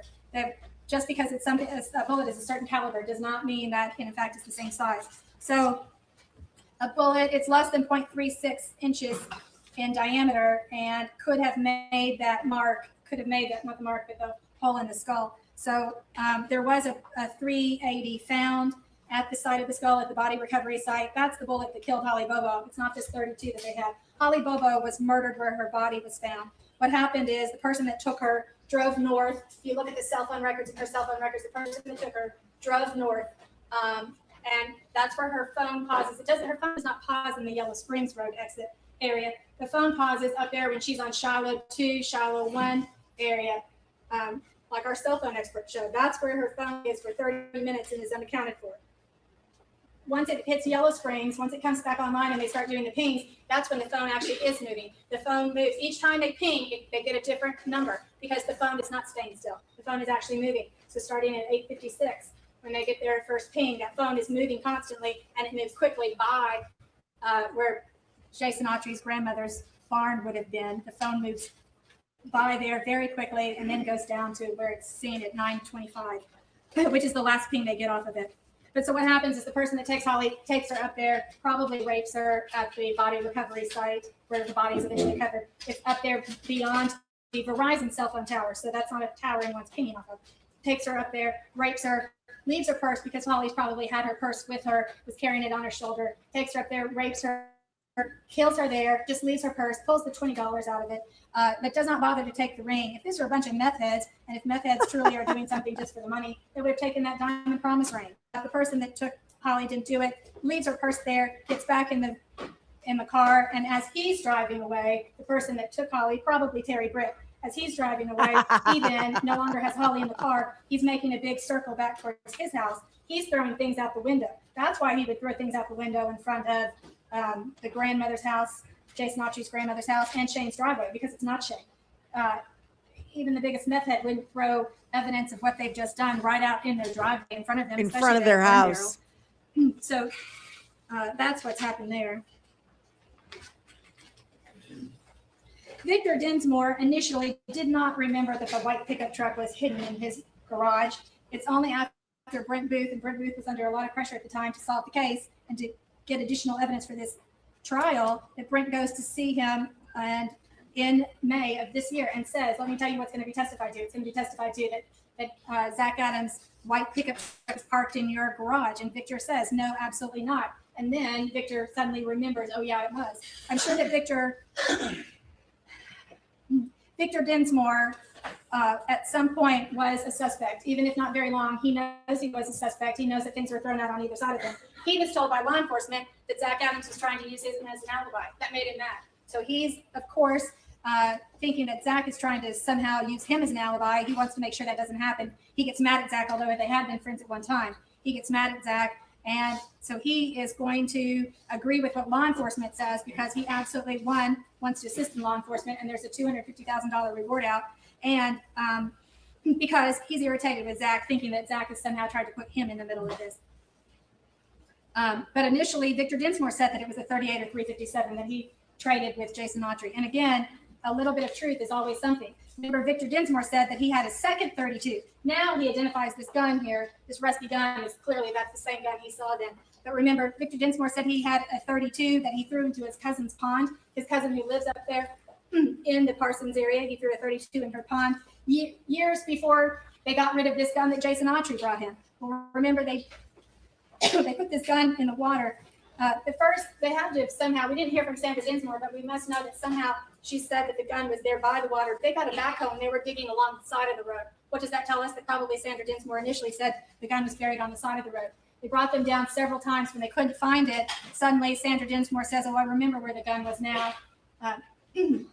Because they went back again and looked with people that had, so it had to happen that way. They go back again and they look with people that have underwater metal detectors, and they go back and they find this gun, this 32, which initially the gun had been a 38 or a 357, but they find this 32 sitting on top, under 15 inches of water, but on top of all this silt and soil. This gun that's been in that water since The Dinsmores left, and they left this area 5.5 years earlier. So since they left this area 5.5 years earlier, that gun's been sitting in that creek there. The creek, we even heard testimony that the road had been graded and blacktopped. With all that construction around there, all those rains, all those floodings that we've had, not a bit of silt was on top of that gun. It's been sitting in that water 5.5 years, and there's no mud, no silt, no gravel on top of it. It's still sitting fresh right there on top of all the gravel itself, but in 15 inches of water. That's not believable.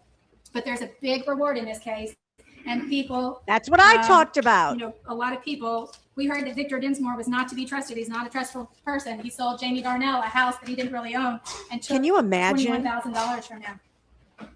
They want you to ignore the phone stuff. They're going to come back when they do their second half of their closing, and they're going to say, no, just Zach Adams doesn't have to be the person that kidnapped her. But what we know is he's right there with Shane, and they're going to want you to suppose and do a lot of guessing about what Shane and Dylan were doing. But again, they have no proof. There's absolutely no facts that show.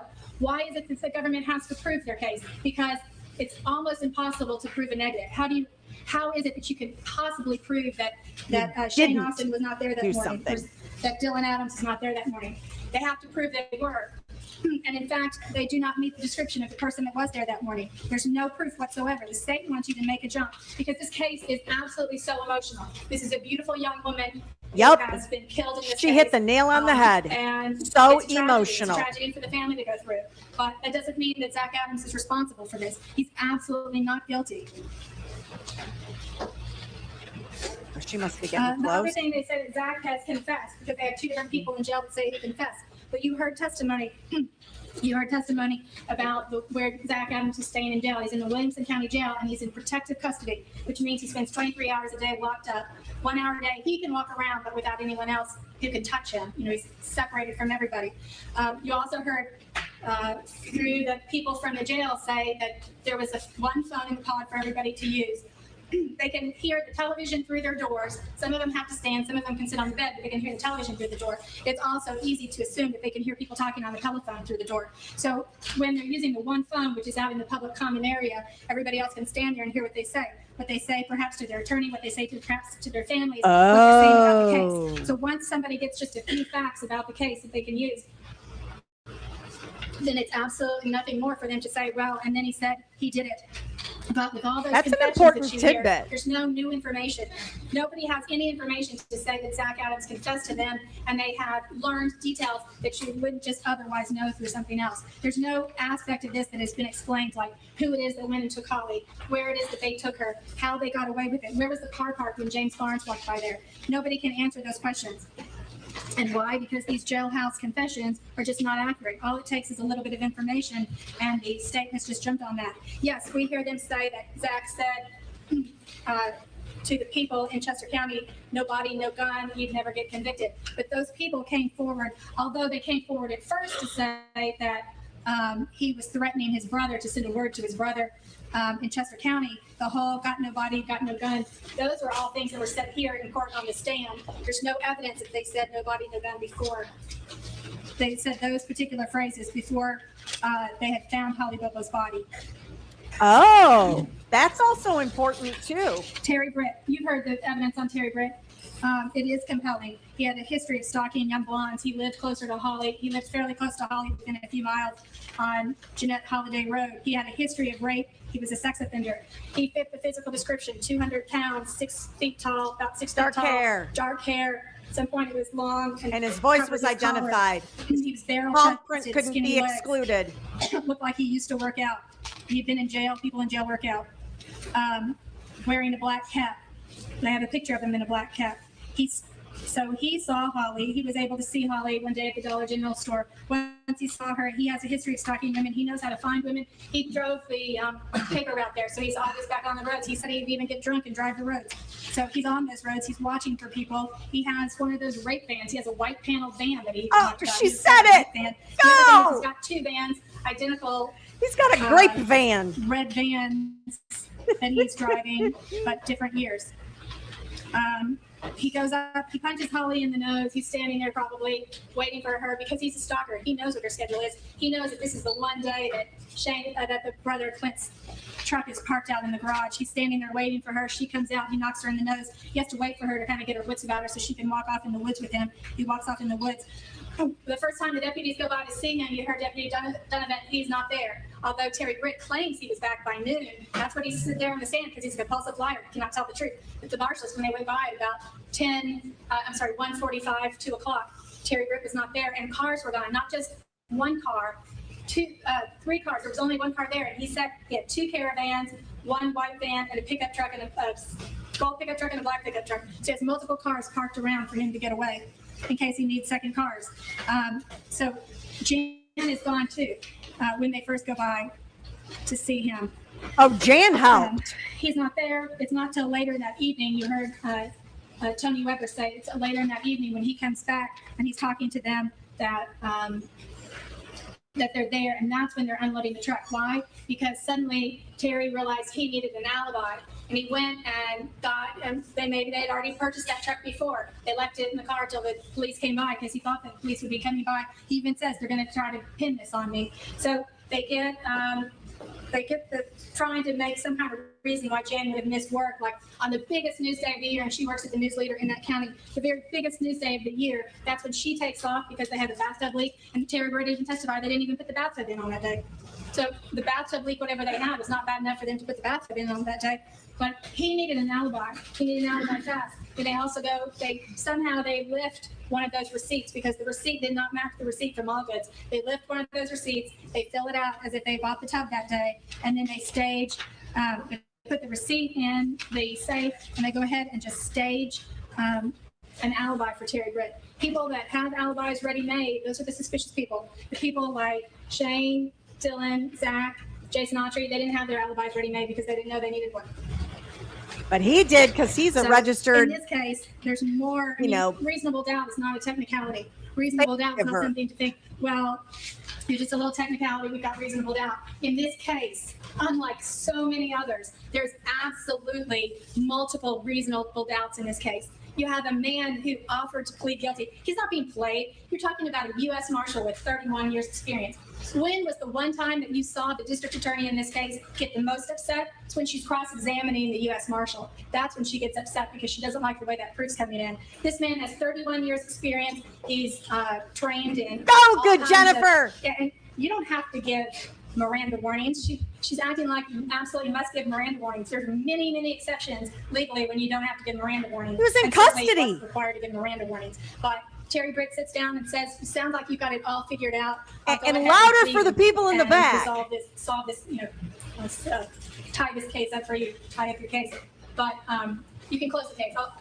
Looks like you got it all figured out. I'll plead to it, and you can close the case. I mean, what powerful words that would be from somebody. But the TBI at that point, you heard they had already decided they were going to focus on Clint Bobo at that time. You heard that in 2013 they were getting the family's finances, saying that the family had material lied about things, and so the TBI at that point, they didn't see any way they were going to get Terry Britt, because after all, you absolutely heard Brent Boots sit up here and say, well, Terry Britt, they bugged his house and they didn't hear anything on the wiretap about him confessing, and so they decided to move on to somebody else. Well, of course they didn't, because you heard Art Vivero say he was listening in on the wiretap when Terry Britt was discussing the fact that they might be recording and to be careful about what they said. So absolutely, there's nothing on the wiretap. And Terry Britt didn't have a brother with mental handicap that they could go backdoor and try to get some kind of confession. He didn't have a charge partner. It's just Terry Britt. He didn't have a charge partner to go and try to charge with him and see if they could do death penalty against 2 people and get somebody to change. So and they walked away from it. That's what really makes me angry, is that, yes, Terry Britt said, I'll plead, and they walked away from it because they didn't like who he said that to. That's what really angers me. It was the government's job to fill in all the holes and complete the story. They'd utterly failed in this case. Terry Britt is most likely the real abductor and the killer of Holly Bobo. You've had multiple agents get up here and testify about Terry Britt, and they all have years of experience. The government wants you to believe Zach is guilty based on mere suspicion and rumor. In this country, we do not convict based on mere suspicion and rumor. A finding of guilt must be based on reasonable doubt. And at this time, it's a very serious what you're about to do, because a man's life, and a lot of times they say somebody's life is on the line, but literally in this case, Mr. Adams' life is on the line. It's a very serious matter.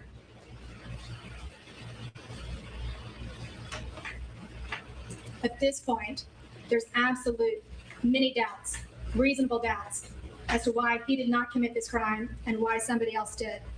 At some point in the future, it may be that they get the evidence they need to charge the right person. Oh, But don't we hope simply because so? there's suspicious things that have been said, or Zach Adams has been running his mouth like a stupid fool, is not a reason to convict him of the kidnapping, rape, and murder of Holly Bobo. I love that she said that. Just because Zach Adams has been running his mouth like a stupid fool. Now bear with me. I love it so much. Okay. Y'all. Oh boy. Oh boy. Are we ready? Because I think this is the part. Oh, I hope that Beverly isn't with us anymore. I think we all angered her because we didn't get on the bandwagon. I'm not sure. But we've been doing this for longer than just the past weeks, and we have a lot of data and evidence, and I welcome opposing opinions on this channel, especially in my chat. However, I always want it to be respectful. And please, as I have always instructed my son, when you're going to debate about something, make sure you have facts. Don't debate about something just because you feel like debating about it. Debate about it because you believe in it. And the reason you believe in it, you can say A, B, C, 1, 2, 3, whatever it. Sorry about that. Something just fell down. It's all good. Make sure that you know everything. Don't just argue for the sake of arguing. And it felt a little bit like there was a lack of, I'm fighting with this sunlight coming in. There was a lack of information to back up. And I feel horrible for the Bobos, but don't be the only people you need to be angry with for the Bobos is the state. I sat here with all of you. Part of the reason we're doing this replay is because I started to watch this trial and I saw that they made that poor mother fondle all of her dead daughter's belongings on the witness stand. That is not necessary. That is not necessary. That is cruel. So don't be mad at me. Be mad at Jennifer Nichols. Be mad at the district attorney's office. Be mad at this judge for allowing what happened in this trial to happen. But don't come in my chat and try to argue with me when you don't have anything to back it up with. I'm all for a good debate. I love a good debate. And if you don't believe me, y'all, I have had some conversations with DJ from Calling All Beings where we have gone like this. I'm good with that. It doesn't mean that I don't like you because you disagree with me. However, I think that's an art that we've lost in our society, is being able to debate and have conversation. And yes, Dizzy, I hate people that debate just for the sake of it. Yeah. Or to come in and try to just bully me into thinking the way they think. Let me tell you, I won't be bullied. It won't end well.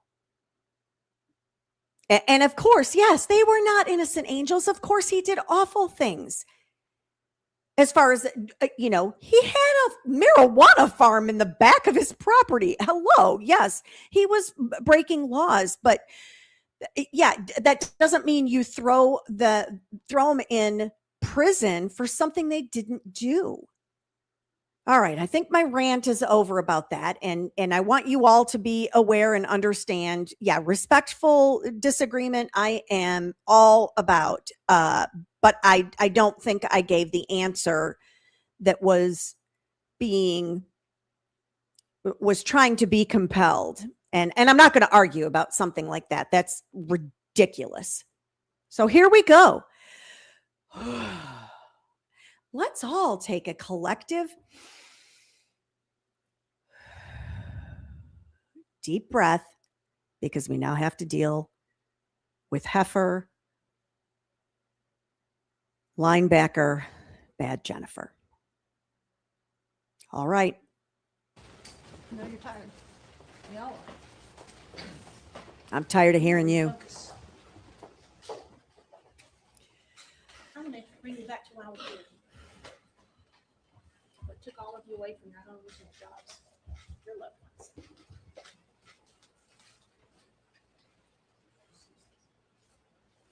She's why you're here. And when they failed a driver's license in September of 2014, it says her name, Holly Bobo. It says her date of birth, October 12th, 1990. It says her address, St. Lawrence, so I got to it. It has a picture. Before we go on too far, Serenity is asking, do I think Britt did it? The marshal seemed credible to her. Yes, I absolutely believe that Terry Britt committed this crime. And I don't know if I get in some kind of trouble, but it's my opinion. I think I have a right to my opinion. I don't want to get in trouble for saying my opinion, but based on what we're seeing in this trial, and then in addition to what I am seeing and hearing in the post-conviction relief hearings, yes, I think he fits the profile marvelously. And yes, Ava, I was hoping that Beverly would share why she felt that way too. Because I have been, just diehard in a position and had a debate with someone and they give me new information and I go, oh, I did not know that. Oh, well, now that changes things. Much like how I went into the Karen Reed trial. I went into the first season of Karen Reed. I went into it thinking she probably ran her boyfriend over. She was in some heated argument, and that's why.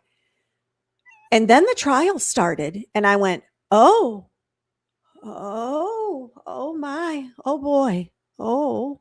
Trust is love. I was asking about you earlier. Are you the one that said that the Bobos no longer think that Zach Adams is the perpetrator? Let me know in the chat. Yeah, Britt said he would plead. Yeah, and I guess she bounced. Okay, it is Trust is Love that said that. So that the Bobos do not think or believe that Zach Adams is. I guess the question is, do they believe any of these three that this was pinned on, 3 or 4 that this was pinned on? Do they believe any of them were involved in her abduction? And I can't even say grape, y'all. There is no evidence to support that.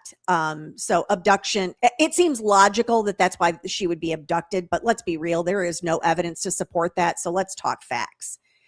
Aha. Okay. That's what I wanted to make sure. Okay. Back to 2017 and this crazy woman. Really doesn't do justice. Oh, that's initially why I stopped. I do find it interesting. They say all these dramatic and emotion-filled things, both Whisper and Rocks did. And by the way, I know his name is Attorney Hagerman. And Heifer here, she's already starting with all the drama and everything. It's because they don't have any evidence that actually supports the narrative they're pushing. I would love to know how the Bobos feel about the district attorney's office now, knowing a lot of the things that have happened. Yeah, she is trying to be pleasant. What isn't on this ID? Holly's. It's her story. What happened to her? How she spent the last 2 hours of her life. There's nowhere on that driver's license. Does it say she was the daughter of Dana? Dana who built her house. Dana who worked long hours to provide for her and her family. Dana who put that $20 bill on the kitchen bar an hour or 2 before she was killed to make sure she had gas money. Doesn't say anything about it. Doesn't say anything about her being a beloved daughter of Karen. All drama, emotion. Goal in life was to be a good mama. Fix Holly's muffins that morning. You slid that $20 bill that Dana left in the kitchen bar, slid it into this billfold.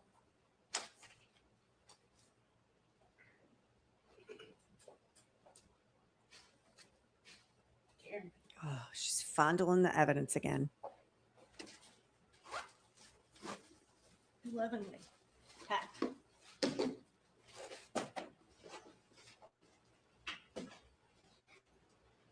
Holly's last lunch.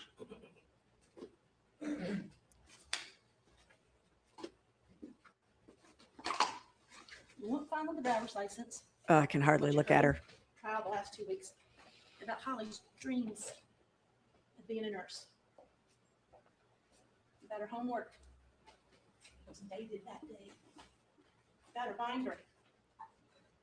She'd written student nurse with a smiley face on it. About how hard she was working. 4 days a week, all day long. Just trying to be the best student nurse she could be. And nowhere on that card, that license, Oh, does it mention there. Okay. the sweet love. She's here with Drew Scott. Drew who put that little promise ring on her finger less than 4 months before she died. Doesn't say anything. It doesn't tell you that when she walked out of the house early that Wednesday morning, not just a house, her house, I got to speed her up, y'all. the house that they built. Let's make the misery shorter. It doesn't tell you that when she walked out her back door, she used her Mustang, her books, the lunch that Kieran had packed, wearing the ring like she did every day. What are we doing? Just precious inches from her cardboard. All she had to have done was to make it into the clock. And then you've been able to close that door. You saw how close the door was. Inches. She didn't make it. She just disappeared. All of that. Gone. Dad not there. Mom not there. Teacher's not there. Drew not there. All gone. She disappeared. Filibuster. Don't you? That's what word comes to my mind. People don't just disappear. Let me see if I can bump it up. Do they? Holly didn't. Holly spilled her precious blood in the carport behind the house in David. And you saw the pictures. It was grouped together in about 4 or 5 different groups. I think Special Agent Warren James said it's like 70 to 80 drops. All tested. All Holly. She didn't disappear without a trace. Ladies and gentlemen, that's your kidnapper. Do one of you have any doubt in your mind that she went willingly? You think that? That's your kidnapper. That's why I say you know better. As for the rape,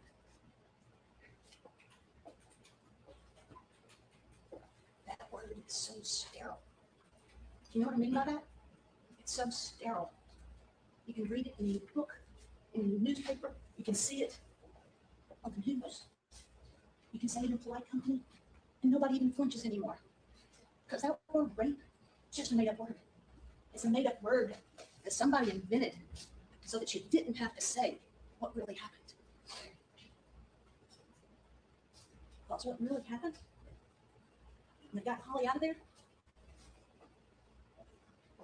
what he did, what they all did is they ripped Holly's clothes off, her blue jeans, and her panties. And one by one, We don't know that either. they pulled out their penises and they shoved them into her repeatedly. What? That's what happened. What? That's what we put that nice word, raped. Based on what? Which you do know. How do these people do this with a straight face? Took turns.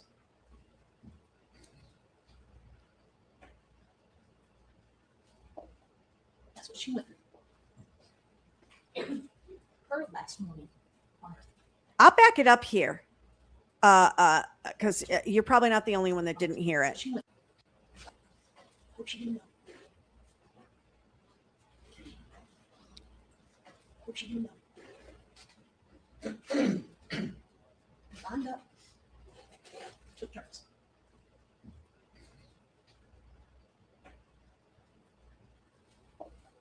That's what she went through. I got to back it up more. Sorry. Who else? And Ripped Holly's clothes off. I also want to remind you all, part of the testimony that good Jennifer gave in the post-conviction relief hearings was that the prosecution whispered their closing to the jury. So they didn't know what she was saying to be able to object to what she was saying. So you all saying, I couldn't hear. Well, that's exactly what the defense team felt and went through as well. Did? Oh, They all did? where'd my closed captions go? What is happening? Is they ripped Holly's clothes off. They ripped Holly's clothes off. And her panties. And one by one, they lined up, they pulled out their penises and they shoved them into her. They lined up one by one and shoved them into her. Oh, is that what it is, Dizzy? She's so freaking quiet that the closed caption thinks she's not talking. Well, I can tell you that's what she said. They lined up and shoved them inside her. I don't know how on earth she has any idea that that happened. There is positively, absolutely no evidence to support that. Repeatedly. That's what happened. That's what we put that nice word, raped. Which you know. She is so quiet. Took turns. Hopes she didn't know they took turns. She went through. That's what she went through. Her last morning on Earth. Her last morning on Earth here. And she was murdered. Then she was red rummed. She was murdered with this 32. She was red rummed with this 32. Ms. Thompson made some mention about the bullet placement. Go ahead and talk about that now. Entered through the back of Holly's head. She's talking about the bullet that it entered through the back of the head. That be No idea. if he Jason had later on those rocks. How could that be? Oh, she's talking about on the riprap. How can that be? This time, Jason heard her make a sign of distress, not gas. He saw her putting a shot in the shoulder, arm, between her chest and her arm. Not gonna do. Have to take care of this right now. Right now. Why is she all over in his business? Holly, Get your booty away. beaten. You know she was. Left a lot of blood in the carport. That's a lot of blood. Tightly in a blanket, propped up on those rocks. Go. Not gonna accidentally miss. Thought she was already dead, but she wasn't. pulls out the gun. Jason, hero that he is, said, whoa. Not to save her, just to make sure they didn't get caught. And the defendant stoops down, She's despicable. feels around, make sure, picks up her head, and fires. Picks up her head and fires. No rocket science. Just it doesn't take rocket science to figure out how it happened. How do we know it happened like that? How do you know it happened? Oh yeah, tell me. What happened? How do you know? Not gonna go back over everything you heard, every single one of you. Just taking notes and listening the last 2 weeks. You're right, Ms. Gilman would never. Jason Autry, number one, told you what he witnessed with his own eyes. Jason Autry. Oh my gosh. He That's told you what he did. what he was convicted on. He confessed multiple crimes under oath to you. And kidnapping. Because the kidnapping didn't end once they got her Office 1 Johnson Road. Kidnapping continued. I don't care how many times they moved it. It continued until Zachary Adams put that gun to the back of her head and pulled the trigger. So, you have Autry's eyewitness account. There's some question about whether it's just a coincidence that the two of them went to this place. Could it be a coincidence that they just went to that place? Could it? I think so.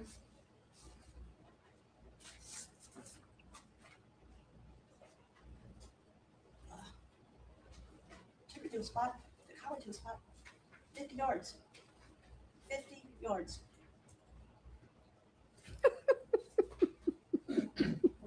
That got his favorite places. One place took Rebecca Earp. I call it toddling. Sometimes it's no coincidence. A place that he knew and felt safe. No coincidence. In addition to telling you what he witnessed himself, Jason Autry told you what Zach Adams told him about that morning. They took her.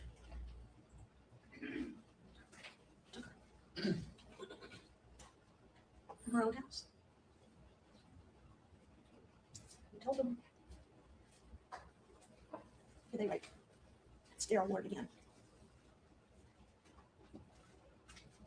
Now to use those words, don't you? Because what they did, as you know, is line up and take turns. Because Jason Autry said. So Jason sort of covers the whole morning time. Sure. Autry gets back to his car. It's fuzzy. It's fuzzy on where Zachary Adams put her. The dolls. He wasn't there when the body was disposed of. Honestly, after admitting what he did, there was no reason to hold back that information he had. Improperly disposing of the body, maybe some sort of crime, but I don't know about that. She's even in black and white. You didn't know. I told you what Zach told him. That he had dumped her. Undercover information. And you know the corroboration that comes with the Kelly's Ridge spot. Mr. Ryan. But if you want to rule him out for knowing what happened that morning, how about Victor Dismore? Zach Adams decked Shane right out there in front of, beside Miss Dottie's house. I'm going to add to this whole penguin conversation because the penguin I see is the one from, isn't it Batman that has the penguin? I think that's more appropriate. While arguing about who was gonna hit it, who did hit it. You think they were fighting about marijuana? Yes, I sure do. That's what's suggested. Common sense. Use your common sense on that. She might have a new Victor name, the Dismore. penguin. about Carl Stabler. He may have been the only non-felon friend of Zachary Adams that you heard from this week. Carl Stabler told you. Zach Adams said, I let Shane hit. I think he was talking about marijuana. It was Meredith Burgess. And he told Carl Stabler, I did it. I did it. And he told some of the others. Anthony Phoenix.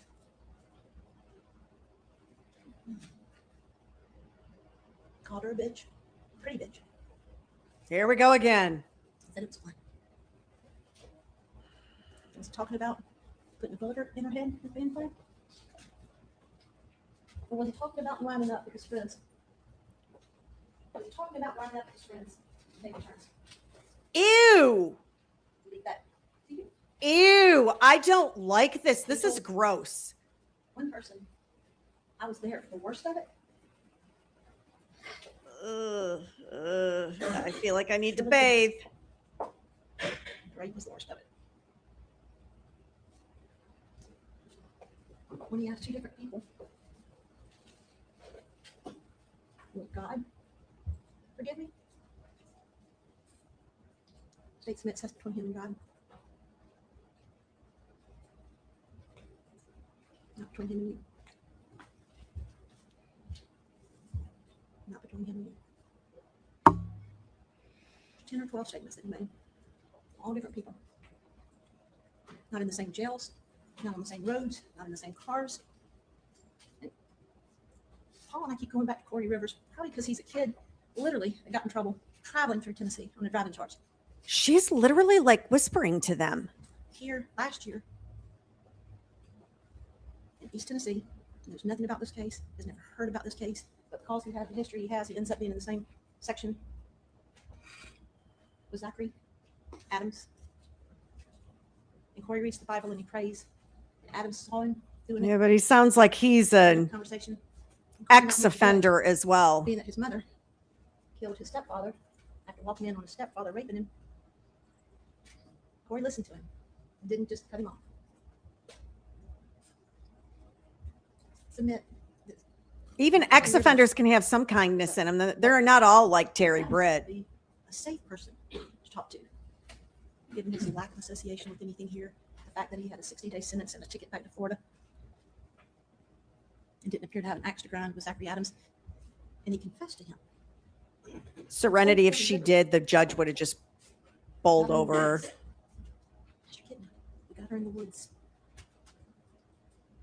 And Corey saying, did you do it? I'm not supposed to talk about it. And he'd come back and talk some more. Will God forgive me? That's all I know.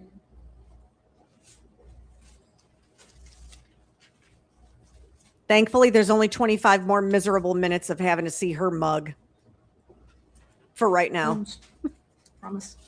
I'm not going to talk about the phones a lot. There's 5 takeaways. Okay, 6. The first one is the defense expert said at the beginning of his testimony.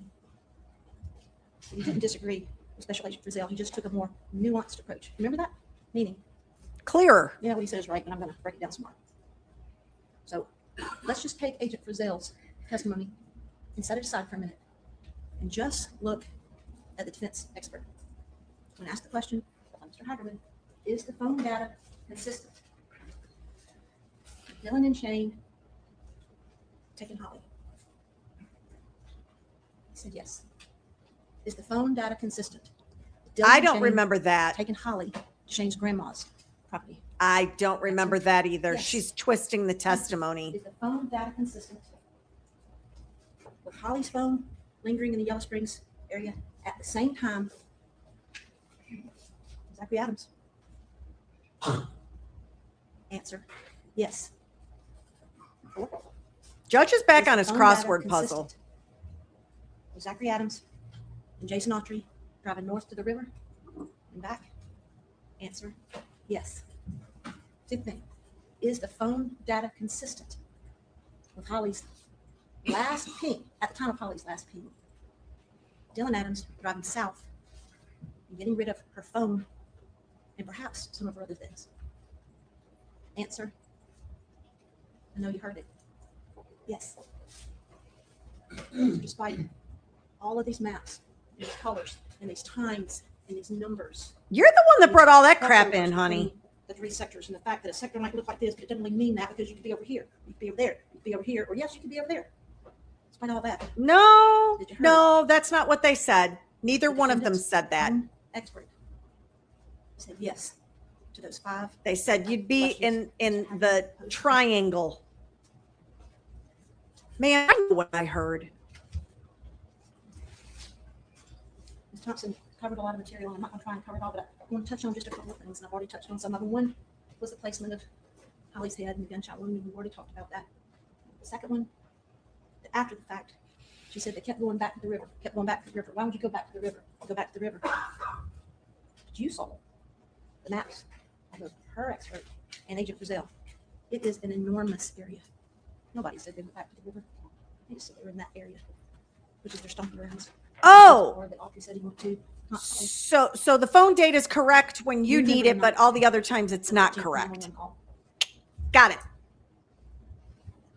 Got it. Remember the heavy breathing of Dick Adams, who had to wrestle 2 guns away from his grandson. And you remember Zachary Adams asking his grandfather as well as his brother for their vehicles. Why didn't he have a vehicle? He Why never didn't he have a testified to that Where either. was the white truck? What's happening? Hidden in Victor Densmore's garage for a minute, and returned back to the Bells. I don't know if it was returned back to Billy Bell's between those 2 shops that night or the next, but we know it went back. We have no reason to doubt Mr. Bell. This prosecution literally is talking about evidence that never came begging for in guns. to the trial. Not begging, but wrestling for guns, taking guns. His grandfather said, came in here, jumped on us, and got my 2 guns. If he comes back like this, I'll shoot him. So It gives So the Penguin is trying to tell us that when Dick Adams testified, he said he was wrestling guns from Zach the day this happened. Did y'all hear that testimony? Because I didn't hear that testimony. Now, I will tell you, I heard some 911 calls in post-conviction relief hearings, but I have not heard anything of the sort in this trial. What in the world is she talking about? It never came in as evidence. It's something that exists. I don't even know that he says he's wrestling a gun from him or anything in the 911 calls, but there are 911 calls. It never was brought into the stinking trial. Woman, you need to get your crap together. You're so far down and deep in the rabbit hole, you don't even remember what actually happened. you just a little glimmer of what was going on in his mind. The desperation that he felt hours, just hours after. Yes, 2 911 calls. They had Yep, kidnapped but not Holly, in this raped trial. Holly, and killed Holly. He's had an encounter with Rebecca Erb, which I think the words that were used ended badly that day. And you hear him talk about that. Why does he need guns? Why does he need another car? Where was he going? He needed another car because his grandpa took his. There was some discussion about putting Dylan in a stranger's house. Uh-huh. Vince Benjamin. Uh-huh. You got to remember, the proof was, remember, Dylan's still locked up when what happened? When his brother's sending messages. Keep your mouth shut or I'll put you in a hole. And then you heard testimony from Agent Booth about him going to someone that was an associate of Dylan's. And then you have Dylan getting out. Should they have sent him back home? Should they have sent him back home? Or should they have tried to keep an eye on him? Because that's what they did. He's still Man. alive. And there was some discussion about the measurements of the ammunition. And Marco Ross told you the exact measurement of the hole in Holly's skull as compared to the measurement of a .32 caliber. And then, bless his heart, the defense witness that came in with pictures of different calibers, I have no doubt that the way he measured them is the way he reported it, but he didn't know how to measure them. He didn't know to remove the projectile and the casing and then measure it. So the expert who testified about the gunshot wound to Holly's head said it matched my words perfectly, basically, with 32. I If you look at think those there's, Remember his testimony, it excluded 38. I think this is where a lot of the prosecutorial misconduct is coming in also. This is a big part of What are the chances? hearings. Jason Autry finally started talking. He didn't know where the gun was. I don't know if Seen Britt the is gun still in prison or shortly not. after I've heard the use. conflicting stories. Killed Holly Bobo. And he went with his cousin Shane, traded it for drugs. Victor Dinsmore. He's done with the gun at that point. Victor Dinsmore gives it to his wife to carry. And he's sitting there one night talking to somebody, and he gets worried about where the gun has been. What gun is this? I better get rid of the gun. So he tells her, get rid of it. She does. He's done with the gun. That's in 2011. They left Tennessee before the end of the year. And when, again, TBI agents go to talk to Victor Dinsmore and his wife, they tell us where the gun is. They dig, they use a backhoe, they bring him down, can't find it. The road's been regraded. It looks different. They go back, they talk to him some more. She's thought about it again. They go back to the spot she tells them with underwater detectors. And guess what? They do find a gun. I don't know why Miss Thompson is upset that it wasn't buried. Nobody said it was sitting on top. You saw the pictures, they're in there, what it looked like. It was Ma'am. covered in slime and rust and all sorts of crap. And Cervinia Braswell soaked it, got it off, and guess what? Guess what? It still fires. It's a match. It still fires. Still loaded. Still fires. Nobody?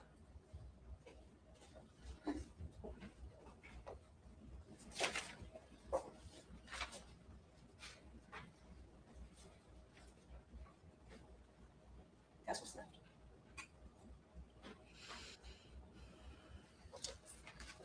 How does that happen? How do you go from that?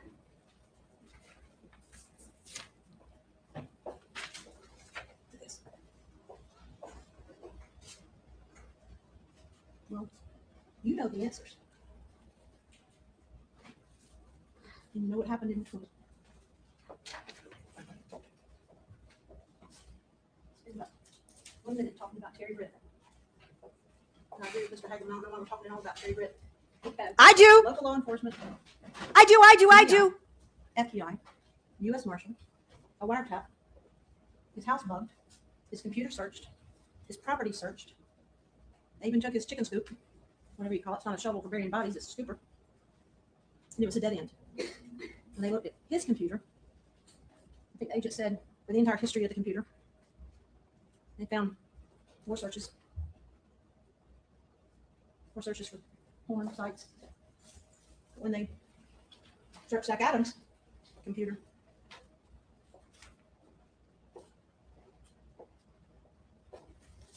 you have him posting. Wish it was in color for you. Who am I searching for? Let's more tell him. It's his Facebook. The comments below.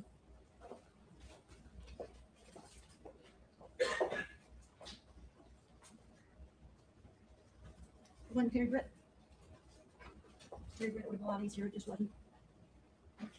And when Terry Dicus couldn't shed himself of his belief and his desire to prove it was Terry Britt, he was removed from the case, and another case officer came on. And did None of us exactly heard what from you him. all We wanted. heard from what he did. We heard what he did. But under cross-examination, when asked, what did all your efforts prove? Nothing. Dead end. And you heard from Johnny Walker, excuse me, Marshall. Decide for yourself if you find him credible. You do. All right. Given what he testified to, it seems like that'd be pretty hard. A U.S. Marshal who would go into the visitation room of a multiple convicted felon and say, tell us where the body is, and look at you and say he didn't need to give him his Miranda rights.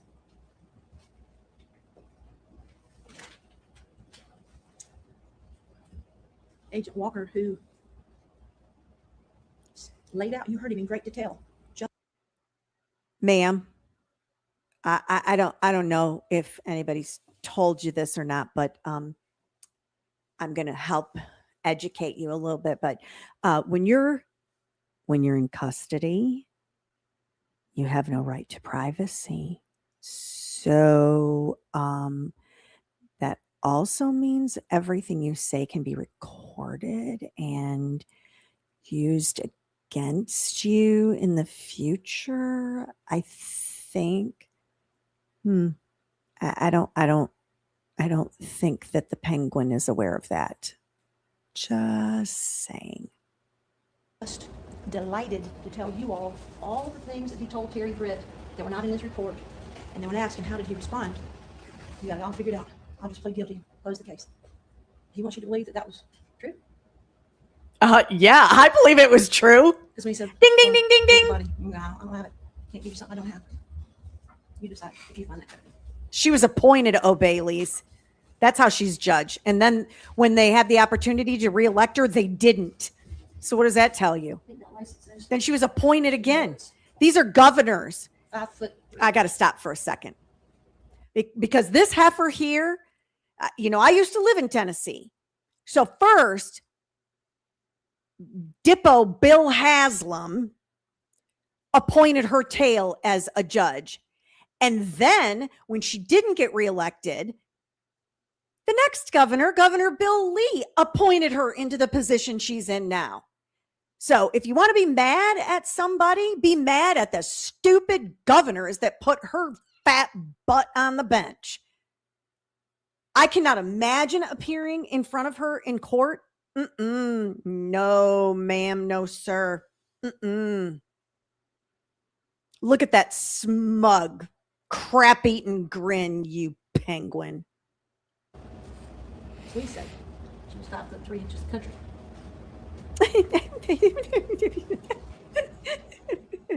Shut up. And those of us Stop it. and our parents have waited a long, long time. 2011, 2012, all of 2013, and 14, and 15, She's a judge. and most of 2017. It's hard to turn it over. But it's not. Like when she cried at the hearing. Shut up. It's like, if you believe Nasty old biddy. defense theory, then ladies and gentlemen, let him go. What you're supposed to do. But if you don't, and if you see the kidnapping that continued until she got a bullet in her head, Kelly, if she was anything like she is right now, it would be hard to love her.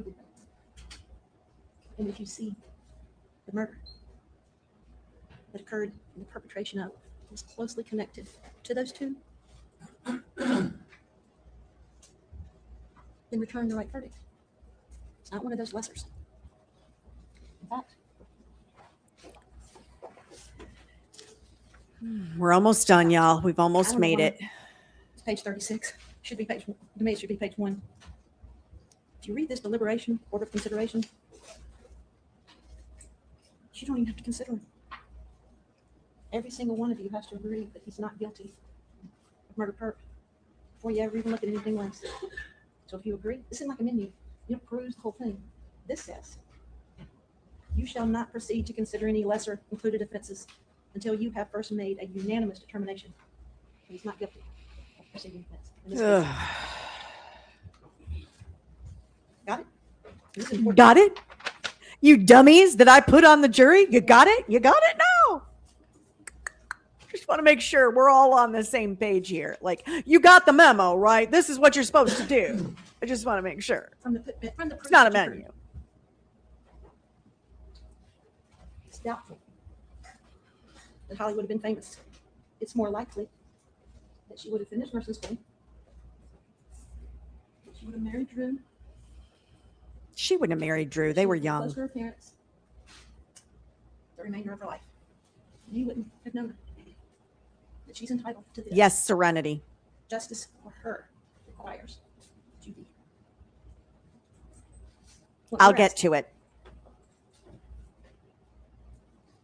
is that each one of you go back to your deliberation room with a clear head, a clear mind.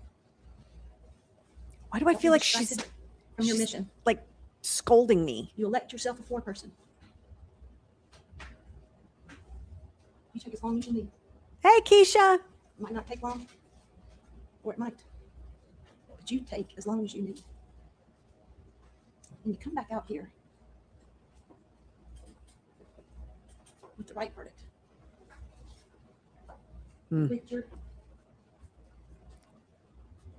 I'm Zachary Adams. It's so ugly. It is so Another ugly. notification to that. Now, Come back with another one. When the jury finds you guilty of murder and perpetration of rape,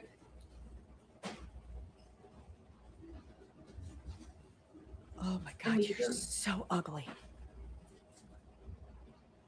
finds you guilty Oh, danger. I don't like of this. premeditated I'm getting anxious. I don't like her. doing what needs to be done. Ooh, that feels like I'm being threatened. I'll be waiting right here. Oh, I don't like this at all. Ew, ick, awful, gross. Most parties, most attorneys have indicated Okay. Yeah. We made it. We survived. We survived. It got a little sketchy there at the very end. Yes, thank you, Ava. I needed to keep breathing. Woo, that woman triggers me.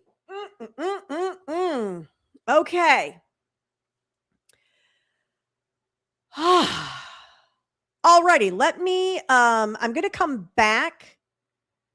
Well, I'm just going to let you guys know. Yes, there was a juror that did an interview. I don't have video of it, but I do have an article that was written about what was said. We're going to go over that once we do the verdict and the sentencing. And I also have Terry Britt's current status. So, and I'm going to look up something else here. Oh, what was it that I was going to? Oh, I wanted to see how long they deliberated because I don't know that. How long?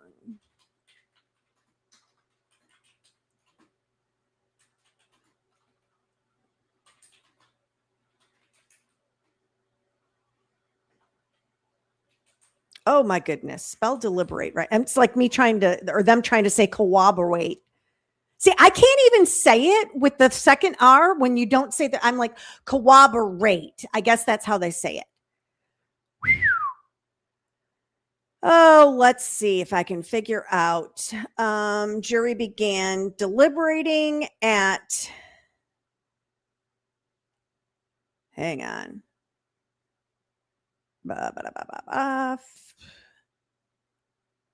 They deliberated the first day for 3.5 hours.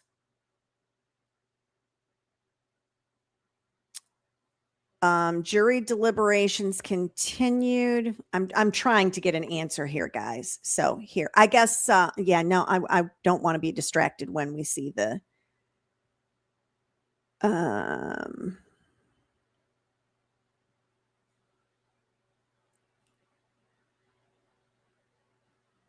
they had a question at one point. Okay, the case went to the jury Thursday afternoon around 3 p.m. and they continued their deliberations until 6 p.m. when they were released for the night. Deliberations began around 8:30 a.m. on Thursday. And I think at 3:12, I'm sorry, no, at 4 o'clock that day, the judge said he couldn't answer the jury's question. It was the question the jury asked was in regard to circumstantial evidence, but jury members told McGinley that they are making progress in their deliberations.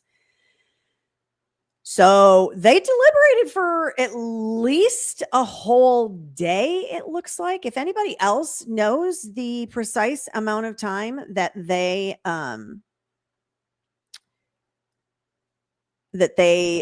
deliberated, jury reaches verdict. Let me see if it says in this. Oh. They came back then the following day on that Friday.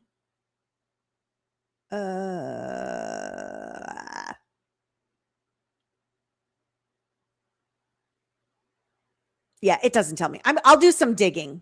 But let's get on with the verdict. Are y'all ready for that? Now, the Penguin can be all excited because, she's going to get, and by the way, I had her at 1.5 times speed. Can you imagine sitting in that courtroom and listening to her while she's talking so slow and whispering? Oh my word. I would have wanted to slit my wrists. All right. Well, this will go quick. The court that interested parties they thought were present, but I want a few things before I bring the jury in. I can't tell you what day we're on. The press can probably do it. It's been 2 solid weeks, okay? A trial, plus a day of jury selection. I would commend the people that have been in our gallery, all sides. The victim's family, the people that are here in support of the defendant, I think have shown respect. Now, it is 5:45 in the afternoon, So I commend the parties according on that, and very much appreciate that. to the time on this. When the So, verdict is announced, there can be a potential for things very emotional. Out of respect for this jury, I will tell you, I want you to contain your emotions.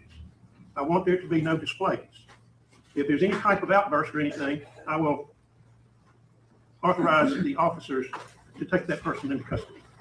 I don't want to do that because, as I said, things have really gone along well as far as the demeanor and behavior of the people that have been involved. In happening this at the case. But prosecution's there's a danger table. at this time with high emotion for something to get out of order, and I just will not do that. Out of respect for oh this my jury, word, look at I want all there of to be the, no oh my goodness. If you like what the jury does, that's fine. Keep it to yourself. This isn't the time to cheer like we do for a football team or something. If you don't like what the jury said, What? keep that to yourself. It's Look at inappropriate to all show of negative these to the public officers. because these people have given up over 2 weeks of their life to come in here and do their Oh, it's his They've got a last very hardworking opportunity jury, to they're a very dedicated grandstand. jury, and I want them to be respected. All right, everybody understand where I'm coming from? I hope so. All right, let's bring a jury in. I will Rang the jury. poll the jury, not by name, but I'll be starting. And the 3 alternates will be brought in. They will not be polled, but they'll be here just for the announcing of the verdict. Got 3 more coming.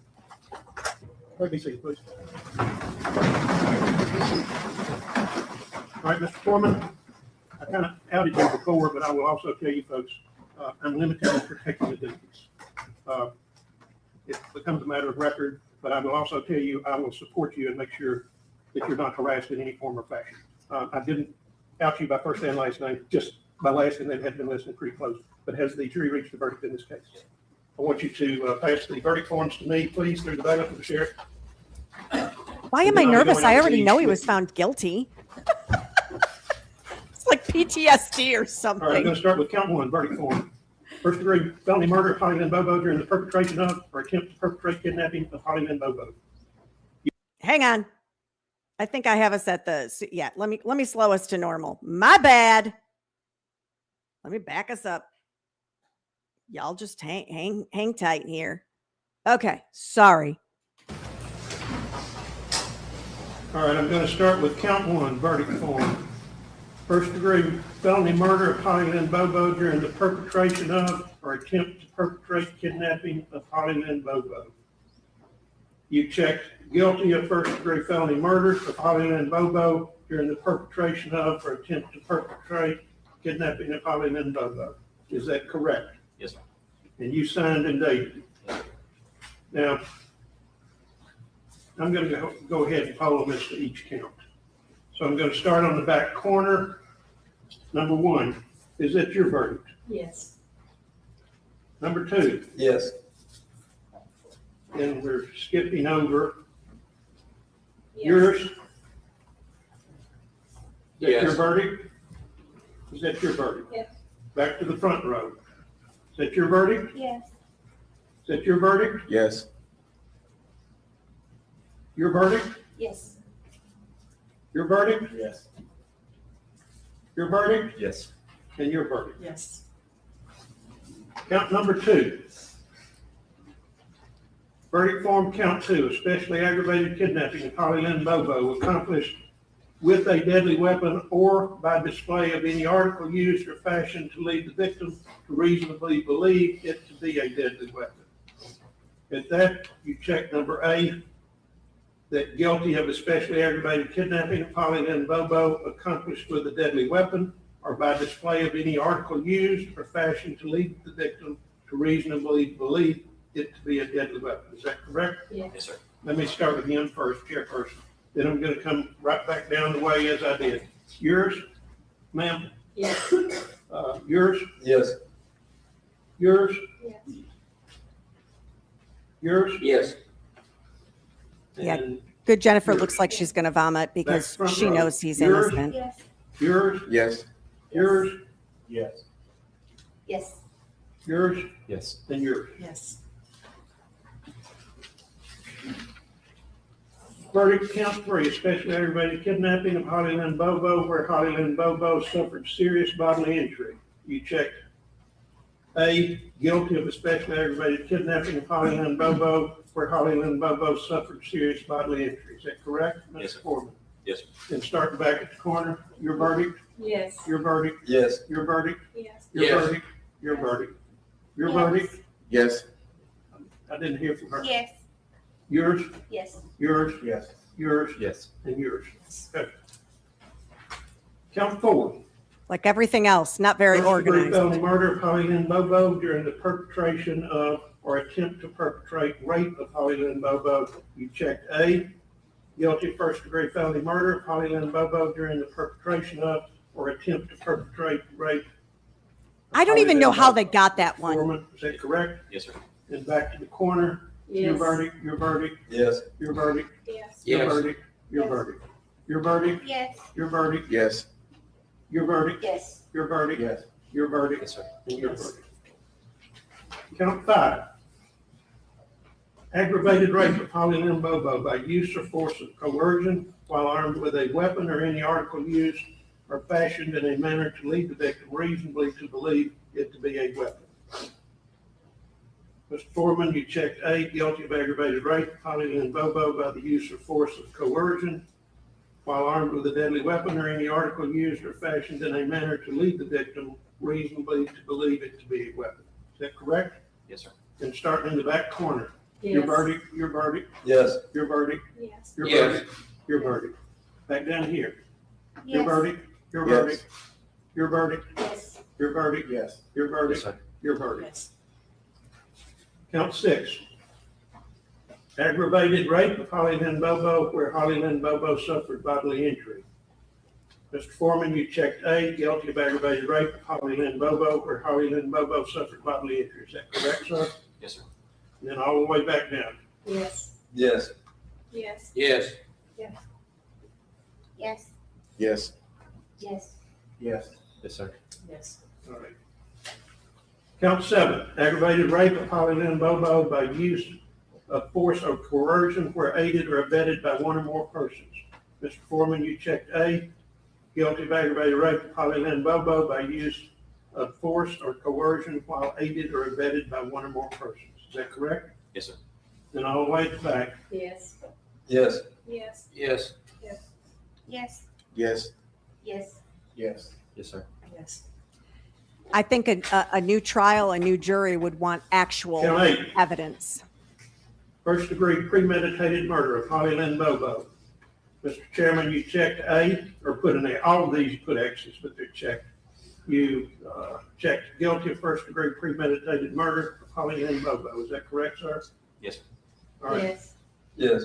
Yes. Yes. Yes. Oops, back down here. Yes. Yes. Yes. Yes. Yes, sir. Okay, that's the verdict of the jury they've been told. As I told you at the outset, upon a finding of murder in the first degree, the felony murder or premeditated, there's a separate sentencing hearing. It's too late in the day to do that. You might have guessed that. The same rules I gave you from the outset must be applied. No further discussion of this case whatsoever. Don't discuss it with anyone. You formed an opinion concerning the guilt, but the sentencing phase is still open, so don't form any opinion whatsoever until you've heard all the evidence of the law that applies to that. Avoid conversations, not even among yourselves, further on this case until you're back in deliberations with others. You've been sequestered from the news media, so you have not been viewing or hearing any news reports. All of that's been covered, and I've been very pleased with the way you folks have followed your admonitions. So we're going to recess. Going to be a little different because there's a few things prior to that second phase that I want to take up with the attorneys. And so we're going to bring you in, be ready, hopefully, to start at 10 o'clock.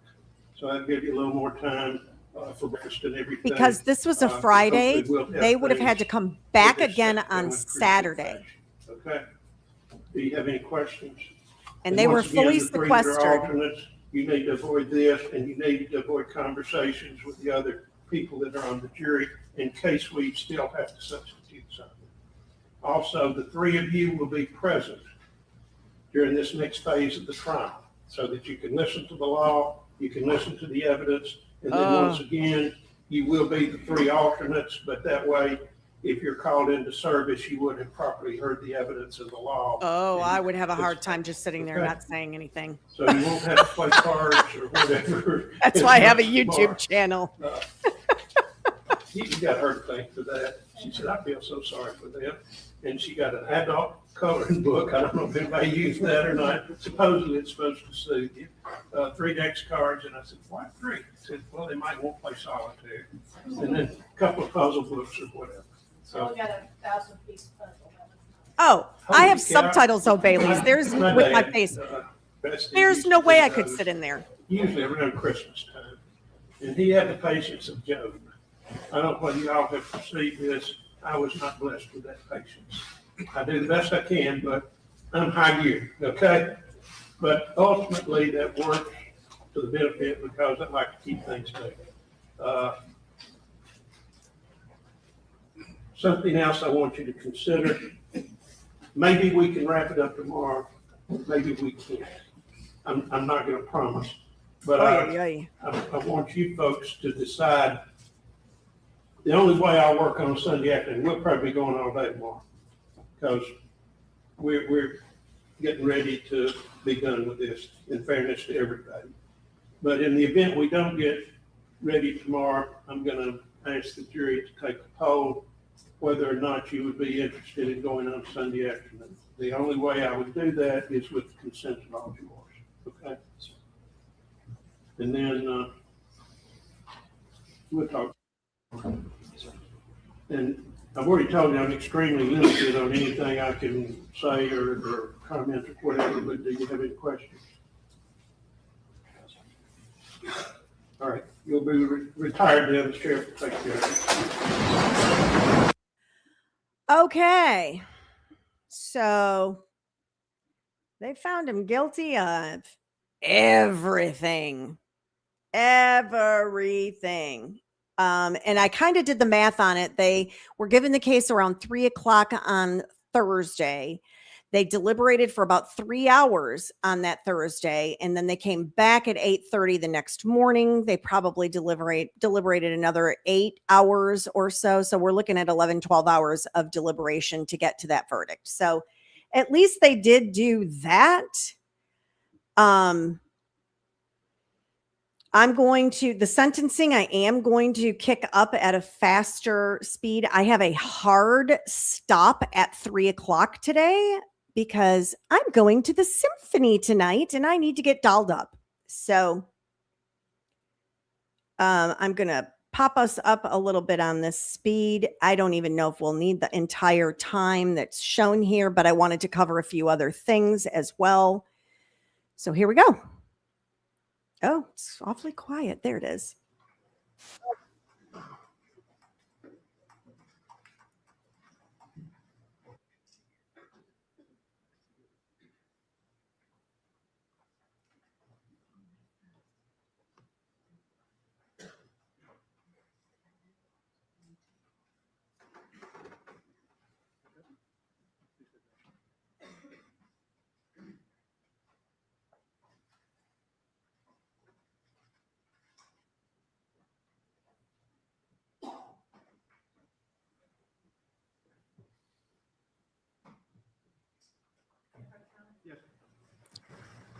Okay, it's 10:27.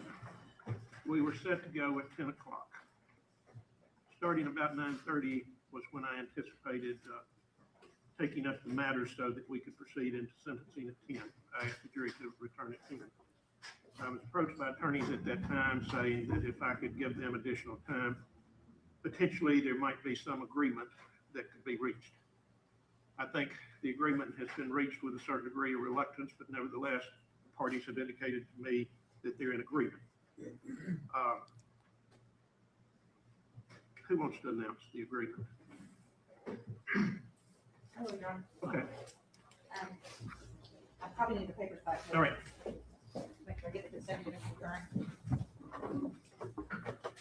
Generically, the agreement is they're agreeing to sentence. The 3 murder counts would be merged in count 8. The agreement on sentence with the parties would be life without the possibility of parole. The rape counts would be merged for a 25-year consecutive sentence at 100%. The kidnapping counts would be merged for a 25-year consecutive at 100%. Now that generically is the agreement, is it not? It is. In a nutshell, So glad she was life able to without announce it, huh? possibility of parole, Plus 50 years at 100% to run consecutively. So in case number 17, CR 10, count 1, the agreed upon sentence is murder and perpetration of kidnapping, life without the possibility of parole.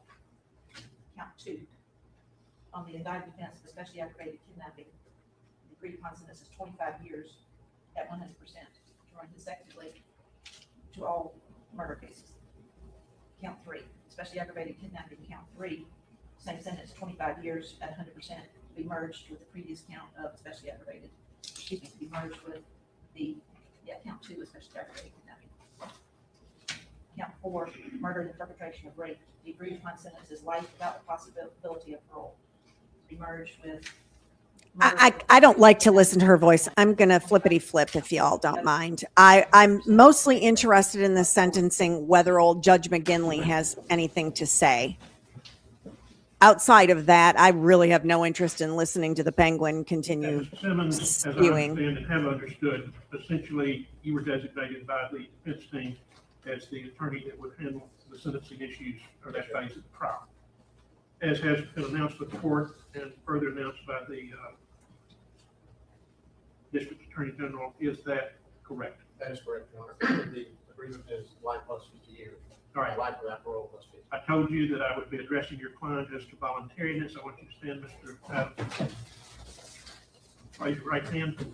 Solemnly swear the testimony you're about to give is the truth, the whole truth, and nothing but the truth, so help you God. Yes, sir. You've been present during this announcement. Do you understand? Yes, sir. Are you agreeing to this freely and voluntarily? Yes, sir. Anybody put undue pressure on you to force you to agree to this against your wishes? No, sir. Is this what you want to do? Yes, sir. All right. Court accepts the agreement.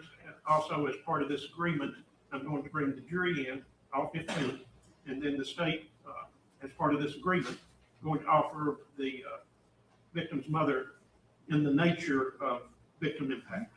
I don't know that it's pure victim impact, but it's in the nature of that, and that was. Oh, I can't listen to Mrs. Bobo again. Yes, sir. Ready to bring the jury in? Nope, my heart can't do that. If y'all want to do that, go look it up on your own. I am, I'll offer this as well. Okay? no. If that's where we're going with this, I don't think I can do it. About time. The last 30 minutes while you've been waiting, I think we have utilized the time wisely. Yeah, Will it that's hurt anyone's feelings? if her you don't on get to the spend rest of witness the day? stand. Yeah, I You can ain't be doing part of that. Tomorrow with me. I don't think it would hurt anybody's feelings. I will tell you the parties have reached an agreement as to sentence. The sentencing is as follows. The defendant will be sentenced to life without the possibility of parole on the murder counts. As to the other counts, there will be a 50-year consecutive sentence. That means in addition to the life without parole. Okay, so there's two things wrong with why I can't do Karen Bobo again. We got to listen to the Penguin if we're going to do that. And I seriously do not believe that. And I put prosecution rebuttal, also known as Heifer, talking at the bottom. That was before we named her the Penguin. So, yeah, I can't listen to her again. Sorry. Sorry, guys. You can go look it up on your own if you feel that strongly about it, but my soul can't handle it. But let's see about, because I think some other stuff went on after all of her. Let me look here. Let's try there. I don't blame you. I'm going to discharge you at this time. Discharging the jury. And here's some instructions. For all I told you, I can't safeguard your name. But I also told you that I will protect you. If someone wishes to discuss the case with you, that's your option. If you don't want to, you're not required to. If someone persists in wanting to get you to discuss this case and you don't want to, you get word to the clerk's office or the sheriff, and I promise you I can take care of that, okay? When I discharge you, I want you to go to the jury room. You can take what you want from those notebooks. Anything you want to take from those notebooks, you can do so. What? If you've got personal notes, if you want to take those, fine. If you leave them in there, they'll go. This lady over here will run up to us. Y'all. If you want to take them with you to assure your privacy, you're free to do that. If you want to take portions of the charge or the charge, you can do that. You might have written on it or anything, just take it out of the notebook. I do use the notebooks. So, matter of fact, how many sets we got? Okay. I just wondered. Serenity, yeah, all of you. I've never heard of this before. Most cases I have, I don't do 12 days like we have on this. So there could be somebody that was on this jury out and have their notes from And as I said, the trial? I commend you folks What? strongly enough. What? When you file out, go through, and you get what you want to do. Is Miss Pecky in here? She's probably in the press room. She will come Wow. If any of you want to give interviews to the press, you can do so if you want to, but she will probably give you some guidelines, not trying to limit what you say, but make sure you don't say anything that might embarrass other jurors or anything like that. If you don't Right, wish and to they do didn't that, write a book next time your or even just privacy will be protected. copy all of their You notes, and might that could be again the book. contacted in the Like, future. that would be I cool. had another very high profile case. The attorneys on both sides said I could disclose names, and those people were contacted by 2020 or one of the news programs that might have been Dateline, I don't remember. And about half of them were willing to discuss, some of them really didn't want to. They were respected in their decision. Everybody understand that? But go first to the jury room, and I think Ms. Peck will join you up there and probably be with you if you wish to lend yourself an interview. And like I say, you might be. Wow. further down the You road. get to take your notes with you? Wow. Neither one of the juries I sat on was I able to take my notes. Do we have questions? I can't thank you folks enough. No kidding, Kelly. above and Yeah. beyond the She's done nothing but embarrass I herself. will tell you. And everybody associated with her. You just mentioned that you served on this case, and the clerk will excuse you on that one if you want to. Okay. Yeah, that's kind of how it goes. I know a lot of your families. Your little boy played baseball with my youngest little boy. I've known your What dad are we for doing years, right now? and What is I happening? try not to come up to you, put you in a cold sweat if you see me before long, but I know, Oh my. I know a lot of you, but I really appreciate Oh, that's the problem. it. So. That's the problem. I know a lot of you. Got it, sir. Got it loud and clear. I know. Oh, I wanted to play this. I'm going to turn the volume way down. Because it gets interesting. We get to see. Looks like baseball was it wasn't much fun. I'm on the next generation. I'm gonna have these redone. Believe it or not, I picked up some things on it, but I think it's better if something can be added, What is happening? probably white out, but it has to do with the counties and so forth. Anything else prior to being dismissed? No. All right. The date, the reset date. November 14th, we've got to check with two other attorneys, but it looks like that at 2 p.m. Okay. And that's status as to the other two defendants. This is here. It's all moved here. be in this courtroom. Okay. Oh boy.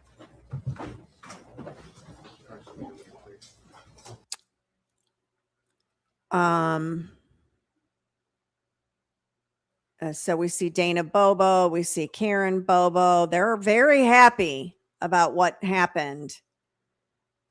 Clearly they must have changed their mind in the meantime.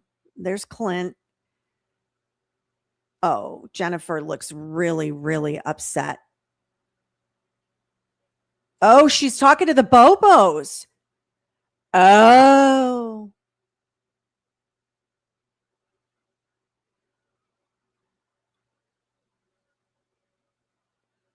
Wow. Wow. Wow. Look at that defeated face. Mm-mm-mm.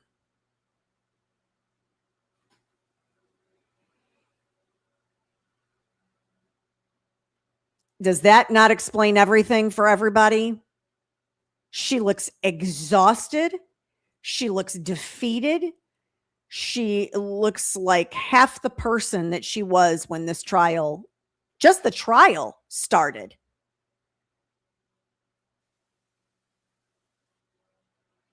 Wow.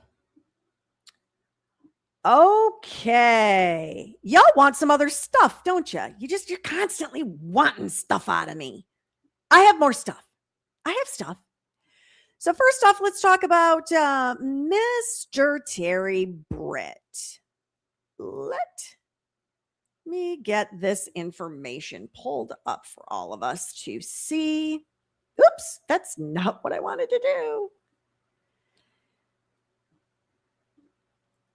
Because you all were asking me what the status is of Mr. Britt. Let me share with you his status. So he is unfortunately currently on parole. On parole, y'all. He's out with all of us. Isn't that comforting? Do you want to know what this offense was? He got 8 years for. His sentence began on Jane. I'm going to try to make this bigger for y'all. Give me just a moment. There we go. Now we can see his slimy face. What a creep. 6 foot, 200 pounds. Yeah, that's about the right size that Clint said he saw, isn't it? Parole, he had 8 years, 0 months, 0 days. His sentence began on January 30th, 2012. It doesn't say release eligibility date, but you can see his supervision status is parole. The offense, attempted grape. Sentence was imposed on June 4th, 2012. He actually served 3 years. 3 years. 3 years. This jackwagon is out and about. I wonder, oh, this tells us what the status means. Okay, give me just a second here. Supervision after incarceration. Start of the sentence. Yeah, so he was convicted of this one and paroled, but when the Holly Bobo case was going on, this was still pending. So what a piece of crap, huh? Yes, Kelly, but he only served 3.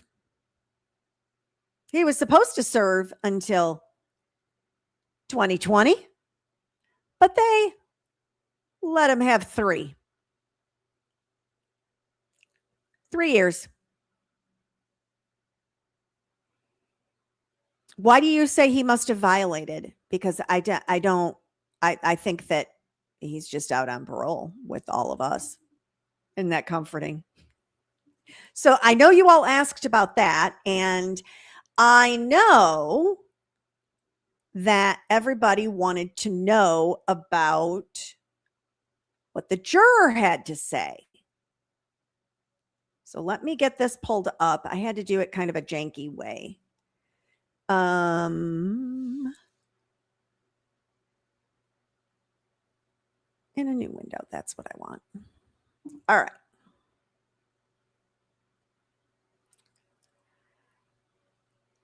Well, I agree. Can't stay out of trouble. The picture was in 2024. I didn't pay attention to that. Well, I'll have to do some digging then, because I think that Catnut Williams also is in agreement with me that he's out right now, which is terrifying to think.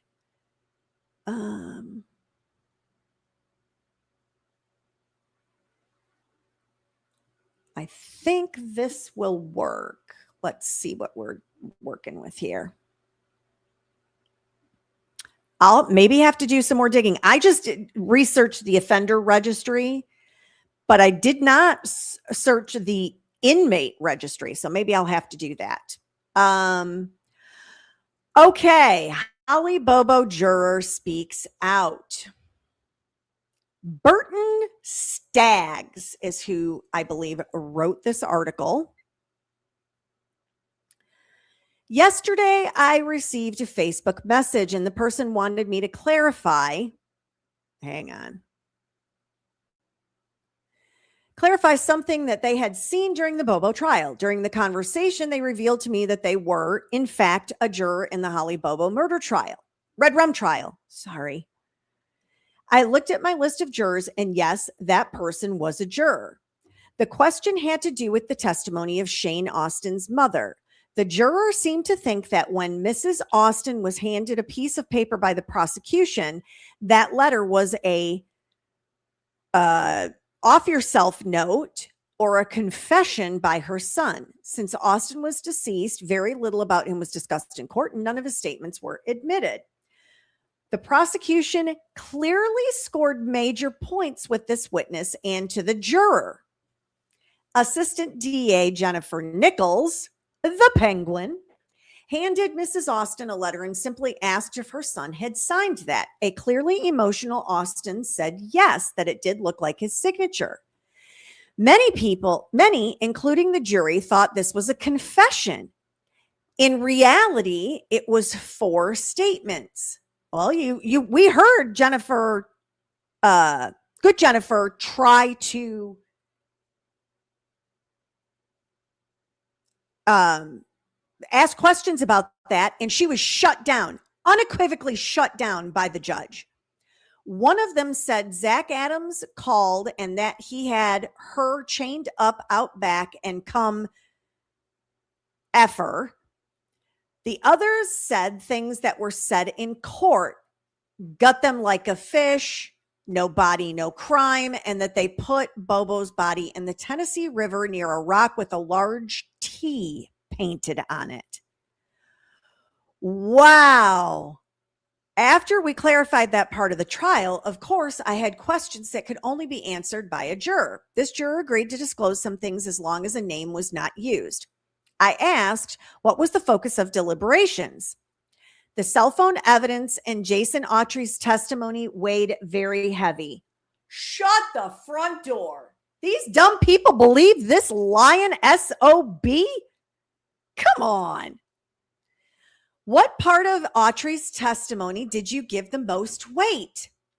The bullet hole testimony, and that testimony was backed up by one of the state's expert witnesses. Y'all, this is why we're in post-conviction relief hearings. This is why. This is why. We then moved on to some things that I had questioned since the trial. What about Terry Britt? The defense focused heavy on him. Y'all, we didn't believe any of that. He just couldn't have done it. What world were these jurors living in? Because it certainly wasn't the same one we all were living in. Wow. When the jury sent out a question to the judge about circumstantial evidence, what was the jury questioning?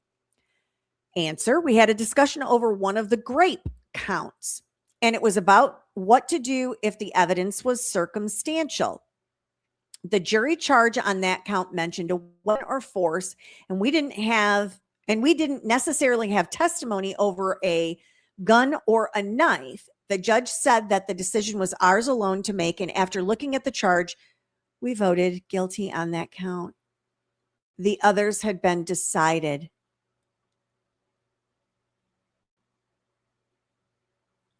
Wow.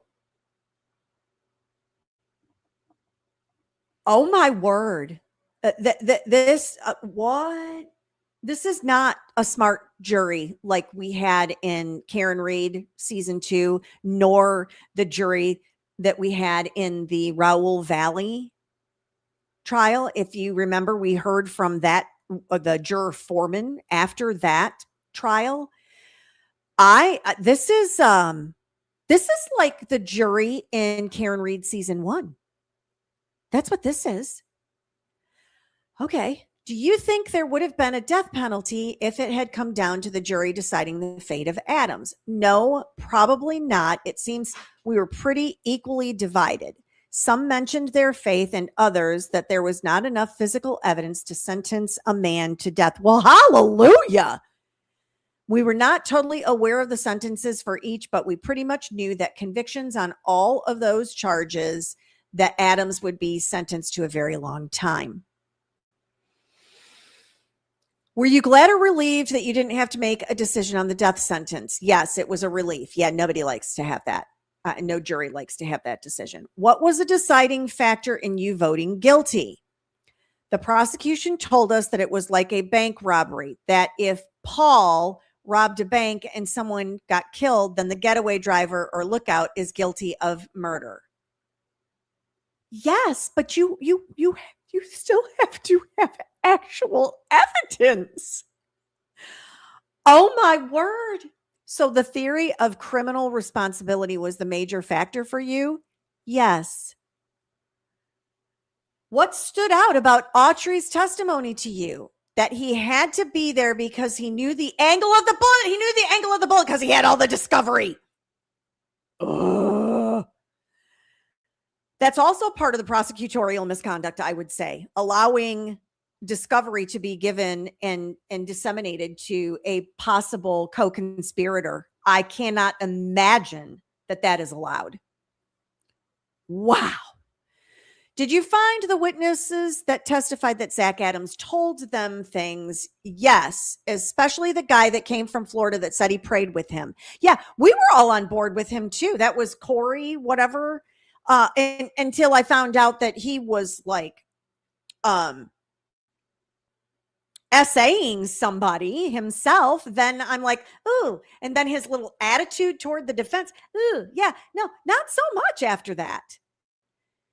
Do you think Zach Adams actually was at the Bobo home? No, I think it was Shane Austin. Sir, I think it was Terry Britt. I don't know how you could mistake Shane Austin for someone with dark hair. Wow. The jury asked for a dry erase board. What did you do with it? We wrote every count down and went over them individually, and then we went through each cell phone record. Oh my word, you did that and you still came up with this verdict? What was in that discovery, y'all? What was the actual evidence? Wow. Yeah, Ava, I have third-hand embarrassment for these jurors too. I used to live in Tennessee. These are Tennesseans. It's a volunteer state. They like to help each other and do the right thing. They try to make good choices. What happened? Do you feel good about your decision? Yes, we had more than enough of him. I think that's supposed to be on him. We had job to do, so we put in 100%. We did notes, listened, and conclude what we needed to do. How did it all conclude? The Bobo family came in and thanked us. It was very emotional. Everyone cried. I think even the sheriff did. Oh boy. Oh. Oh wow. Wow. So y'all are just as shocked as I am. Well, there's our answer. Wow. Wow. Yeah, I'm thinking, uh, Kelly, you're right that they believed all the jailhouse snitches. Probably, yes, very rural folks, not a lot of it. I mean, you saw what so many of the witnesses came across as, so I would say that's relatively indicative of that area. And yes, I know they thought they were doing their best. Yes, I am in no way like ripping on them or anything like that. I just think that wow, I'm just surprised that this is how it concluded. Like that's what some of the stuff what like I'm a little speechless, y'all. And you're right, Kelly. It's not a dig at them. Yeah, no. And I don't want anybody to think that that's what it is. No. Goodness. So that's where we are on this. What I am planning, I know I talked about it a little earlier. I am going to try to reach out to Trial and Error Podcast at some point quickly after the holiday, because I know, if I'm thinking correctly, they have the recording of the recantation of Jason Autry.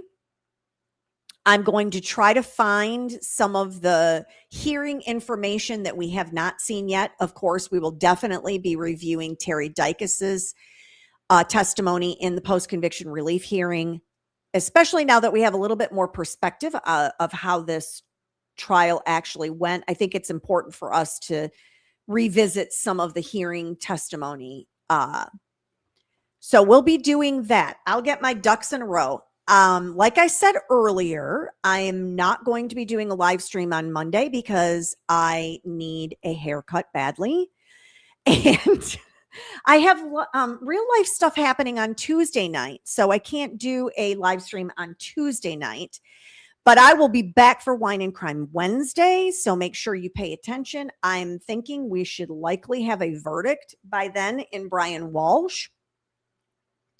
And we may have some other little tidbits. So Wednesday's going to be kind of like a mishmash live stream. Who, Britt? What?